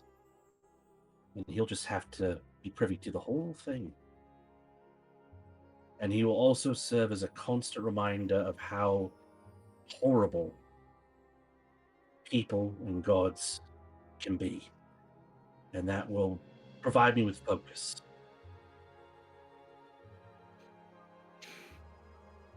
Okay, but if you ever need help or want to talk about something that you know none of us would remember it, but you need to talk about it, please lean on us. I will. I mean, you can refute your wisdom. And Julian will give you a hug. Yeah, And, Maya's gonna go in for a hug too. And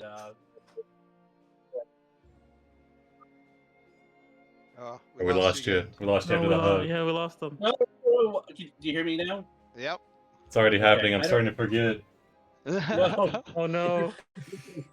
I guess the Sibo, and then I'll just do all of the dragon gods at once. Okay. With Sibo,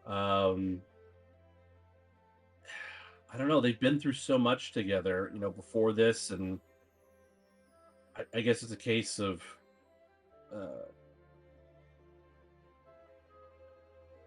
it'll be really hard for him to talk to Sibo. But he'll tell him, my love for you, I don't know. It's complicated, and I don't know what's going on. We lost you again. Ah, crap! Hold on a second. All right.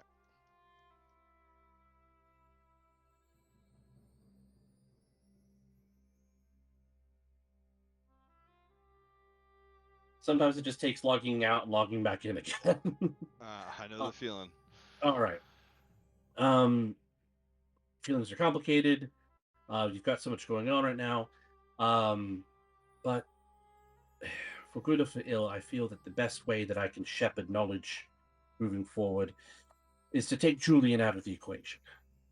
We've seen what danger ego can be with ambition and hurt feelings and just avarice.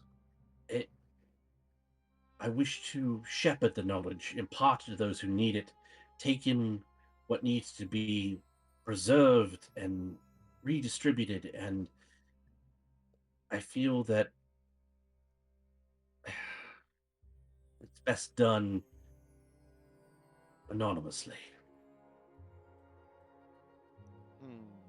But you'll be fine. Even though you won't remember any of this, you've got so much going on. You've got your family, new life ahead of you. It'll be He great. holds up a hand.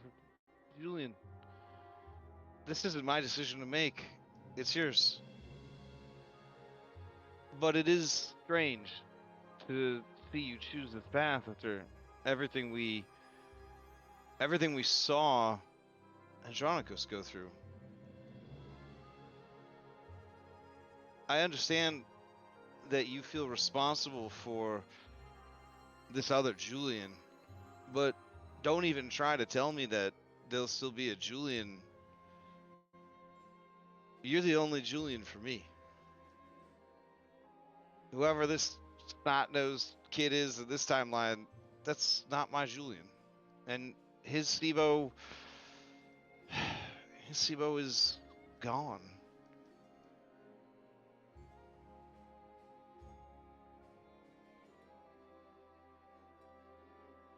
I You're won't probably stop. right. I won't try to stop you. But I will tell you I don't appreciate what you're doing. Even if I understand why you're doing it. And I'm definitely gonna hate whatever identity you try to assume and pass off, and I'll figure it out. I'll know it's you, so it's fine. I figured out every other mystery in this campaign. I'll figure that out too. It's fine. So. Well, in that case, challenge accepted. All Do right. montage I'll of see you around. every decade or so where Sibo's like, it's you, you're the OG Julian. Julian just snaps his fingers and erases the memory. Sibo's like, oh, I had something. It was there. He's gonna be opening like his bathroom cupboard and it'll be like written out in like blood or something, like a big J. He's gonna get a tattoo. Yeah. There's gonna be one of those what you call it, boards with the string. Yeah, like 400 years into it, whenever he's got so many fail safes, so you wipe his memory, and like you're giving him like dementia at some point because he just has so many fail safes to remember you. All right. But you- can we talk about the God of Knowledge? I'm dying to talk about the God of Knowledge. It's like, Sibo, come on, jeez. All right, so you're gonna drop this on your family, your mom, and your uncles and your aunt and all that. You gonna drop it on them? Yeah, I'm gonna bring them all together, and I'm Okay. gonna say goodbye. All right. And that I love them very much, and I'm trying to learn from what came before, and remove the ego from the equation. And this seems like the best way to do it. And who better than who's been through the wars, as it were, to stand watch and protect knowledge, and hope that he can help avoid the worst mistakes by removing the self from the imparting of that knowledge. Okay. So, Kyra says, okay, but counter offer. We just make you wear a mask all the time and use a fake name.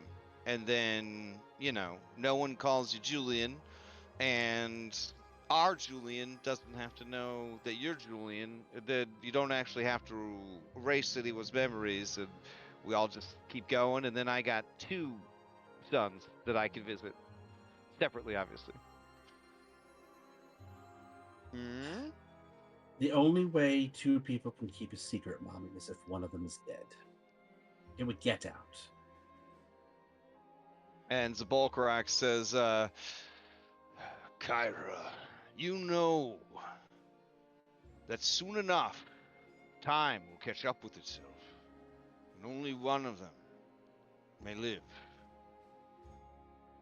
You would have one of them die, cease to exist. She looks kind of upsetty about that. She says, I mean... And then she thinks about, like, well, we could go on an adventure to fix this. And then she's like, That's how we got here in the first place, trying to it's fine. I looked at, okay, that's fine. All right, well, it's been nice knowing you. I got my actual son. This sounds like a good solution. I love you, I guess. Thank you for saving the world. This is real awkward. She kind of pats you on the back. I know. But I know this is incredibly awkward, but you do have your real son still here. Absolutely. Yeah. It's just not me. When you say real son, it makes it even more awkward. Yeah. Okay. It's a timey wimey. No, it's fine. Thing. It's fine. No, it just sells your idea even more. Yeah, I think we need to put a stop to all this, for sure. Yes. Yeah, makes sense. Makes sense. Wow. I thought this would. Wow, yeah. Really, when I think about it, it's really the only answer that makes sense. It's actually very practical of you. It's very kind of you. Everybody else, they like gobbled themselves up. So like you actually thought like, hey, well, maybe there's a way that I don't have to, steal the life of another me out from under them. Man, It's a wow. different Now sort of that I think sacrifice. about it, I kind of think the others do. That kind of definitely changes my opinion of them a little bit.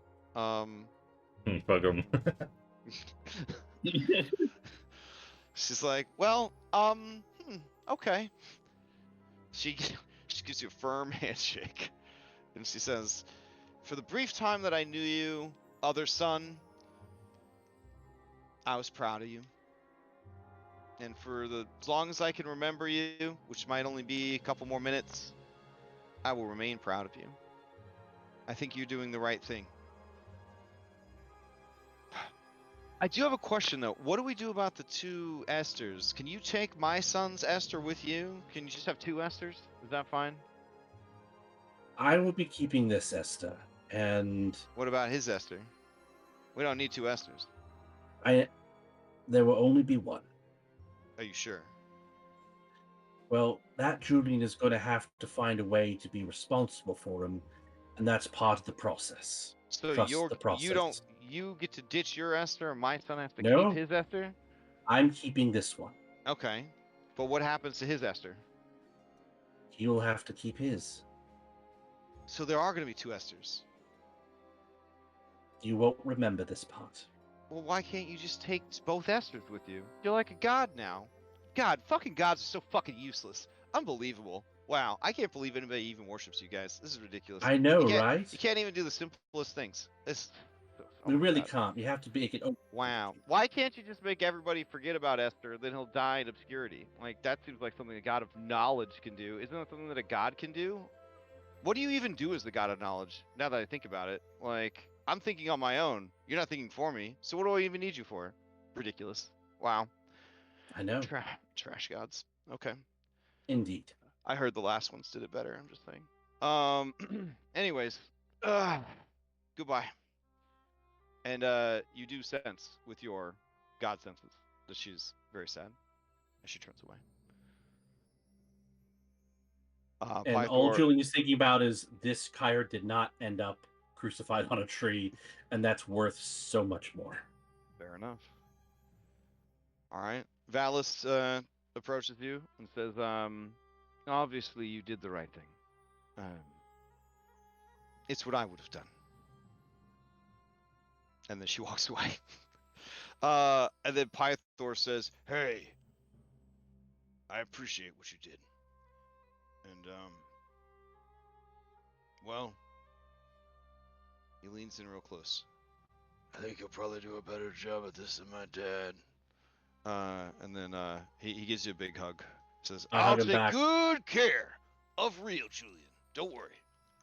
Please do. And I will whisper to him, you gave me the strength to do this. Oh, all right. You do feel wet, slightly electrified tears when you say that. He holds you tighter, and then he lets you go.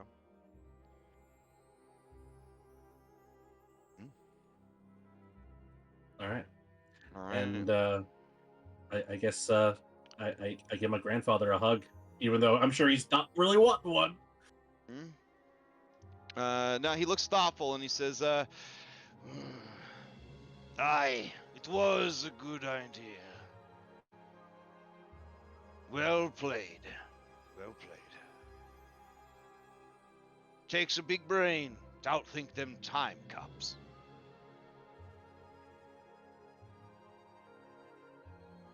I'll keep an eye on you while you're gone. I appreciate it. And don't be too hard on Julian. He's kind of stupid. Needs some help. Don't worry. We have nothing else to do except whip that little shit into shape. Thank you.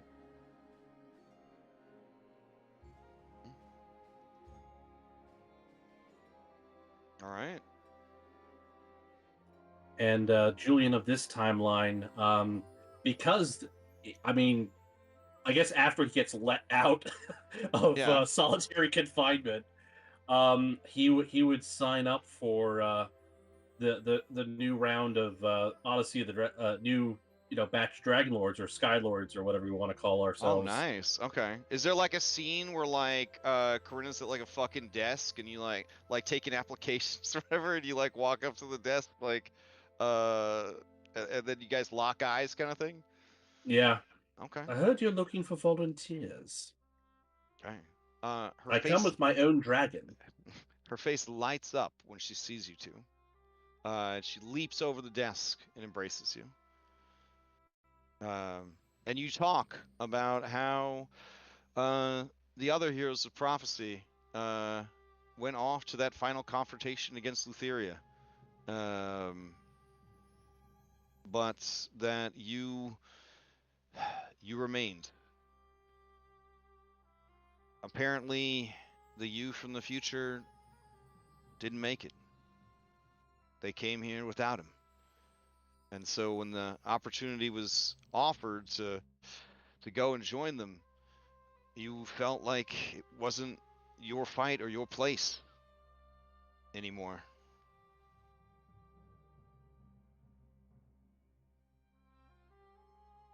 But it doesn't mean that the next fight won't be your place. It doesn't mean that the next great adventure, the next great campaign. And you kind of share some like commiseration about the adventures that you had and the adventures yet to be had. And then everybody sitting at the bi-weekly God meeting looks over at this God of knowledge and they're like, who is that guy again? He knows things. He's like, you just ask him anything. Like, Who? What is this guy's name? Like, what? He's been at every meeting. I know that. What was your name again? like, just ask him. Like, hey, God of knowledge, what's the tax rate in Astoria for the last 7 decades added together? Yeah, especially after the gill tanked. Yeah, after the gill tank. Spits out an answer, but they never say what their name is. So it's like whatever you want to call them, they will respond in kind, and they keep change like their voice that comes out changes periodically. Sometimes it sounds very robotic. Sometimes it sounds very very male. Sometimes it sounds very female. It's always changing, so you never quite know who or what is in there. Just they know things. I just call him Old Nosy because he knows things. I don't know who this man is or this thing is, but I'll tell you what. I know that knowledge is a treasure. I think he's a jewel. Just something about it. It just feels right, you know. Yeah. He's a jewel and he's in this room. Sibo's mind is racing. So the blood vessel pops. It's Sibo's right on the tip of his he's got one red eyeball.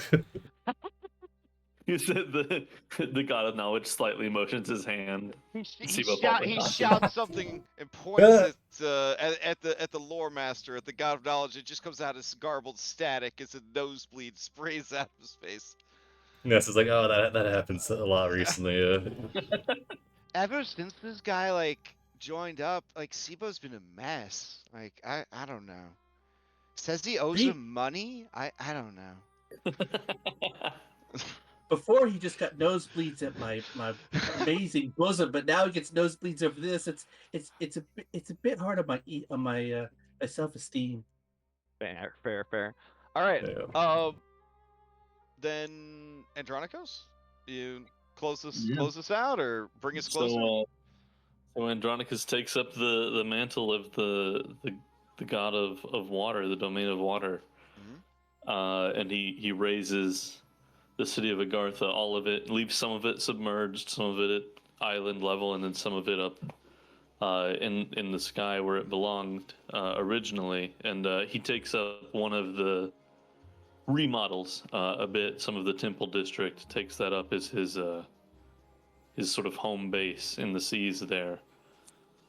He tracks down and recruits the baby Leviathan to be one of his allies and enforcers in the sea, sharing him a little bit with the Fish King, of course, because it is marine life.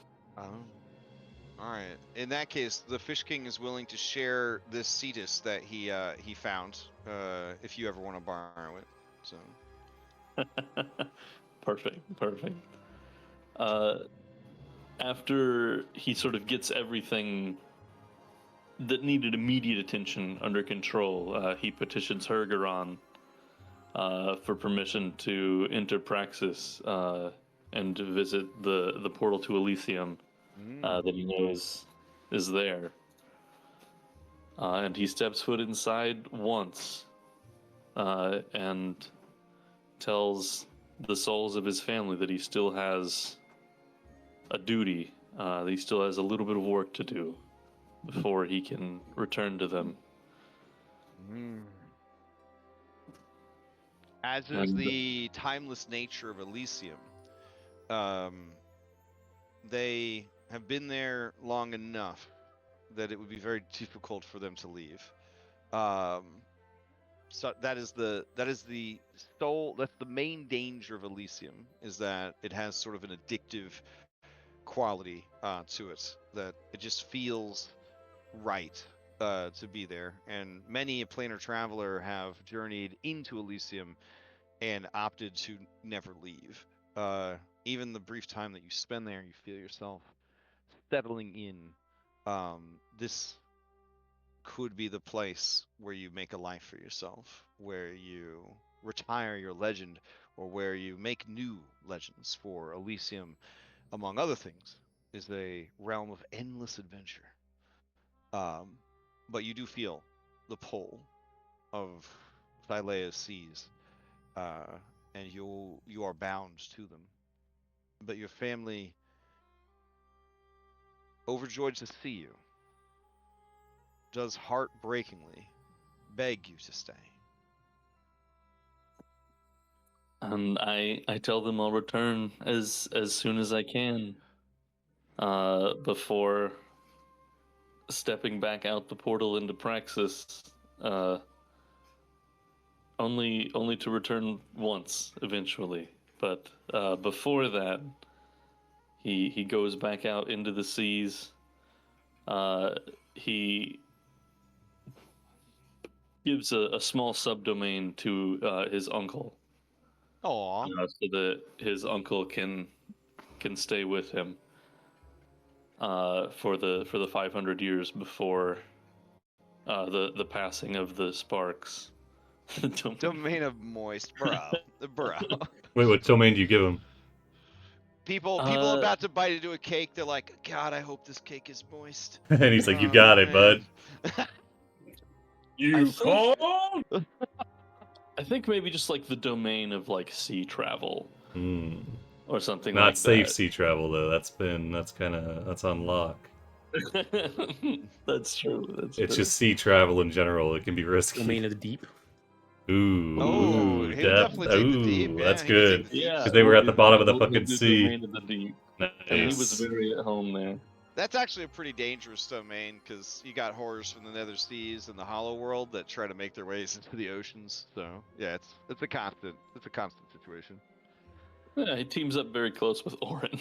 Yeah, We work. he's we work like together. Aquaman Orin, essentially. Nice. Yeah. Fantastic. He's got his own Orin. highly abused summoned animal. And Andronicus will encourage Helice's devotion to the gods, rather than like making sure that she didn't want to, like, this was great, but this is the direction both of us need to go now. He'll approach Kyra and he'll say, "You, the other you, elected to endure eternal torment." She just starts kissing you super hard. I mean, it's real hot and heavy. She does not have to pray for moisture. And then Moist lips, guys, obviously for kissing. Obviously. Obviously. Unless you stop her, the kiss goes on for several minutes. And then when she stops kissing you, she says, "It would never work. I don't know. You're a god or whatever. I'm not into gods." I'm only here on loan. Telemachus over there, like, what? I've got a 500-year span here, and then Yeah. I'm leaving. But No. you deserve more than that, and I know a particular god of friendship that can give that to you. Yeah, we got something going on. So he's off training. He's trying to beat me in a foot race still. So we'll see how it goes. You never said the foot race couldn't be over water. I'm gonna clue him into that. I have a feeling one of these days I might trip. So Just run near a stream sometime. I'll make sure it happens.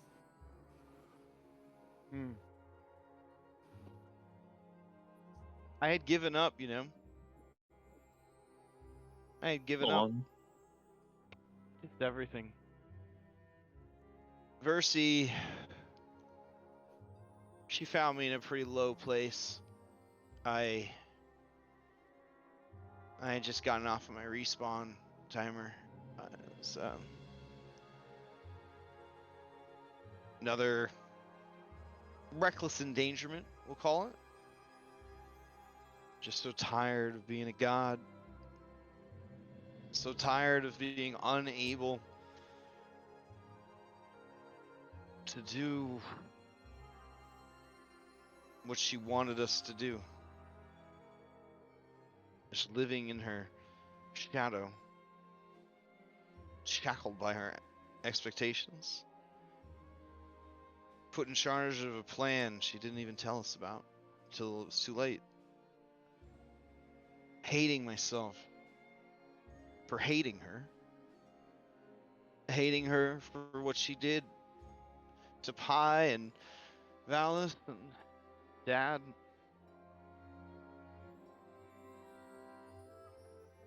And not even hating her for what she did to me because I was convinced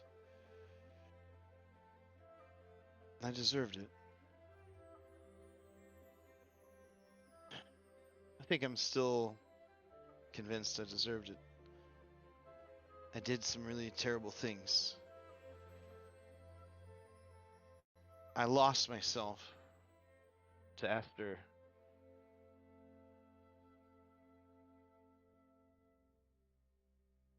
I did some really terrible things.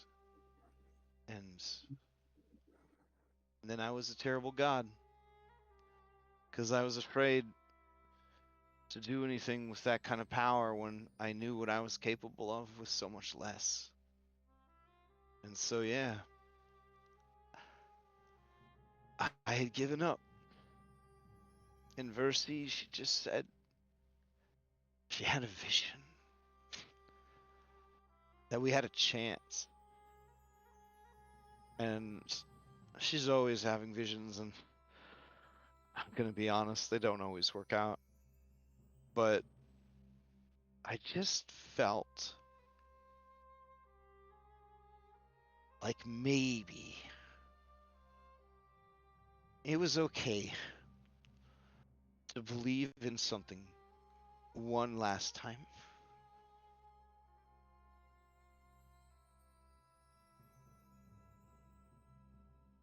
So, thanks for not letting me down in 2 different timelines. Just, you need to know that you're the reason. You inspired us to make Better Than Before our motto. You may have done horrible things in the past, but you've done wonderful things in the recent past. And I'm sure that you will do wonderful things again in the future.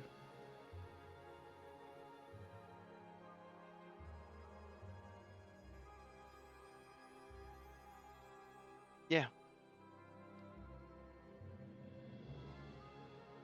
Also, I'm really sorry that my son, Like, I don't know what his deal was.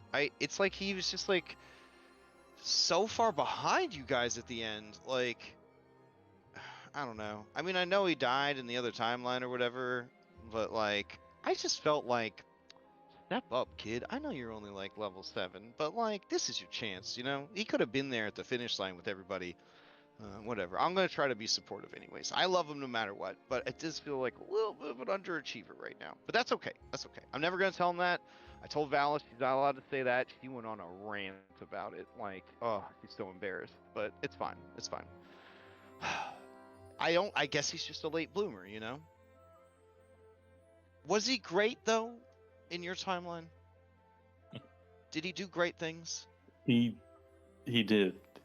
He did do great things, and this Julian will too. I've heard he's joining the Sky Team or whatever they're calling themselves. I know. Corinna wants to call them the Scavengers. And I was like, please don't. Don't do that. Please don't. Oh yeah, she got really into She some said sort of she like saw something through the window in the Lotus Witch's tower, and it inspired. Yeah, I was yeah. like, no, Scavengers? That's the dumbest thing I've ever heard. Ugh. I don't know. Anyways, yeah. So, I guess have fun with the ocean or whatever.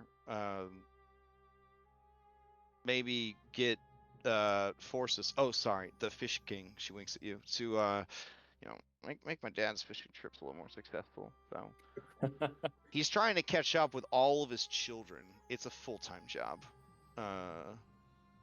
But yeah, apparently he had some kind of orange cat baby. So he's trying to take him on a nice fishing trip. We'll see how that turns out. Wait, Carl? Yeah. Did you guys know Carl? Yeah, that's Pythor's. Yeah. Oh, right. Sorry. Pythor, not my dad. Pythor. Yeah. Sorry. My dad, he's, reconnected with his side girl that, Yes. Yeah, we tried to tell him, like, mom's dead. It's not a big deal. You know what I mean? But every time he hooked up with her, he'd just feel worse about himself. It was a very toxic relationship. And her being an evil elemental princess who was enslaved against her will and, kind of hated everybody, including my father. It was just the whole thing. But don't worry. Nessa has been meeting with us weekly. We're working through a lot of business, and things are going good. Yeah. She truly is amazing. She's a miracle worker. Yeah. Oh, it also turns out that Hexia didn't actually eat all of Pythor's wives and children. She stole them, and then they all lived lives of luxury on her island. Because she cucked him hard by being like, "Look, I'm better at Pythor at everything, even giving you a good life." That suits Hexia perfectly. Yeah. All right. I guess this is it. She gives you another hug. She starts to lean in for a kiss. She stops herself. She says, "All right, well, goodbye, Captain Fish." Goodbye. Just we'll always have the winery, you know. We definitely, yeah, for sure. Got that in the old spank bank. I'll see you around. See you. Tag along with Telemachus to some of the god meetings. We'll say hi. No thanks. And then Andronicus returns to the sea, and he spends the next 500 years in the company of his uncle, getting closer with rekindling sort of that relationship with his family, raising Callius, letting Callius go and find a rider if she wishes. Oh wow. Yeah, she goes off to join the Scavengers. Skylanders? That The Skylanders. Copyright. Got that.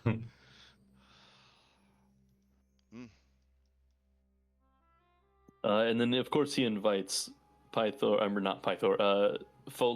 and Tychon to live on the island part of Agartha. And they help to, of course, spread sports ball Thylea wide. Fantastic.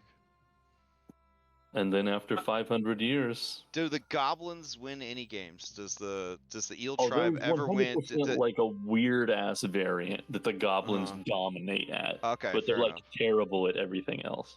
Cool. Okay. But yeah, after 500 years, he will impart the domain of water to his uncle if he wishes. And then he will return once again to New Praxis. And walk through the portal and join his family.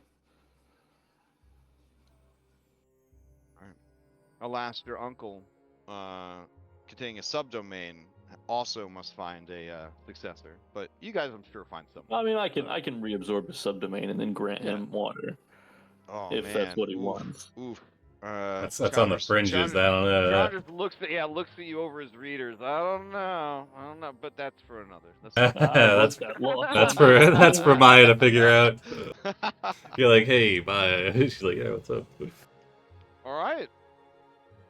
All Good right. stuff. Good stuff. And Orin? this timeline's Julian. Like every time Scavengers is brought up at a meeting, it's like, are we married to that name? It feels a bit. It just feels cumbersome. Should have gone with the Fly Force. So, the 2 flying years from now, ass. is anybody going to sign up for my Odyssey of the Scavengers campaign that I'm planning to run? Is that, Only if you Only said if I it. can play as Julian. Yeah, only if it's set 500 years in the future. And you have to it's be in Julian's Pathfinder. great grandson. Yeah. Julius. If it's in Pathfinder and you're using the Mythic rules, yeah, sure. Oh, hell yeah. Bro, Mythic Pathfinder 2e was made for this campaign. It's such a travesty that they didn't exist in the same time. Oh well. All right, Orin, you got anything else for us? Okay. All right, so in the immediate, there's, let's see, a couple things that Orin wants to check off.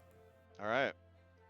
All right, so so we did cover some of this, but yeah, so he wants to aid the transition of the Domain of Death to the OG Talius. So he's got some experience working under Lutheria and would just help Talius wherever he needs anything.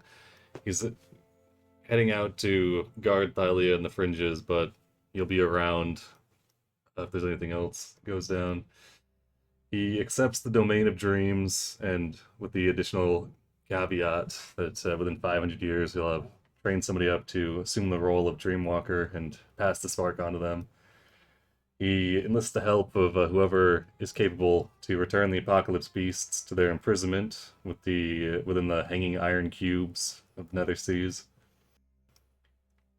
He wants to return to the Isle of the Oathbreakers to free Hirak and Kalik, as well as those forced to fight in the arena and those interred on the trees. So I think we talked about it lightly, but we're with the mortals no longer being beholden to oaths. All those on the trees are taken down and they're decommissioned. I'm assuming with the arena as well. Anybody have any opposition to the arena getting shut down as well? I'm just surprised you're wanting to shut down the arena. Yeah, that's what I was about to say. Character growth. I mean, sportsman behavior, right? It's not a very It's forced facility. You know what I'm saying? Yeah. It's definitely a travesty of competitive sportsmanship. Is Orin shutting it down, or is he repurposing it into a training ground to figure out who's gonna join him at the front lines? It's being repurposed into the Isle of Oaths. Oh, okay. And it'll be a training ground for people either looking to join the wall or prospective candidates, or anyone else on the Knicks that is in need. Nice. All right. He wants to visit the various temples of Lutheria in Thylea City. Check on things. Check on So you do find that she is still worshipped by many. Some say more so than the new gods, at least for several decades. Before she does start to fade a bit from memory. He always makes sure to pay homage whenever he stops by, and he shares stories of Lutheria, the good ones. There's a few. Aside from that, when that's all stuff that he's got planned above ground, and then a few things left in the Nyx. He travels to the plains of Asphodel to reunite with the 24th Legion. He wants to explain that their sacrifice wasn't in vain and ultimately led to the salvation of Thylea. It is a hard pill for many of them to swallow, but many do understand that, especially since they are from a life and world that believed in and was, dictated by fate, right? So Yep. they understand that, that if that was their fate and their death did lead to the salvation of others, then it was a good death. Yeah, he wants to give them some measure of satisfaction. Finally, he assembles the old guard of Georgos, Edicus, and anyone else he can find. Joyous, I guess, is also in it now. Anyone else he can find. Halleck and Kirak. Yeah, Halleck, Kirak, and brings them to the wall. So I figure with the possessing the domain of dreams, he kind of sets up like camps within the dream that work as like guard stations and outposts to guard against any outside threats coming in.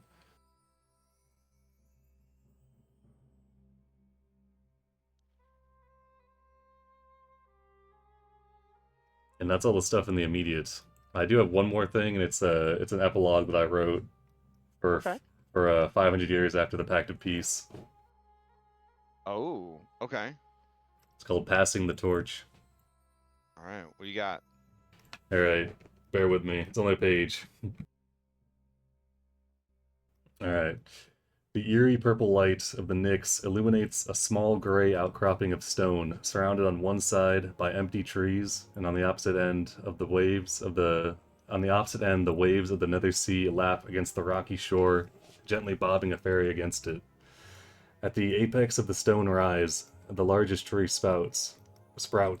Its gnarled branches twist upwards and choke the sky, casting shadows over a collection of people gathered at its base. Among those assembled are a handful of dragons, with even their considerable size dwarfed by that of the tree. A typically jovial undead man, now wiping his eyes and struggling to maintain his composure, as well as a particularly haggard-looking hyena, and the assorted group of persons forever termed as the heroes of prophecy. There is Maya, age having grayed her hair and eyes, but standing no chance at touching her mind or her wisdom. Andronicus, already an imposing figure as a mortal, now standing shoulder to shoulder with the dragons, wrinkles peeking from his tentacled beard. Sibo, his demeanor relaxed and his eyes ever questing for answers, his tome clutched under his arm. There's a golem, its enhanced form hunched and cloaked in a robe, standing at a distance, though its aura remains familiar to those assembled. And Orin, his face stern and his eyes focused, a soldier turned hero turned dreamwalker standing among them. His spear leans against the tree, always within reach, and his shield is ever instinctually clutched in his ethereal arm, taken once by his progenitor, but returned. At his side, a satyr of slight build stands at attention, her outward presence and commanding demeanor betraying their true age of just shy of 200, having been extended by the domain of hope. Orin nods at his friends and comrades, the farewells having already been said, before he turns to rest his eyes on the satyr. He recounts the centuries spent looking for a successor, the periodic visits to Thylea's material planes that for over 300 years had proved mostly fruitless. He again gives a silent prayer to the Lady of Death for having finally found success in the far northern reaches of Thylea's main island, where he had found the girl. She had proven just as stubborn and twice as thoughtful and wise as he. Though Orin wished he had more time to teach and mentor her, the words of the words of his advisors, particularly those of a blue-skinned tiefling and of a soft-spoken minotaur, assured him that she was ready, and he tended to agree. Though there was always more time for training, skills that could be honed, pushing the worry aside, Orin clears his aged mind, returning to the Isle of Oaths, once a place of despair, turned into a place of duty and honor. He moves to collect his spear from its resting spot, his apprentice following at his side. Hefting the spear, feeling its weight, he turns to her as she kneels and bows her head. Orin approaches and places the spear across her outstretched arms before he offers his own human hand to her. As she rises to her feet, Orin unclasps his shield for the final time, passing it to her. He lays Lutheria's hand onto her shoulder, and the rest of the domain of dreams bestows to her, the full power of the spark reuniting with hope. Without armaments, for the first time in over 5 centuries, Orin gives one final nod and a rare smile to his friends and the heroes of prophecy, now turned the heroes of Thylea. He hands 2 ancient-looking golden drachmae to Chiron as he boards the waiting ferry. As the boat departs, Orin looks back to the shore, his face a hard-to-read mix of emotions, the only one of which that cannot be seen is any sort of fear for the future of Thylea. Orin turns his back to the island, watching the ever-approaching sea and the distant plains of Asphodel.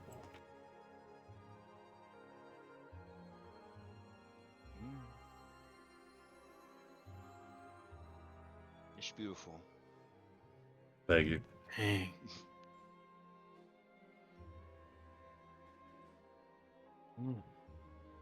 And that's that. Yeah? That's the end of the Dreamwalker. Well, Orin as the Dreamwalker. Oh, man. All right. Congratulations, guys. You did it. Wow. What episode was this? I have no idea. 188? Sound right? 189. 189. Nice. Wow. Dang it, we couldn't stretch it out for another 11 episodes.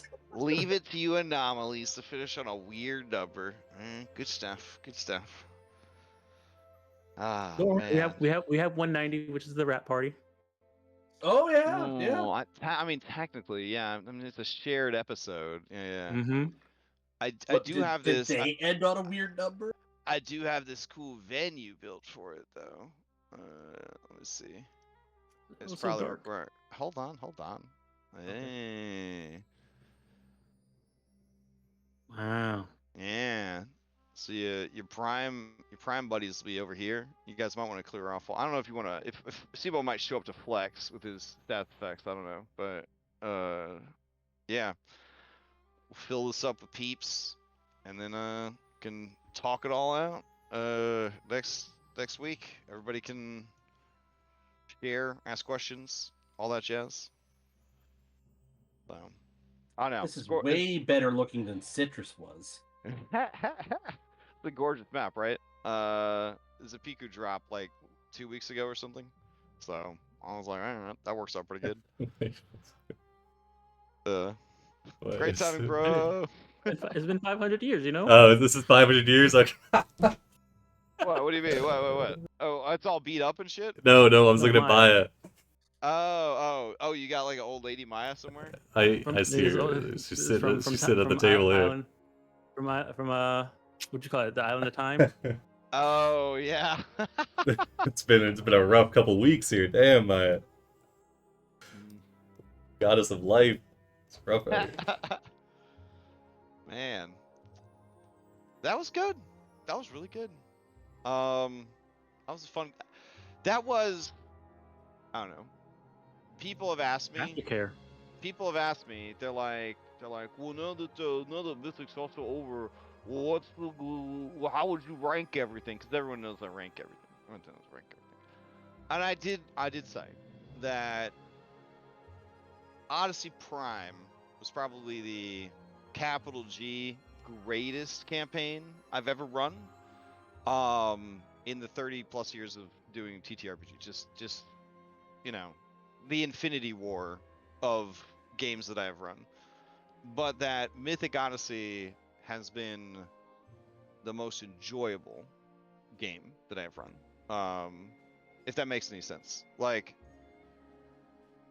it's just been one that I've never, even when you guys were really like dragging your asses or just being tedious, right? I never ever was like, I don't want to play D&D tonight. I never felt like that with this group. 3.8 years, and you guys always found common ground. You always found a way through together. You always honored that fellowship. You always honored that fellowship IRL. You know what I mean? It was such a good group. No matter how long it takes. I could not have asked for a better group than this. It was one of those things where like it all just gelled together like really, really well. So yeah. I can still remember that first session, pulling up to the sour vintage. Mm-hmm. It had the right vibe from the very beginning. Like it just had the right vibe from the very beginning. Not to mention, like before we started playing, we all just got together like, yeah, let's watch Hercules just for fun. Oh, that was good. Yeah. Yeah, it was good. It was, I just felt like I was like these guys are gonna go the distance, right? I was definitely like Phil, you know, like the little satyr, you know, these guys are gonna go the distance. It's why up until we lost SIBO, I was like, we could play this game forever. Like, it's never gonna end. Like, there's so many adventures we could go on. And then that was definitely a big wake-up call for me, where I was like, oh my god, we've been playing for like over 3 years. Like, we should probably wrap it up. But I feel like, and I hope Ori feels the same way, that if circumstances had been different, I do feel like we probably could have played this even longer and This is the retirement plan. Do you know what I'm saying? Like, I feel like we could have kept the story going and not really felt the strain of it. I think the only real strain we would have started to feel is the strain of the system, because like 5e is just not very good at higher levels. But as far as like characters and stories and interactions and things to do and things to see, I never dreaded a single session in 3.8 years. You know, of showing up for this. Maybe some of those sessions in the sand hydra pit. It was more like morbid curiosity at that point. Like, trapped on a rock. Will they give up and leave this week? Nope. They're gonna Shawshank Redemption. They're gonna dig that tunnel. All right. Well, will they finally manage to take out this one Amazonian guard they've been fighting for 5 hours? People told me in chat, they're like, just let them win. No. And I was like, they would never abide that. I think Nim was on that rock. We would not have. Yeah, they would never abide that. I was like, I said, listen, no one's keeping them here. They could leave. They could have left 3 fucking weeks ago. Nim was physically incapable of leaving. I think he was on that rock for like 9 hours. He was on that rock for like 3 sessions.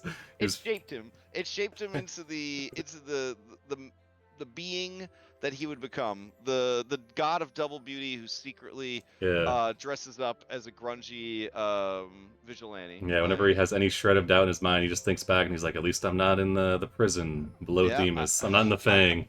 I made it through the Fang. I can make it through anything. Yeah, pretty much. Man. And now, you know, Toto's Africa holds a special knee in my heart. Oh my god. Absolutely. Keyboard Cat song. Africa. I mean, oh man, that was good stuff. All right, well, my first ever D&D campaign finished. Yeah, 1 to 20. Wow. Yep. This is your first game. Wait a minute, you finished you started and finished Curse of Strahd during this, so it's technically this is the first game I started ever. You started and then finished. Got it. Okay. Yep. Listen, if you want to forget about Curse of Strahd, I don't mind. Like, if you want to pay like a professional hypnotist and never remember Curse of Strahd, it won't hurt my feelings. They wouldn't be able to do it. Those mental scars. Like, this was the first campaign I ever joined. I got you. Yeah. No, that's great. Yep. Yeah, and your growth as a role player in this campaign was absolutely phenomenal. Like, I really enjoyed it. watching that kind of progression there. It was great. Glad we had a Ori's Queen too, Because Maya. Ori's first campaign was he joined late game Storm King's Thunder, and he was Yep. very, very unsure of himself. Like very, like he made a very like reticent character, like very withdrawn, quiet character kind of thing. Like he was afraid to like just embrace it. You know what I mean? Like he was still like on the edge, right? Like wallflower kind of thing. And I actually described him as a wallflower player during like prep stream where they were like I was talking about player types. He definitely Not blossomed. anymore. Yeah, he definitely blossomed in this campaign. He was definitely eating blossomed this campaign. people and running around Yeah. banging centaurs. And... Yeah, like I think he brought so much like fun and levity. antics. Yeah, the wild exactly. card. Yeah, it was Honestly, nice. out of all of us, he was the one that said yes and the most. You know? He was always Yeah. down. Oh, for sure. Yeah. Yeah, but I did love that before this group there was Skull and Shackles, and Skull and Shackles they were down for anything. It was like you guys are in the nether seas now, or the underseas. You guys are in the underseas now. And they're like, well, in the underseas, do people wear underpants? And I'm like, absolutely. And that was basically like that was our Underdark campaign. But they had a day where they just went out carousing in that goddamn carousal table. The next thing we know, we're having like a court battle. Like the entirety of the session is just having a court battle. I remember that. Yeah.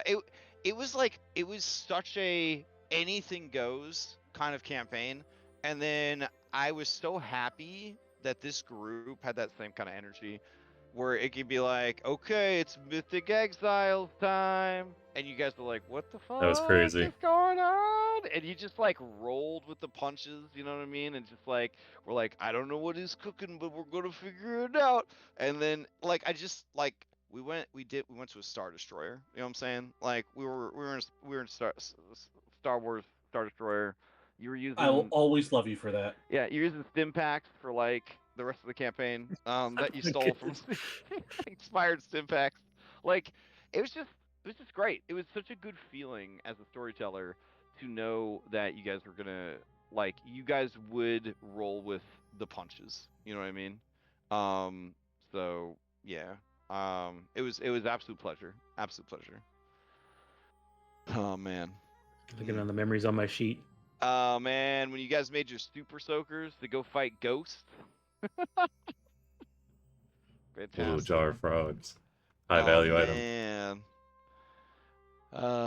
I've heard in some campaigns Harkus is like a big deal. Like I've run 2 Odysseys. The people are like, okay, cool, and then like you never see Harkus again. It's a squirrel, isn't it? Squirrel druid? He was a squirrel druid. Yeah. Druid got turned into a squirrel. Maybe if he What had happened to had that guy? Maybe if he had been a squirrel girl, things would have turned out different. Yeah, I mean, if who's that? Yeah. Oh well. But whatever happened to him, he just went back to the Druids of the Old Wood. Oh, So, fair enough. Yeah. It's pretty anticlimactic. Thought we like I mean, killed him or something. Sometimes people are just, people in the world. Not every guy that tries to overcharge you for a canoe goes on to destroy the world's economy gimmicks. for 3 years. Yeah, you know what I'm saying? I thought he was charging us fair market rate. Are you saying that was a lie there? Yeah, I mean, as far as you do. The new god of knowledge. We straight up. I do remember that. I was trying to cheat you on that canoe. It was like Sibo's getting tortured by a dragon, and we needed a way to get to the island or something.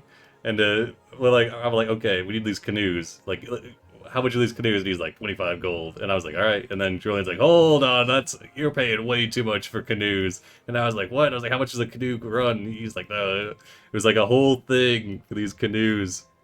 I think we ended up even just. And that's just part 2 of when we were standing outside the door. Well, what's his name was getting beat up at the beginning. We're like, we can't just go bursting in there. It's like, Oh my God. Oh Decisions. I think that's been of our biggest weakness. Decisions before doors. Yeah. Yeah, that's why when you guys were like, hey, we're here's the prophecy, and we're really good at diplomacy, especially with gods. And then my thick ass Greek mythology, like God of War boss fight that you were definitely under leveled for. You're like, but what if we didn't fight? And they're like, good point. Okay, move on. And then you get to the very end, and I'm like, I'll get you, motherfuckers. And that's like, what if I gave you a series of moral quandaries and you get Son of a bitch. It was the perfect final boss for us. Yeah. Yeah, our final boss was actually moral quandaries. Yeah. Oh, here, I'll show you. I'm gonna hard stop at 1 because we're gonna meet up again next week. But I did want to show you. You did have multiple ending options. So there was an option to go kill Thylea, which I don't think any of you were going to That would go have been a tough for. sell. Tough sell on Yeah. that one. All right, so can you see this map, or do I need to turn on? You got it. Either throw us on there or turn on lights or something. Yeah, it's black. All right, hold on. Cameraman pork. There you go.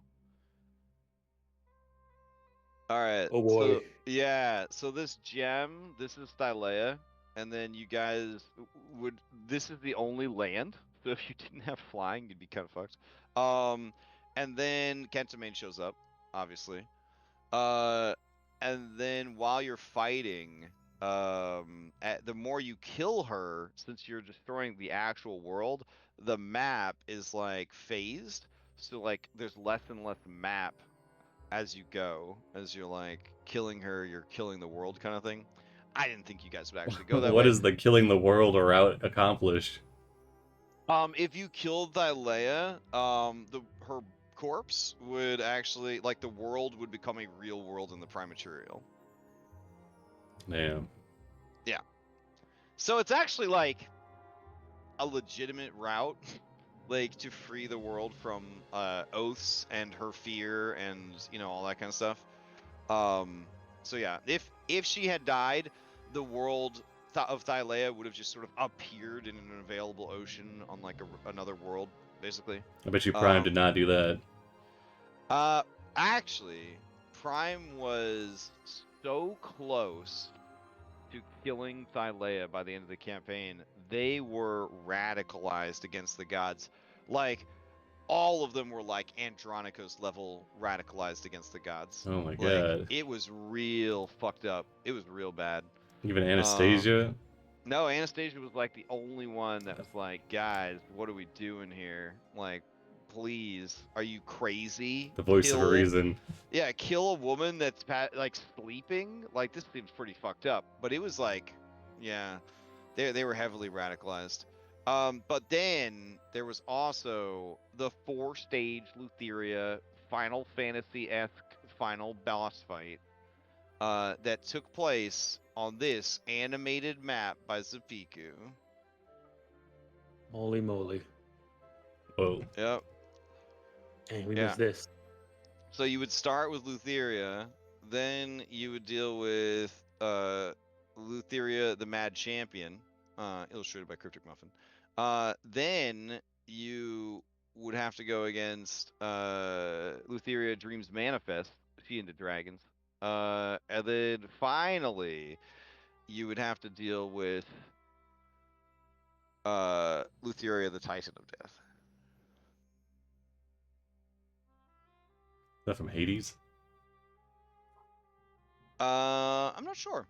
I don't found know. it. I'm getting some strong Asajj Ventress vibes off that. That's Yeah, pretty. Yeah, I was getting the same thing. Yeah, Asajj Ventress. Yeah, The neck. I mean, it's pretty cool. It just Yeah. it's just got that vibe to it. Yeah, so then the layer action would obviously be this Void Hydra that she is spawning to go kill Thylea with, and then you guys would have to basically like work through 4. I don't honestly know how your group would have done it. I don't think you could have done it. Oh, you're But cooked. yeah. Is this what Mythic did? I mean, not Mythic, Prime. Actually, Prime did the same thing that you guys did at the very last second. Oh, snap. Like, yeah. So Anastasia despised Lutheria. Like, she did not forgive Lutheria for killing her family, or any of that, because she was the haunted one in that game. And she's like, she's a trickster. She's tricking us. She's manipulating us. Like, what's wrong with you guys? Like, don't you see? And everyone's like, she's okay. And they're like, no, she's not. She's the worst. And then, when they were like, fine, fuck it, we'll just kill God. She's like, whoa, whoa, whoa, whoa, whoa. What if we go kill Lutheria instead? And then we could use her powers to put everybody back in the cubes and end the apocalypse and all that. And then, like, they got there and they were just kind of like at her, and they were like, all right, what the fuck's going on? And then Lutheria's like, oh, well, this is going on. And they're like, have you ever thought about just talking to your mom? And she's like, she won't listen to me. And they're like, okay, well, do you want us to talk to your mom? She's like, would you do that? And they're like, yeah, sure. We'll go talk to your mom for you. And then she's like, oh, okay. And then they go to, like, fight Kronos or whatever, and then Lutheria's like staying behind, and then they were like, well, aren't you coming with us? And then Lutheria was like, what the fuck? Because she was not on the same terms with them that she was with you guys. So she like thought it was a trick, like, the whole time. Lutheria did. Like, she thought, like, oh, well, they're gonna double cross me, and she was just waiting for that double cross, like, the whole time, and it never came. Wow. Yeah. I'm kind of surprised. Yeah, and then what Yeah. they did is Cyrus, who was the Slayer, which is a creation of Lutheria. It's her ultimate monster. He was like, I'm your kid. And Lutheria's like, well, I mean, I made you. I mean, I guess. You're my kid. Not really. He's like, I'm your son. And she's just like, please, that's not true. And then he just sort of like inserted himself into like their family. And then eventually the whole crew side on everybody was like, fuck it, I guess he's family. And then Halcyon even said, family, you're at best the family dog, kind of thing. And like it was rough. But he took Thylea's place as the dreamer. Yeah. Because Cyrus, Oh, Stone's damn. character. Yeah. Because in their Battle of Mitros, one of the mechanics of Battle of Mitros was if you would die during the Battle of Mitros, your favorite B team member would die instead. Like, they would take the hit for you.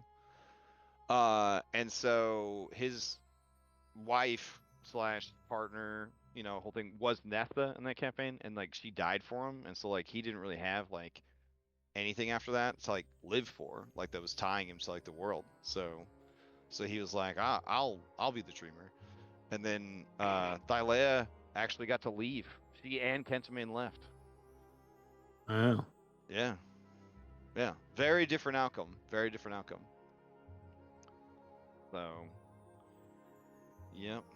But they didn't really address like the new pantheon. So there's kind of like two pantheons in their timeline. There's like the lost gods, but then there's also the PC pantheon, and they're allegedly friends, but I'm pretty sure there's going to be like a big old war of the gods in their timeline at some point. Yep. But they didn't save Prometheus in their timeline, so maybe not. I don't know. Because Prometheus is very much like a mediator of gods kind of thing. So having him alive in your setting was very, very good. In their setting, he went crazy, fought them. They had no way to stop him. It was the hardest boss fight of the entire campaign for them. So, yep. Rob Alice. Right? Oh, man. So many twists and turns. So much crazy shit. All right. Well, we'll continue next week. Well, not really continue, but we'll hang out next week, and you guys can chat, talk, ask questions of each other, ask questions of me. Anybody that's hanging out in chat can ask questions. But for now, it is time to sleep. All right. And I mean it, Will. Don't you be staying up late playing that Marvel Rivals. Don't you do it. I put a parental code on your account. I'm putting a parental I code know on your the account. password. I got the workaround. Hey, you down for one game, Will? Yeah, we can throw one up. Wait a minute, I've seen your screen time on my app. It's too much. You boys have had too much screen time today. Oh no, you're looking at my you're looking at my You have stats. to, yeah, you have to. You tell you what, you can set for 1 more hour, but you got to read the new that new nerd book that all the nerds are reading. God, I'm still working on the nerd book that came before it. All right. Oh, sorry. That's how it is. All right, Come good night. on. All right. Thanks everybody for watching. Come back next week for the Mythic Odyssey and Prime Odyssey hangout where we shoot the shit.